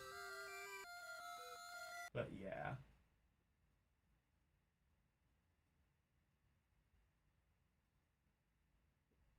You don't have any more left over. Oh yeah, that's right. Well, anyway, Dracula the Undead. I've played it a bit more, and it's confusing, but I think if you're, like, if you, one, have more patience than I, and two, are just better at being tactical than I, I think it'll be a fun game for you.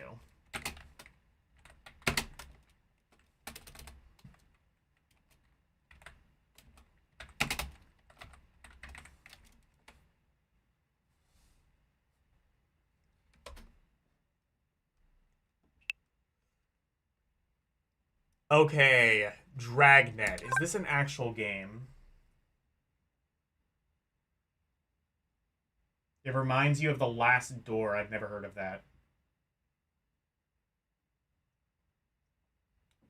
I carry a badge. I carry a badge.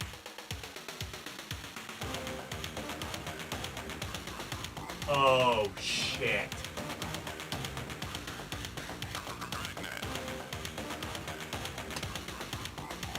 Hold on, I'll turn this up for you guys. This is good. My name's Brody. I carry a badge. My name's Brody. My name's Brody. I carry a badge. My name's Brody. I carry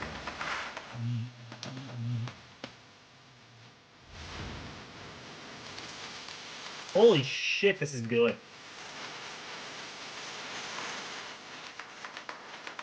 I don't think this is an officially released game, but at least it has this.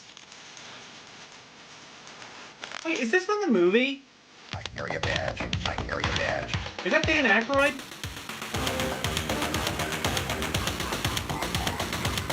Orc, would you know this?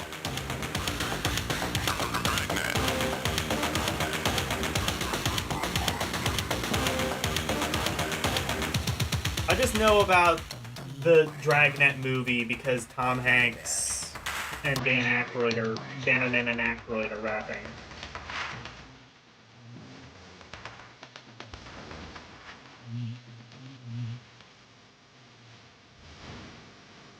I think it is.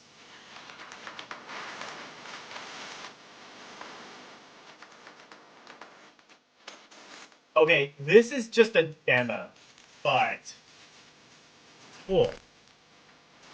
I carry a badge. I carry a badge.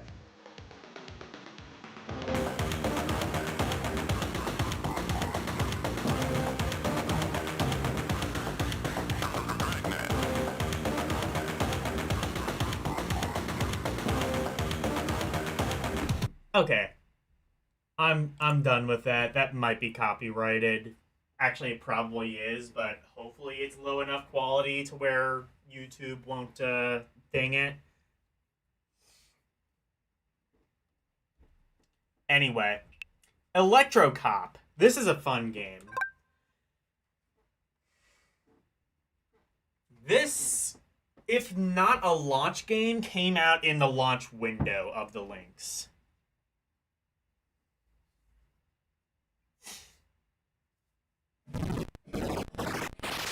No. Unless they screwed up the noise. Oh. I want to watch the Dragnet movie because it looks awful. All I know about it is like the one song where Dan and Aykroyd and Tom Hanks are rapping, and it's just as terrible as that sounds.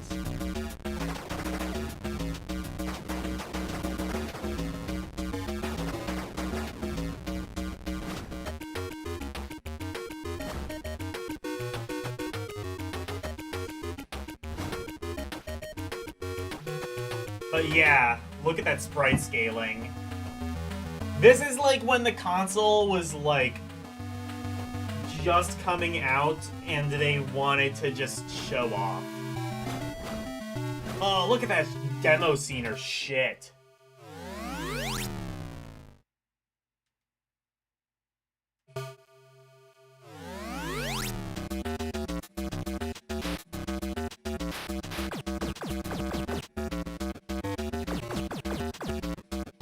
And look at this, like, oh, what is this what was the SNK, like, Neo Geo game that's like this? It's like this, but it's first person. I played it on, like, one of the very earliest episodes of ROM Roulette Request.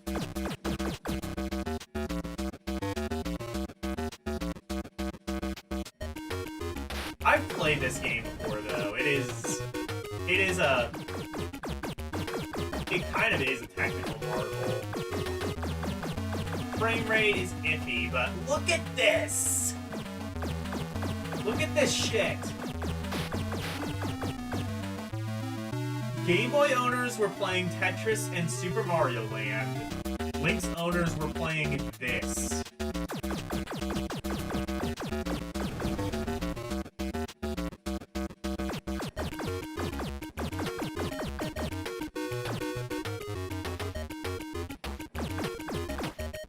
Also good music. It was a launch game. Okay, I figured it was launch or launch window.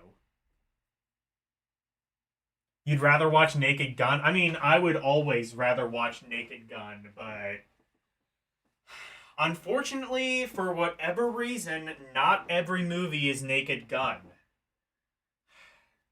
Man. God.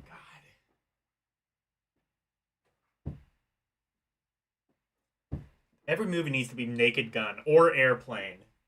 There, you can have some variety. Just as long as Leslie Nielsen's involved and it's not late Leslie Nielsen.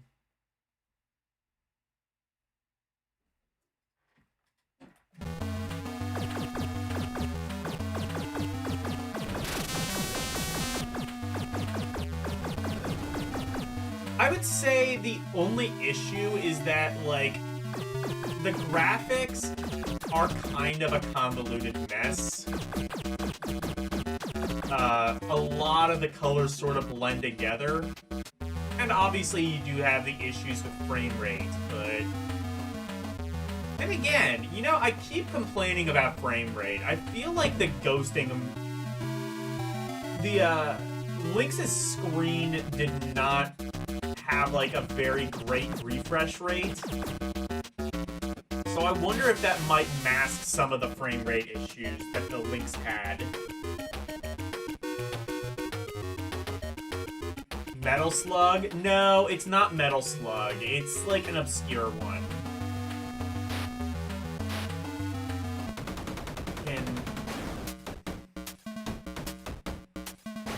Information.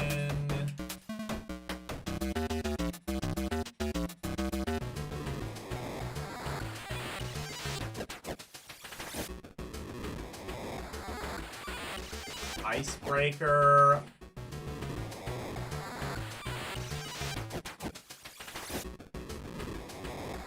What?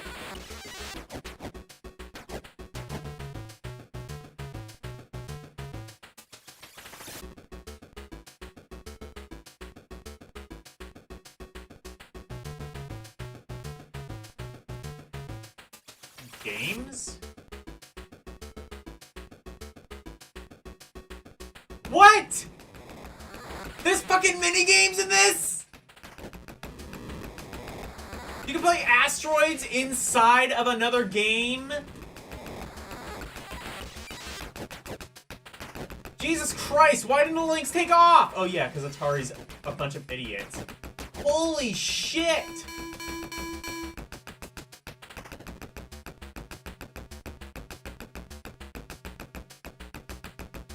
Age.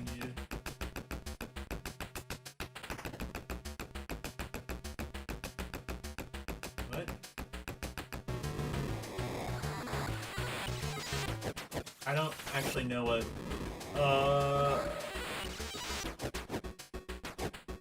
Oh, I see. Okay. You have to. It's a sliding puzzle, and you have to have the letters be in the right order. I don't like sliding puzzles.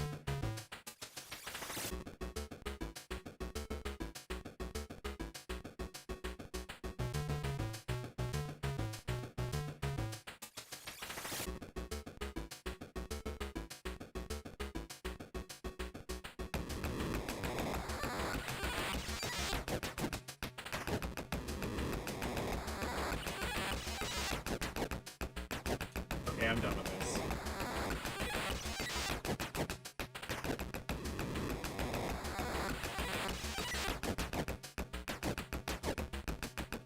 Outbreak? Oh, I wonder what this could be.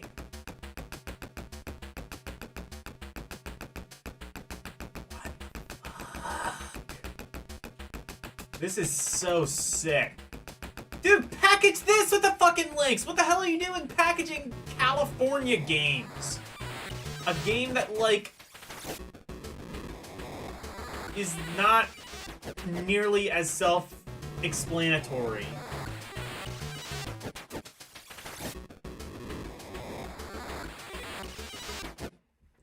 Zelda was not... Hold on.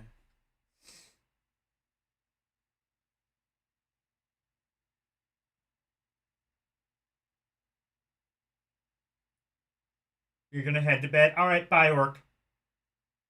Thanks for dropping in.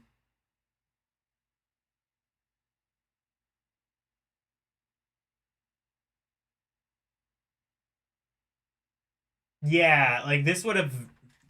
Yeah, this was a launch game, 1989. Like, this game right here was just a game. Hang on. It went through the paddle. You can't fucking fool me.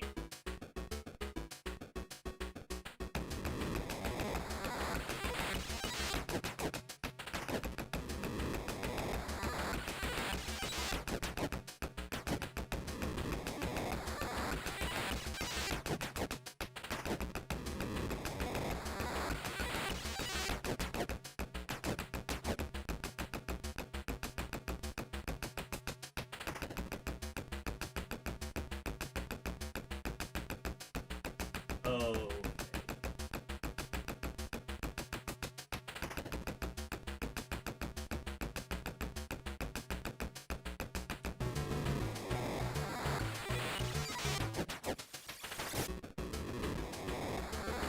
Oh, somehow I opened the door despite not knowing what the code was.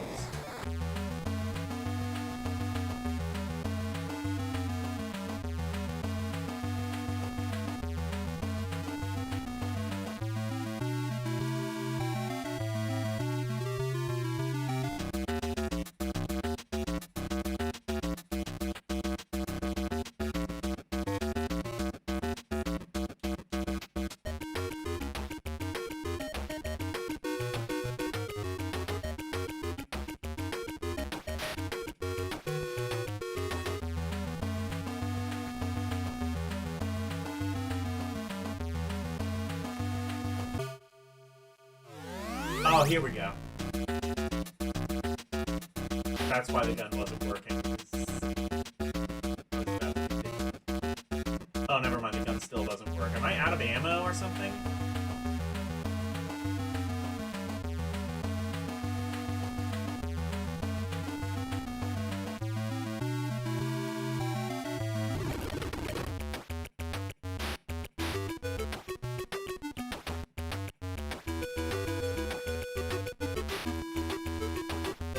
Oh, I see. There's like a thing.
Oh, I see. Okay. Programs are your weapons, I think. So now they should be.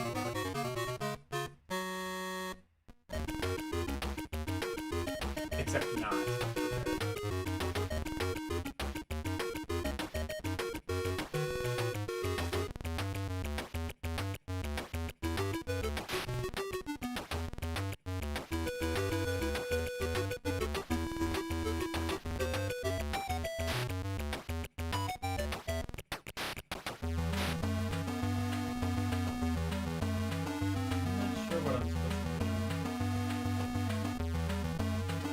Oh yeah, the Game Boy was much bigger and the thing was cheaper.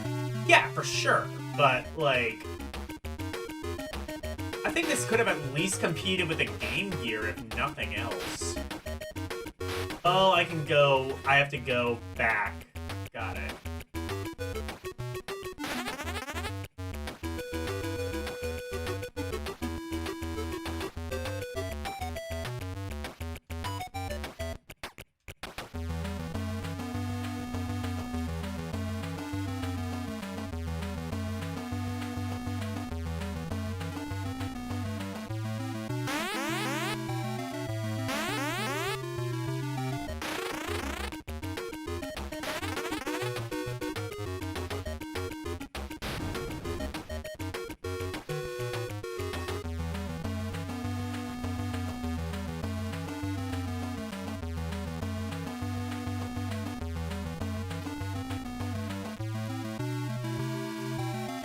Okay.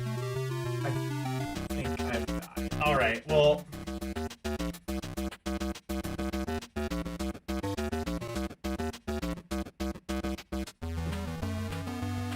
I do not know where you see 1990. It was well established. It came out the month after the Game Boy in 1989. Yeah.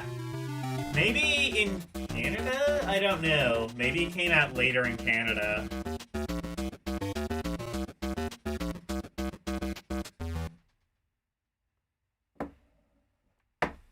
Anyway.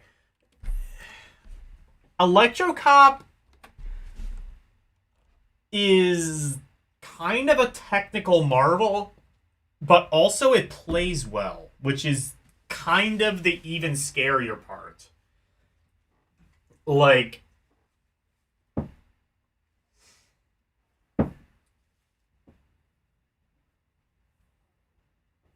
okay,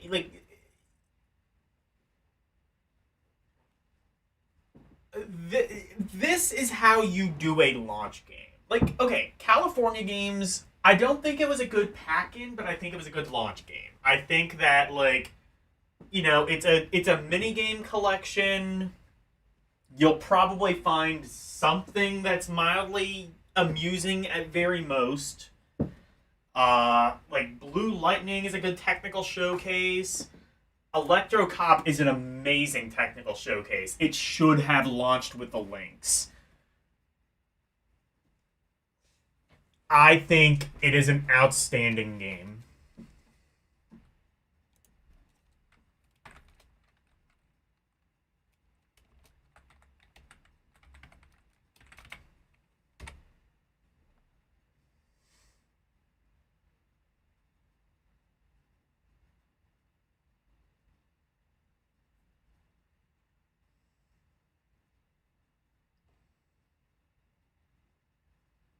Still got beat by Tetris. I mean, I guess I would rather play Tetris than this, but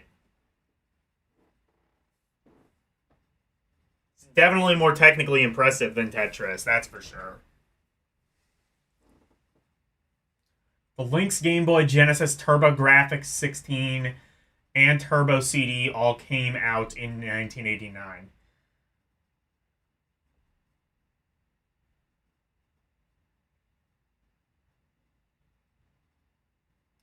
Yeah, that's the thing. Jeremiah is Orc's Canadian, so I think he might be going by Canadian release dates.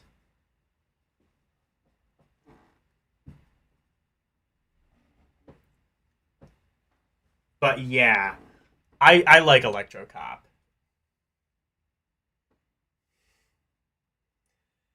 European Soccer Challenge is football.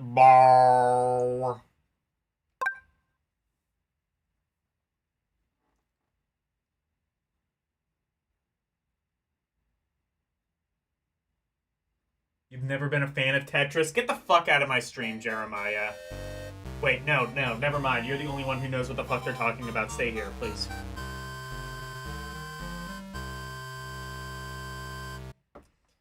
Tetris is a fighting game. Get out. Everybody get out. Get out of my stream. No. Whoa.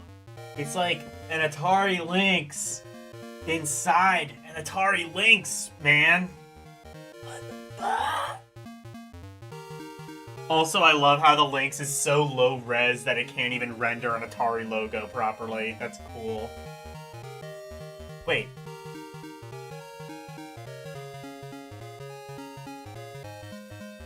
This is a Genesis port.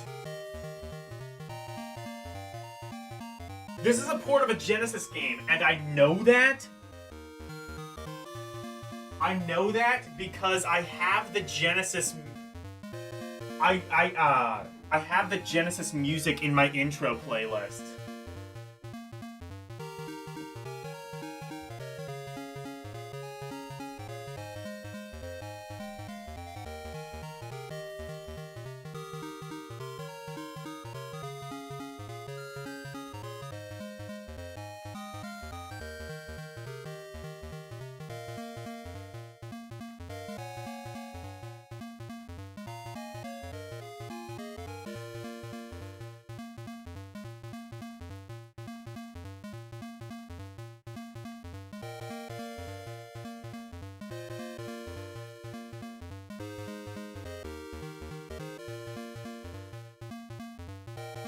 Magical Tetris Challenge on... Yeah, I suggest... Oh, or Tetris DS. Actually, no. Fuck whatever L's talking about. Play Tetris Battle Gaiden on Super Famicom. That is 100% a fighting game. That is a fighting game where the CPU will cheat and you can just cheat right back, and it's chaotic and it's amazing. It's like if Tetris was Mario Kart in just how cheap everything is and how cheap you can be right back. Like, nobody's playing fair, and that's what makes it fair.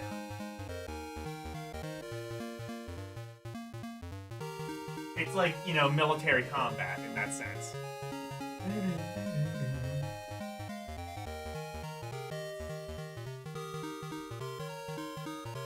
Play Battle Gaiden, Jeremiah. Load up an SNES emulator. It's on Super Famicom. Play Battle Gaiden. That might change your mind. Battle Gaiden is probably my favorite version of Tetris. That and I guess Tetris 99.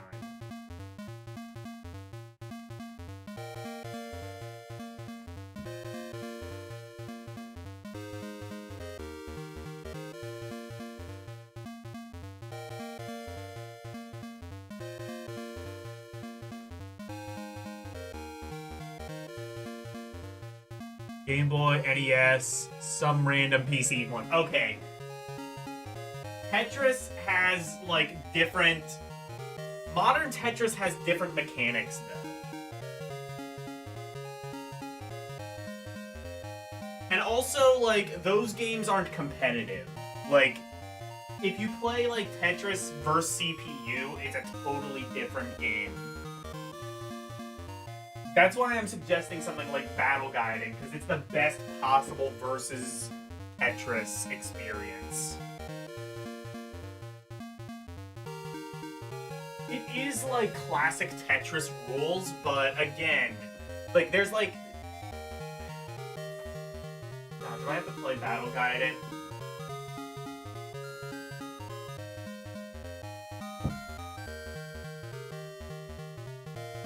You would like to play the Atari games version of Tetris? No! I mean, yes, but no. Like, okay, Atari games version of Tetris is kind of cool because it has, like a mission mode, sort of. But, like, it only has one button, so... I don't know. You know what? Fuck everything. I'm gonna take a break and play some Battle Gaiden.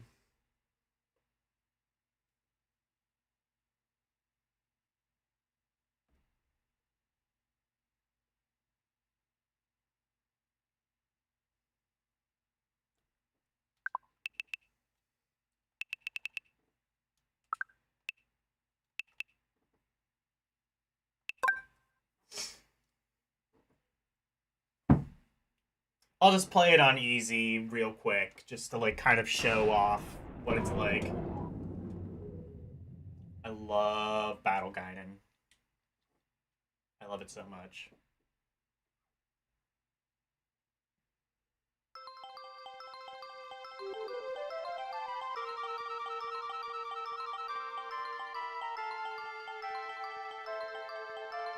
I have actually seen a, Quax is better than Ted. Okay, you're just a troll.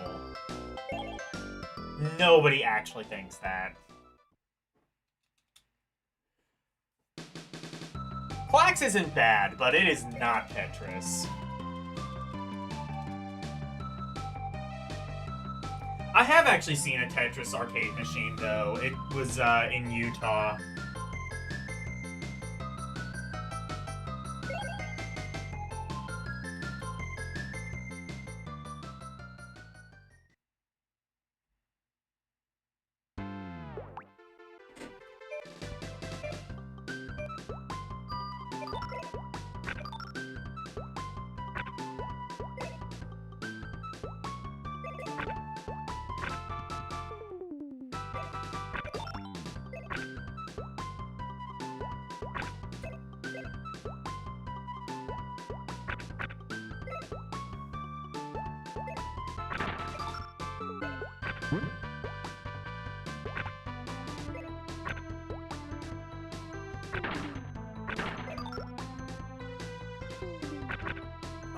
Okay, there we go.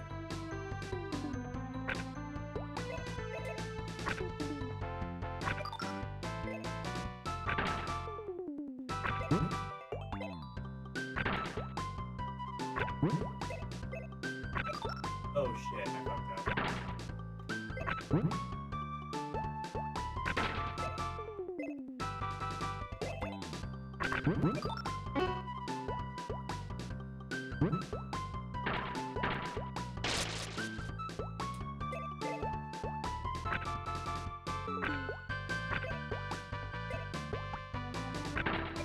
See, like, he can use his power-up.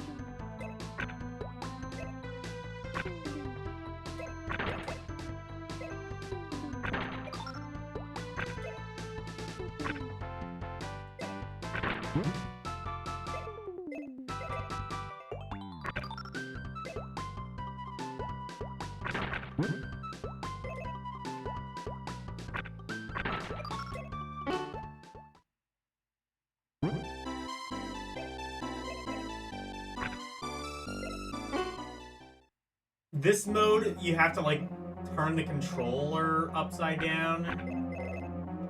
It'll, like, invert the controls. It does a lot of cool shit.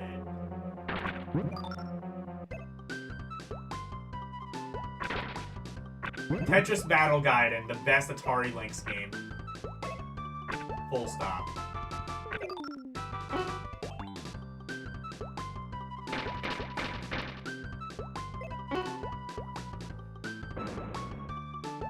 I can play by the same rules, motherfucker.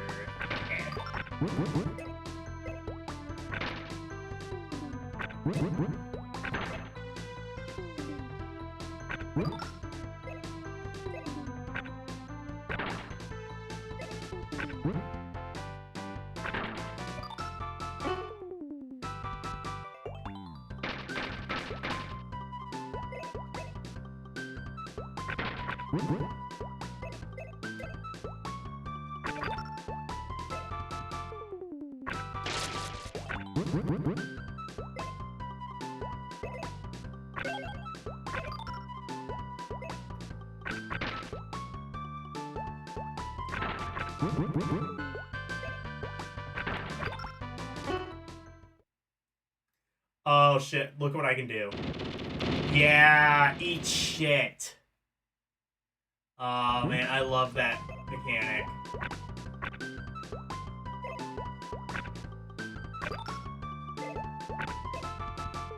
Eat all of the shit. Okay, I'm done.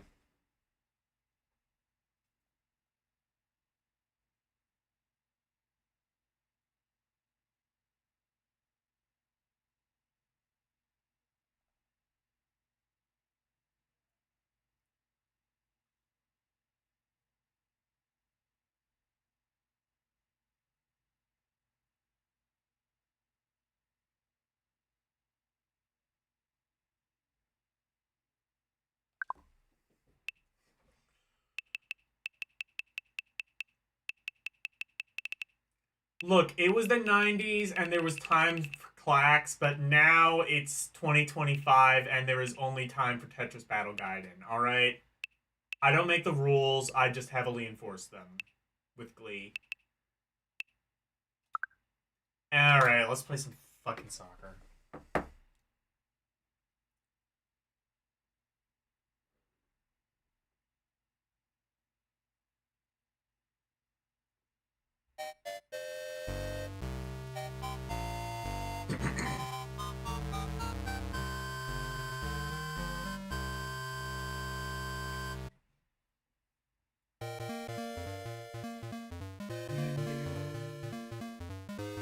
I do like this music. I'm not gonna play this very much. Albania, Australia, Belgium. Let's be Brazil. What? Brazil's not an option? Are you high? Brazil's like... What, Cyprus? That's not a real country. Is that a country that existed? Czechoslovakia, that's how old this game is.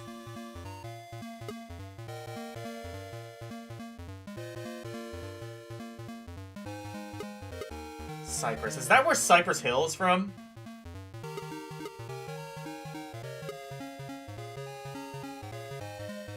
England. That's not the British flag.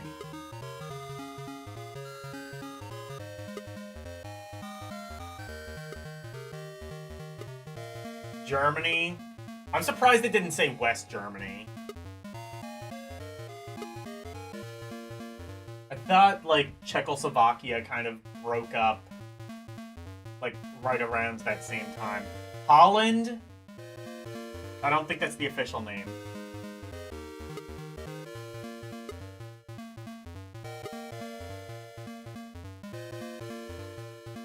Erie? That's not a real country either, guys. Stop making up countries. That's just... Erie is just... Erie is just Italy, but, like, with higher saturation. Ireland. IRA! IRA! Alright. Luxembourg. Malta. Norway. Poland. Portugal. Romania. Scotland? That's not a country. That's just... That's part of the UK. Oh, wait a... Oh, wait. I think that might have been... I see. So they, like, separate the states or provinces or whatever of the United Kingdom. Sweden, Switzerland, Turkey... CIS? What?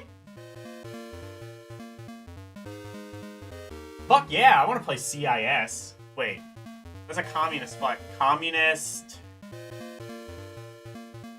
What?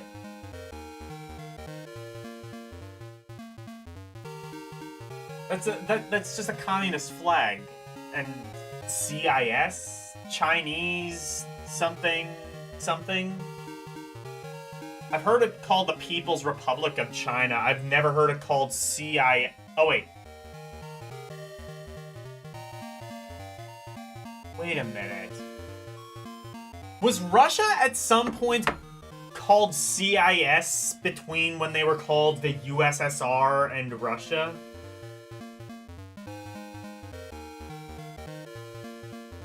It was known as CIS for a couple of years in international sporting events. Huh. Interesting.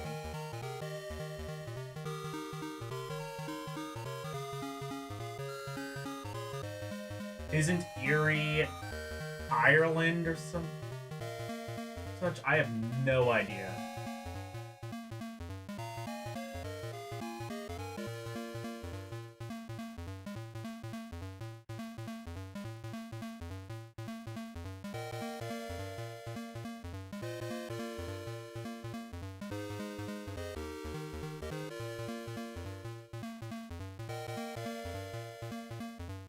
Oh, yeah, I see. England, Scotland, and Wales each have their own team. Okay.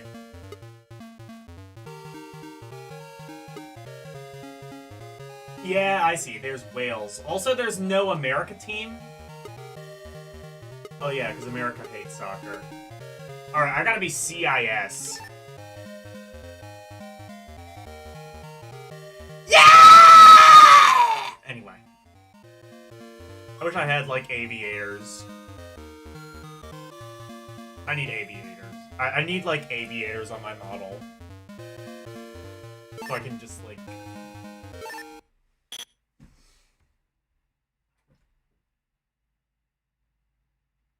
Erie is Gaelic for Ireland? Well, there was already an Ireland team, so I don't know.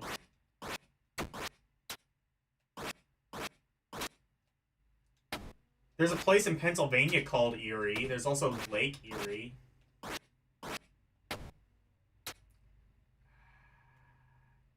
Guys, a bit of a problem. I can't play soccer. I've heard that the Genesis version of this game leaves a bit to be desired. Like, I don't think it's the worst thing ever, but it's, like... It's no FIFA.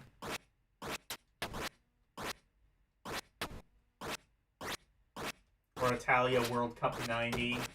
I don't know. If you care about soccer games, Kim Justice. Kim Justice has done, like, multiple videos on them.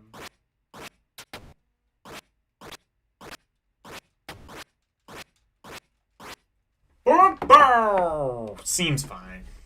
Meh.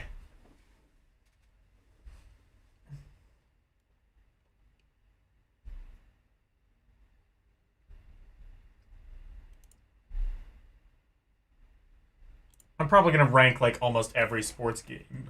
Meh. Oh, maybe Erie is Northern Ireland. That might make sense. America is not European. Well, neither is... Oh, wait, I guess Russia is European. Oh, yeah, that's right. This is European soccer. Shit, I see. That would also explain why, yeah.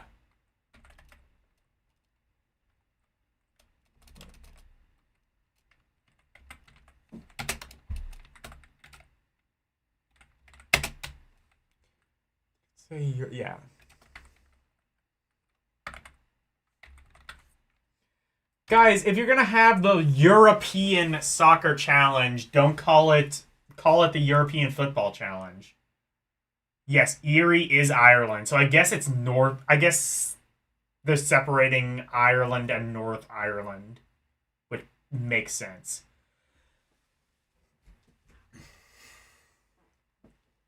I guess that's how they separate the two. But, okay, yeah, that would also explain why there's no Brazil. Fair enough. Eye of the Beholder. This is an Atari ST game. I think it also might have come out on the Genesis. And it came out on the Amiga. Yeah, definitely came out on the Genesis. No, it came out on Atari ST, and I'm not 100% sure, but I think it came out on Amiga and Genesis as well.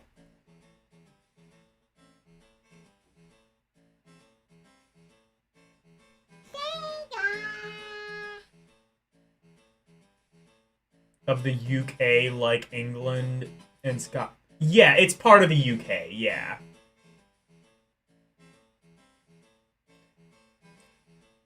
Oh, it had Sega CD and Genesis on SNES ports. Originally, was it originally a DOS game? I thought Atari ST had the original port.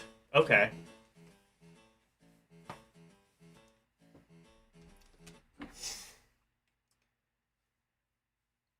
Now I want to play the Sega CD version. Does it have like goofy voice? Does it have like goofy FMV? That would be cool in a game like this.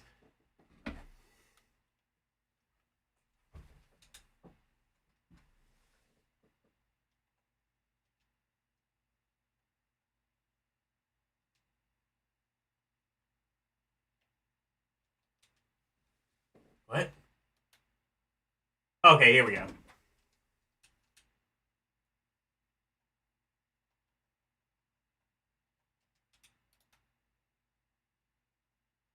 What?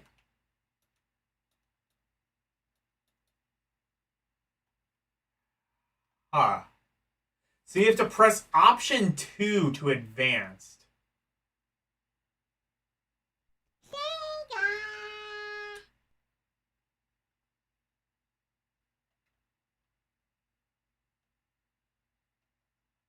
Rest, sure.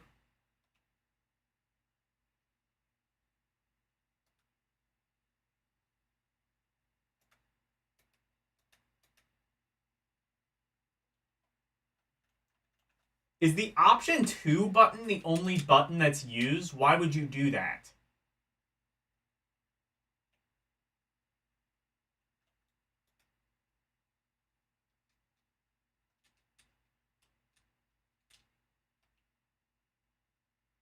Maybe this game does not... I don't think this game plays like I expected it would. Is this unfinished? That makes sense. Okay. You have the Sega CD version and the SNES, but the original DOS is the only one you have played. Okay.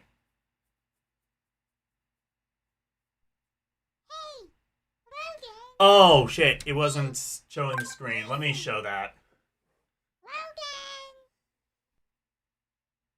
I've made that mistake a couple of times already.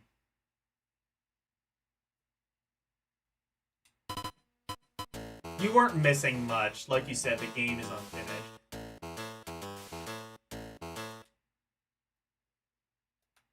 Yeah,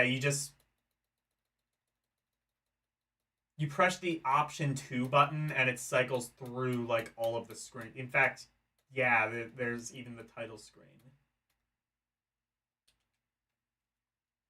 So it's kind of just like a slideshow and a proof of concept thing. Alright, yeah, it is unfinished. I mean, from the screenshots, it looks like it would have worked fairly well.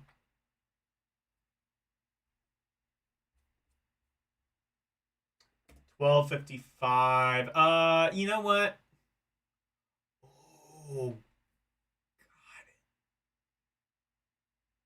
Let's do... Well, there's one F game. Let's do that. And it looks interesting. What the hell is Fat Bobby? Is this another cop game?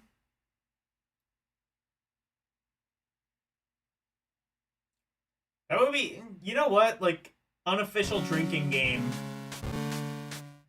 Unofficial drinking game. Take a shot every time we find a cop game. So far, there's been like 3 of them.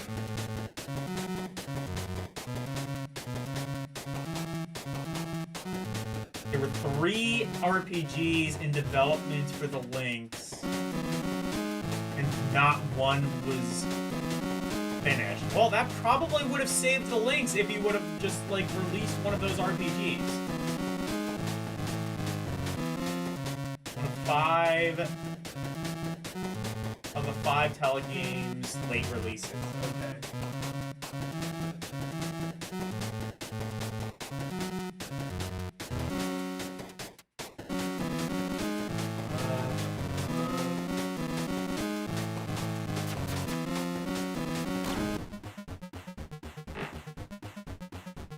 Oh, okay. Platformer?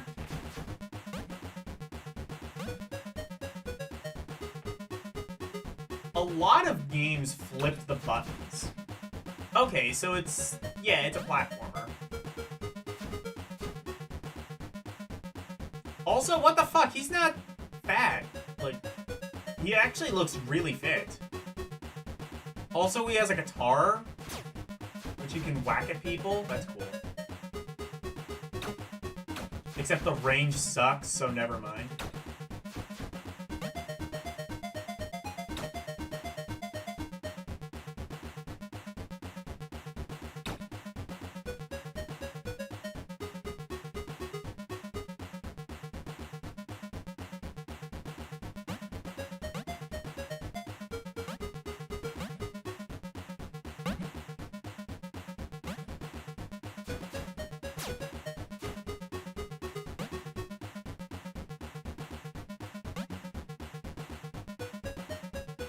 Now this is a game where I can complain about screen crunch.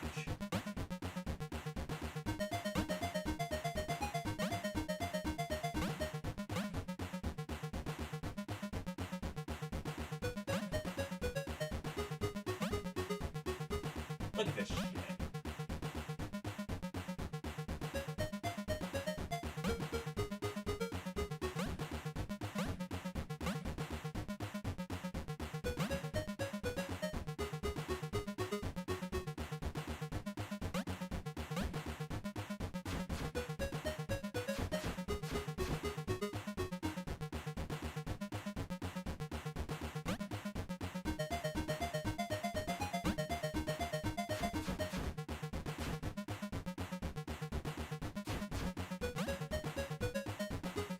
What am I being hit by, though?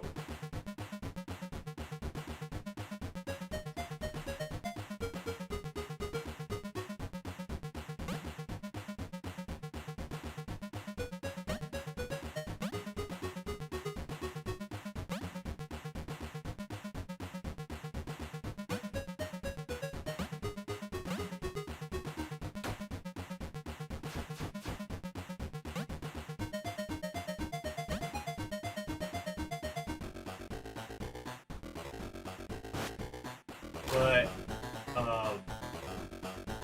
what?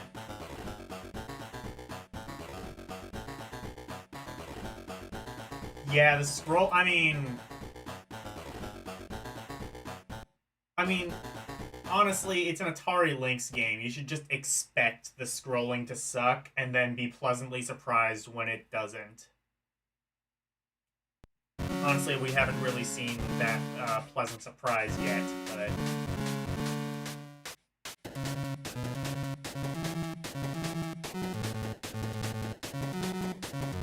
If the Lynx not do smooth scrolling, it could, but... I think a lot of the games... just... I think it just had a slow processor, is what it is. And games weren't really all that well optimized for it. Is kind of what I'm... That's what I'm going with. Why is he... He's doing, like, this acrobatic shit, and it's just, like... I don't want him to do that. The controls are, like... You're right, the scrolling is bad.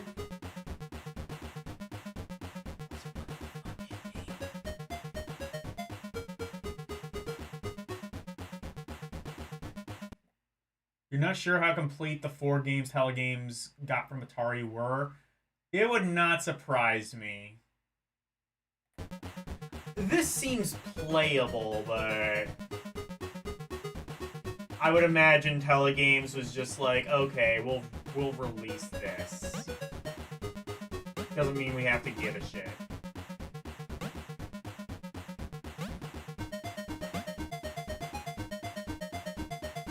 I mean, I guess I would prefer they released it unfinished than not release it at all, but... Actually, no, maybe I wouldn't prefer that.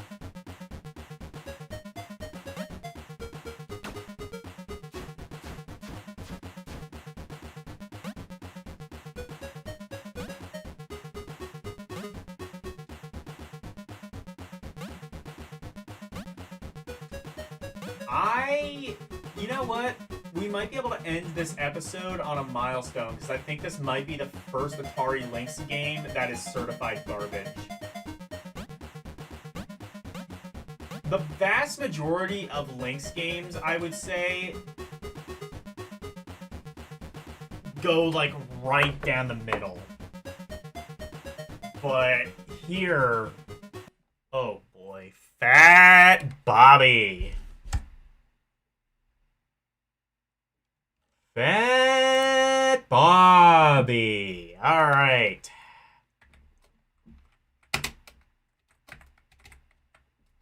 Garbage. There we go. All right. So that is... Actually, I'll zoom out a bit. Okay. And then... Yeah.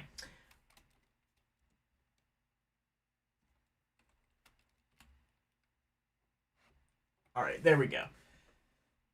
So there is the list up to this point.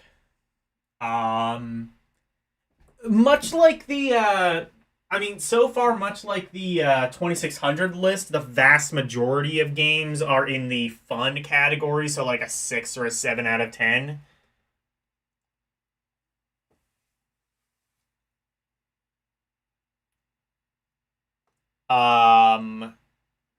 Gates of Zendikon. I have no idea what that is.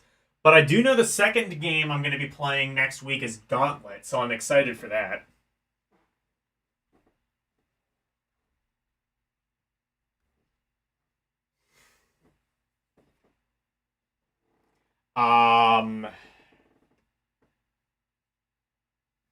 What rating does this have? 3 stars?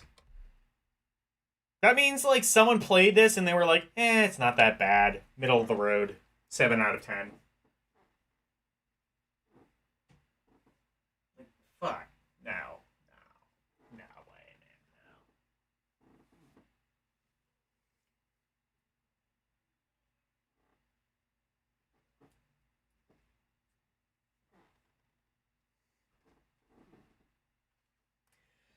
Any the fuck way. Yeah, that is the list that we have so far. We do have some outstanding games. Most games are fun. Although the mech category, I think, is maybe a bit bigger than the 2600 might have been by this point. We will see, though. It might be a bit more, like, kind of evenly spread around the list this time around than on 2600. But we will see. Anyway, raid time.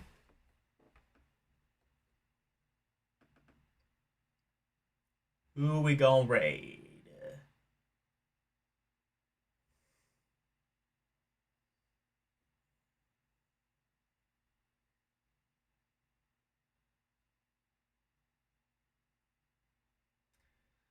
We gonna raid Arus.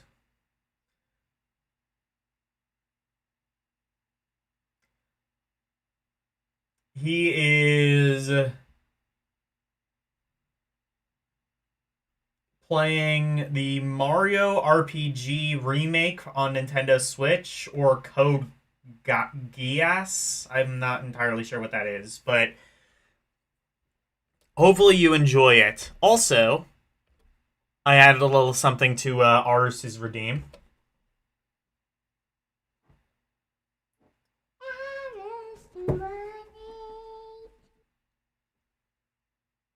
I know, right?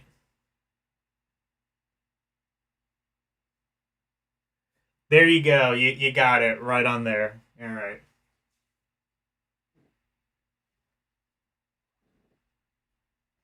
So, tomorrow, more volume. Okay, I see. I'll have to fix that. Anyway, tomorrow, more Grim Grimoire. Thursday, more Popful Mail. I don't know how far I am in Popful Mail. I think I'm like, I would say like I don't think I'll beat it next stream, but maybe the stream after that if I had to guess. I don't think I have that much more left to do in Popful Mail. I'm in the final world. Oh, then I might beat it this week. Crap, that means I'm going to have to figure out what I'm going to do next week. If that ends up being the case. I can. Yeah, there you go. Saturday morning, I will be on L's stream. I will be playing more Crisis Core, Final Fantasy VII. And then in the evening, I will be with... Actually, I'm going to have to check with Arus to make sure that this is...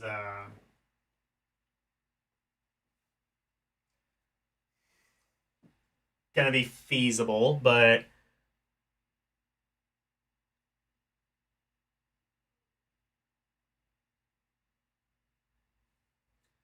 Yeah, but Arus requested Pat Labor. So I want to see if I can have Arus on while we do that. If so, then yeah, I will be doing that for members only. And then Sunday, I will be hopefully doing some Rompourri. And hopefully, I will have a fight stick by then. Because if so, I plan on doing an all-MAME edition of Rompourri with an arcade stick. That would be really good if I can make that happen. Anyway, thank you guys for watching. Raid Arus 218. And speaking of which, thank you especially to my members, Arus218 and Orc War Chief Reviews. And thank you to everybody else. Thank you, Drunky Cheese, LCX, Jeremiah Thomas, Karumim Good Gamer, Mike Wolf, Nicholas W, Prime 1, Renee W, Slim Nim, Retro, Doc 79, and Cat. Thank you guys so very much for watching. Always super appreciated. Good night. And thank you for coming to my TED Talk. Bye, everyone. It's the outro, and here's the outro free. Freddy Freak of Interpretation, sweeping the nation, doing his thing by way. If you wanna see more of me, become a member, watching movies on LD Cinema, play some games on Rum Roulette and Request. To be part of the community, join the Discord, talking about games, music, round requests, and more. Join now. That's all of the plugs that I've made. Thank you all for watching. Now let's raid!